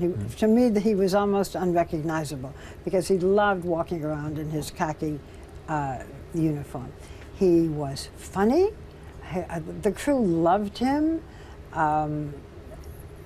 We traveled throughout The crew loved him. The throughout work, the people actually doing their Sierra jobs loved this Mountains, guy. I where he wonder had why. been a guerrilla when he was trying to take over from Batista, trying to get rid of Batista, who was a dictator. And the word charismatic was made for him. You would have liked him, I would have liked him, then you had to stop and say, just a minute. Yes. You know, this is a man who does not believe in freedom of the press, he told me, does not believe in democracy as we know democracy, had political prisoners. Oh, not political prisoners. He was Oh my gosh. Forceful, charming, forthcoming. How did you balance that knowing this century? Did you actually talk about the fucking interview or what? For me, challenge. This is not a why did you, how come? You know, I didn't do that. When will your country and my country have normal relations? Su país y el mío tendrán relaciones normales. Pienso que depende de la buena voluntad de I believe that depends on the goodwill of both parts. Y pienso que depende también. And I believe that it also depends on time. I understand that you have a note in Spanish. It's the Jesus most Christ. difficult interview that I've had in all the days of my life. Why was it so difficult? If you see it in ¿Qué importancia? Why not ¿Qué an answer? importancia? ¿Por qué no una respuesta? What is the importance of my being married or not? And who cares whether I'm married or not? and he finally said I thought this was going to be the what actual we clip. translated And not to the be reminiscence. formally no. We hear he has something like 5 children. We hear he has triplets as grandchildren. But as a person, we know very little about him. I understand that in that day with him, you went to several locations. Well, what we did mostly was travel through the mountains, through the Sierra Maestra mountains with him as he drove his own Jeep. I sat next to him Look with how cool his he gun is. in my lap. Why did he need his gun in there? Why am I asking Right. that now? And hard candies, because he would stop along the way to children and he would give them hard candies. He did not like the personification. There are no pictures of Castro as you go along the way. You know, it's not. There are not the way it is, for example. This horrible when I went dictator to would stop Beijing and you give saw candy pictures to of children. I'm going back a few years. Saddam Hussein and That's Saddam authoritarianism. Hussein. You do not see this. Those children should have does jobs. Not, he did not want it to be one man, but obviously everybody knew who he was. Is that modesty? Because the perception of him is big ego. I think it was part of the whole business about this is for the country, this is not the man. But, you know, he just, I never said to him, how come there are no pictures, but it was not in his personality. So you do this long interview with Fidel Castro, and I read where he wanted to be paid? No, this was, when we finished this endless thing, he said, okay, you should pay me. I said, why should we pay you? He said, because I produced this. He negotiated with the Cuban television to do this interview.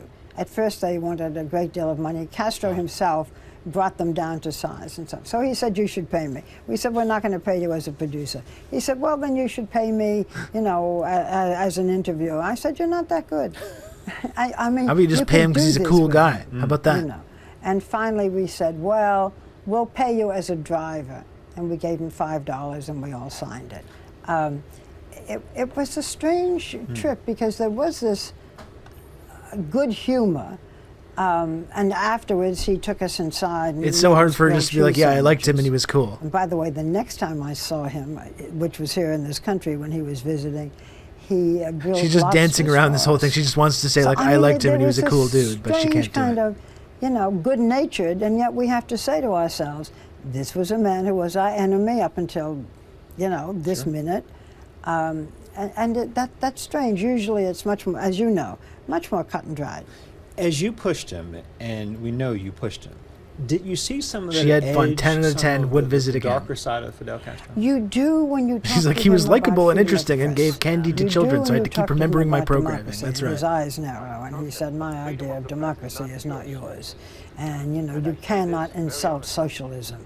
You cannot take apart our system. If you ask us if a paper could appear here against socialism, I could say honestly, no, it cannot appear. You see the toughness of the man. We were not allowed to see political prisoners, and he would turn the tables and talk about our own discrimination. So what aboutism? And then you got into a whole other discussion. You talked He to didn't let them lecture him about human rights? Nearly 30 years later. How had he changed? Well, first of all, he wasn't wearing a uniform. And I said to him, in all these years, I've gotten blonder and you've gotten grayer. It wasn't as important an interview, I didn't think, or as exciting an interview, because a lot had happened and we learned a great deal about him that we hadn't known. So, I mean, I've been trying to do an interview with him since, with Raul. And for a man who likes to talk, because Castro would talk for... Win the hearts of white women, you'll have your communist that we did ran 5 hours, and they ran all of it. This is why I'm out here on Twitch, doing this stuff. Look at me. I'm also handsome and charismatic. Right?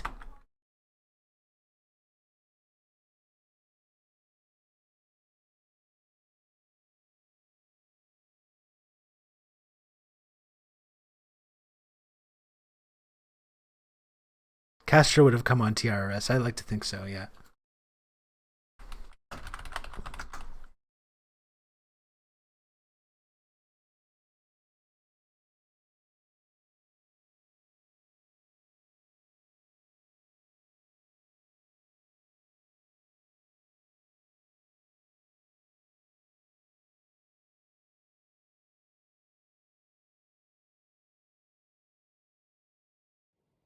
Finally tonight, an excerpt from an interview done by our own Robert McNeil with the late Fidel Castro.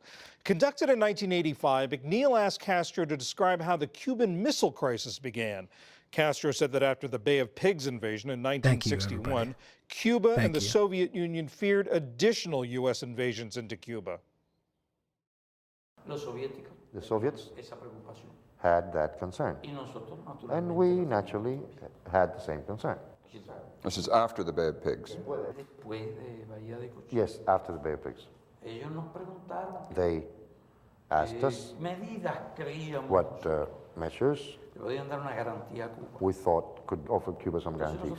The most sure one was the fact that an aggression against Cuba mean an aggression against the Soviet Union. That was the thesis that we put forth. The concrete idea of the missiles was theirs.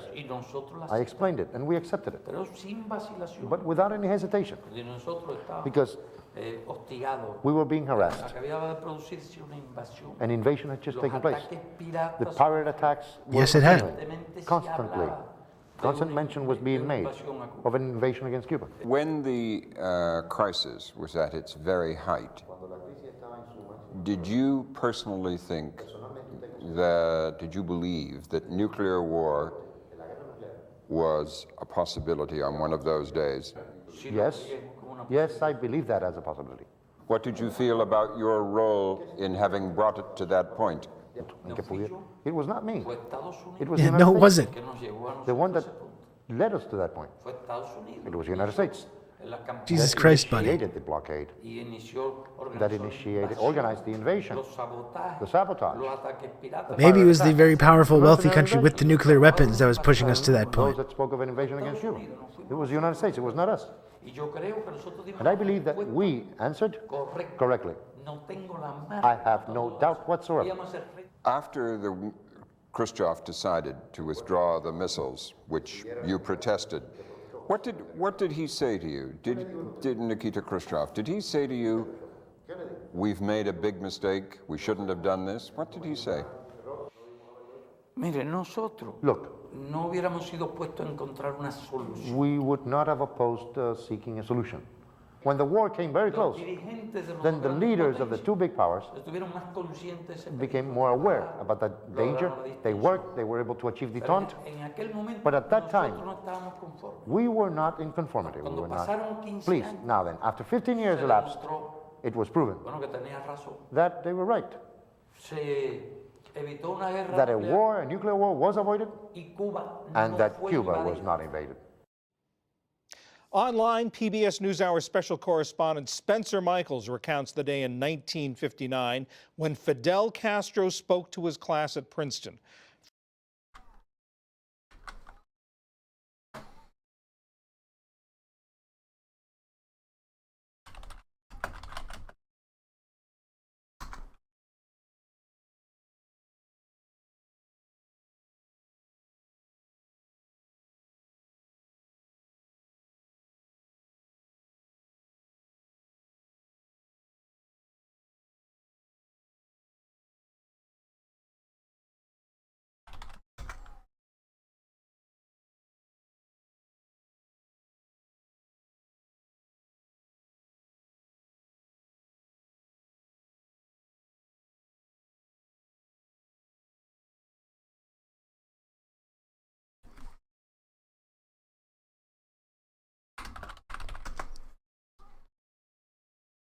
Do you know what?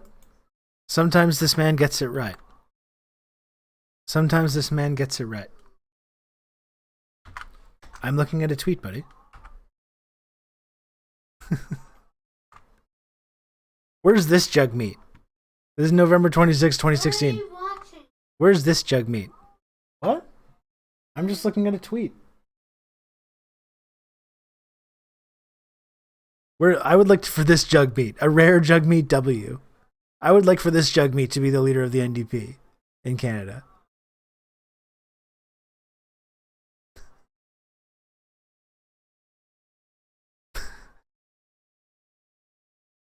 A very rare jug meat W. He would never. Jug meat today would never do this. He would never talk about this. Imagine him doing like a TikTok where he's like pointing to pictures of Castro and talking about how cool he was. That would make me reconsider maybe voting for the NDP at some point.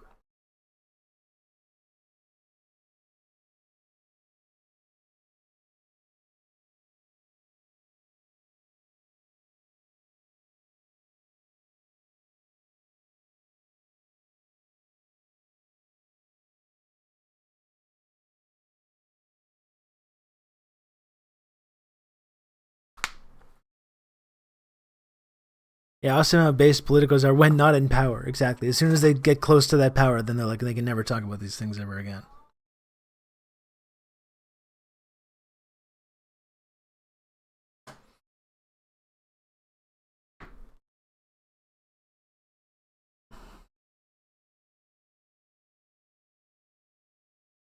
When is this tweet from? It's from 2016. November 26, 2016.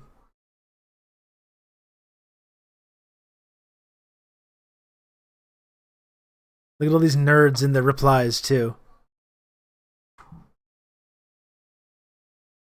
Delete this tweet, Candace Malcolm. Journalist, best-selling author. Founder and editor-in-chief of True North. True North Center. When God keep our land glorious and free. Fucking cursed bio. Delete this tweet, read a book, and apologize to the victims of this evil madman.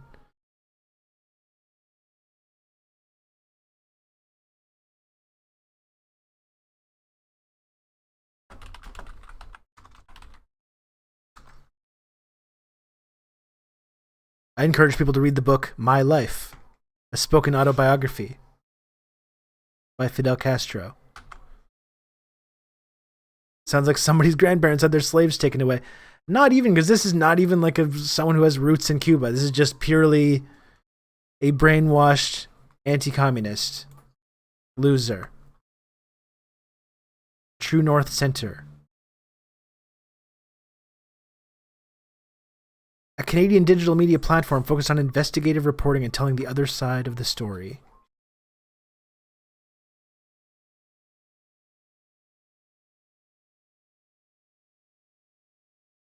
It's like pro-trucker convoy stuff.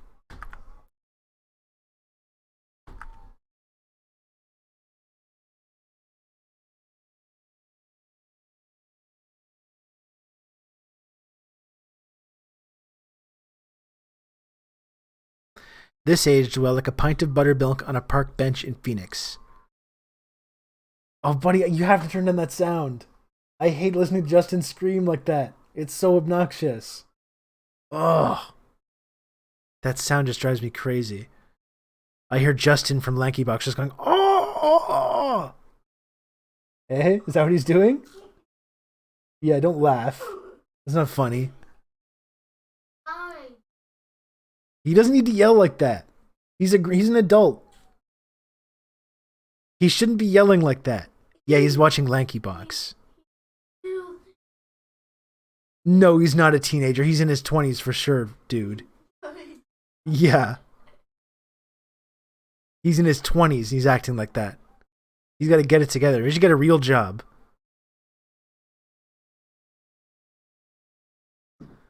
Are you completely crazy? He was a dictator who held his people back for years, ruined the country, and kept them in poverty. I've seen it with my own eyes, and it wasn't pretty.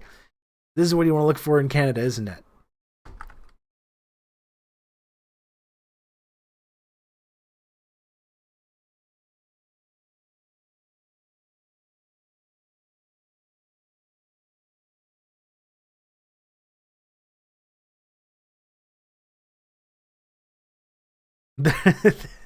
There are some funny responses though.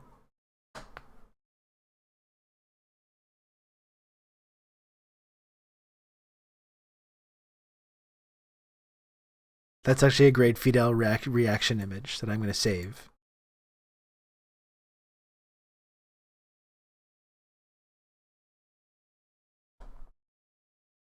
Ah. Shit. I don't even want to look at the quote tweets.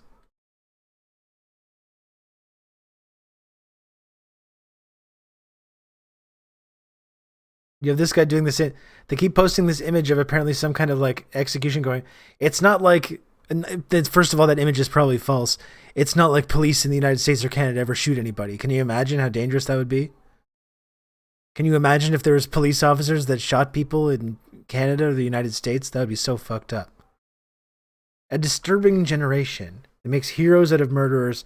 People are so poor in Cuba, it's unreal. 4 hotel workers stopped us now so if we could find, kind of leave them the remainders of our shampoo or anything we could leave with them. Let's not examine any of the reasons that might be. You've just become an elite member of the Friendship Triangle. Oh, goodness. Oh, my goodness. Jameson. Thank you very much for blessing the Fidel Zone with 5 gifted subs. Thank you, Jameson. Very kind of you. I'm sorry about the Lakers. Listen, I know we like to have some playful ribbing about the sports. I'm sorry about the total shit show that the Lakers season was. I know that's not fun for you. Now I'm rubbing salt in the wound while you're gifting subs and I'm being mean. That's a nice thing to do. That's nice. There is room for you on the Raptors bandwagon, though. Okay? The Raptors are the feel-good story of the NBA playoffs. I don't know if they're going to win against the Philadelphia 76ers. I don't know if they're going to pull off the upset. It is on the table. It is a possibility, though. I'm just glad that the season has been put to a merciful death. It has not been good. Yeah, it's been pretty bad stuff. It's been pretty bad stuff.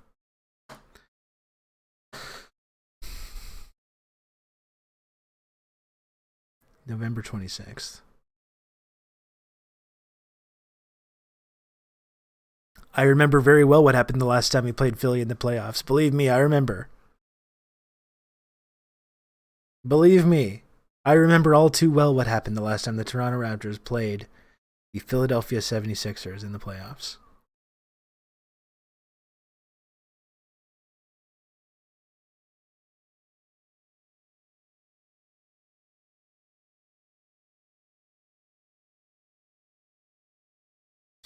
Dude, those who were executed after the revolution were enemies held in trial and clamored by those who were tortured by the same abusers, many who were former cops during Batista.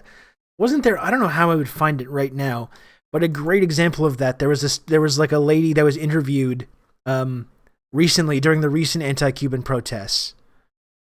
And she was like, my father was killed in under the Castro dictatorship. It's unbelievable, this oppression that's been happening in this country. And she found out, and like it came out later that her father was literally like a police chief under the Batista regime that like killed and tortured people. And it's like, no one cares, lady. We don't care. We don't care. Plus, did you see the Mickey Mouse shit that the press did to Coach Vogel on his last press conference? Informed him that he was going to be fired the next day. Just bullshit stuff from the front office leaking it to Welsh. Yeah, I saw that. That was unbelievable. Poor Vogel, too. It had nothing to do with him. It had literally nothing to do with him. A very good coach who did not put that team together.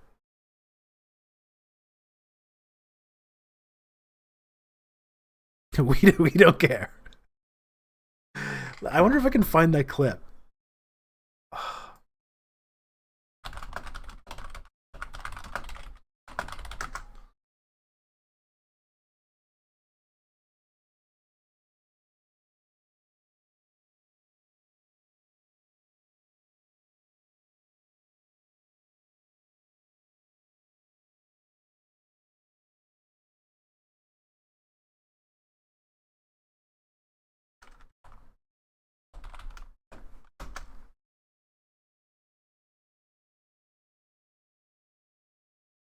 God, that was so funny.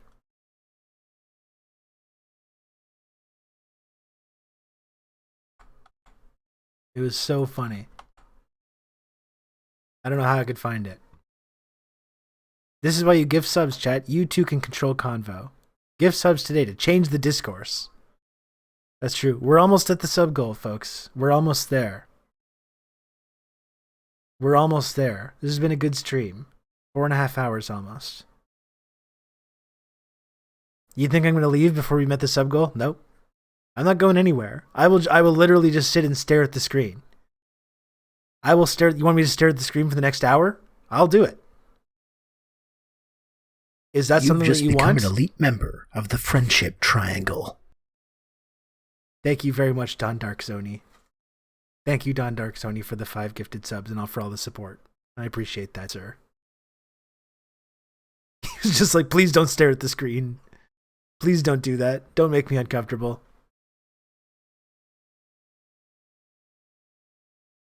Stare stream. I can just do it now. I'm not going to go right away. You don't need to gift subs to end the stream. I'm not going to leave right now.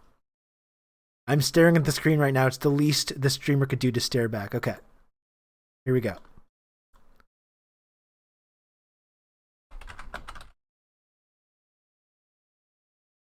Let's see who cracks first.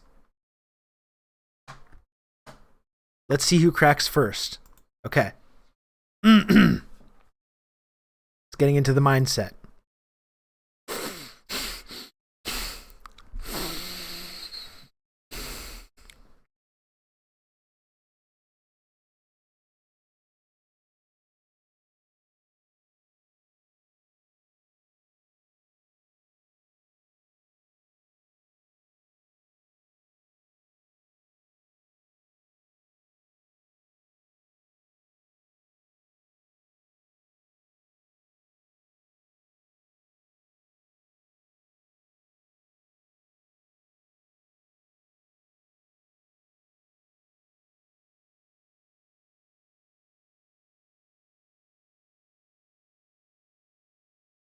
Grandma's house.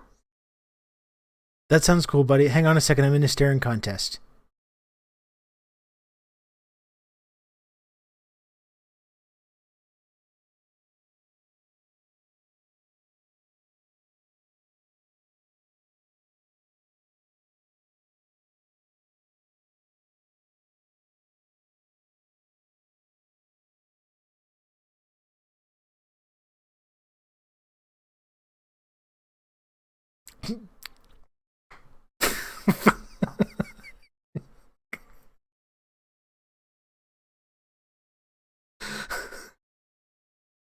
Gee, Club, I thought you were staring.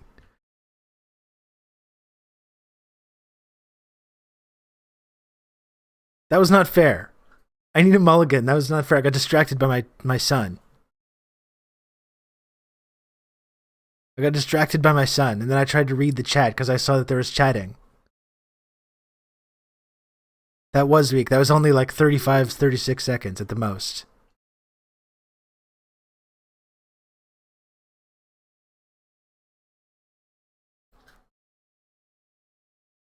I think I went up in viewers during that. When I'm talking about seriously important, like, discourse and news and politics.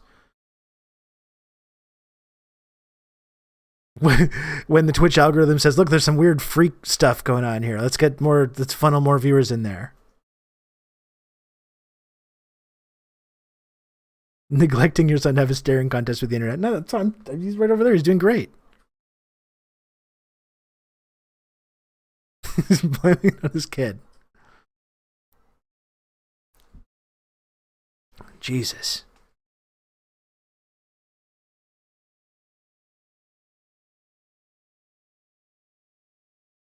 That was a pretty weak effort.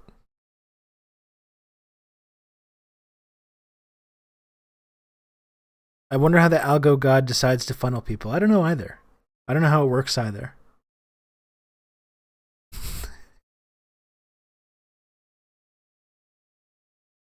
Look, we can do a double stare.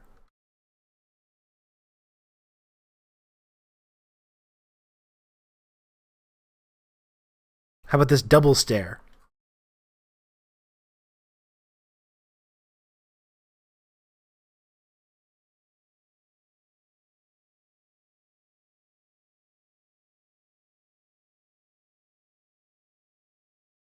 Grandma's house. That sounds cool, buddy. Hang on a second. I'm in a staring contest.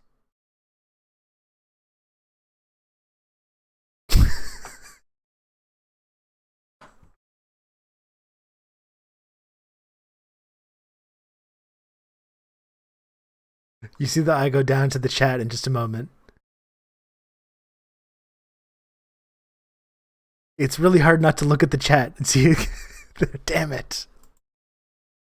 Damn it.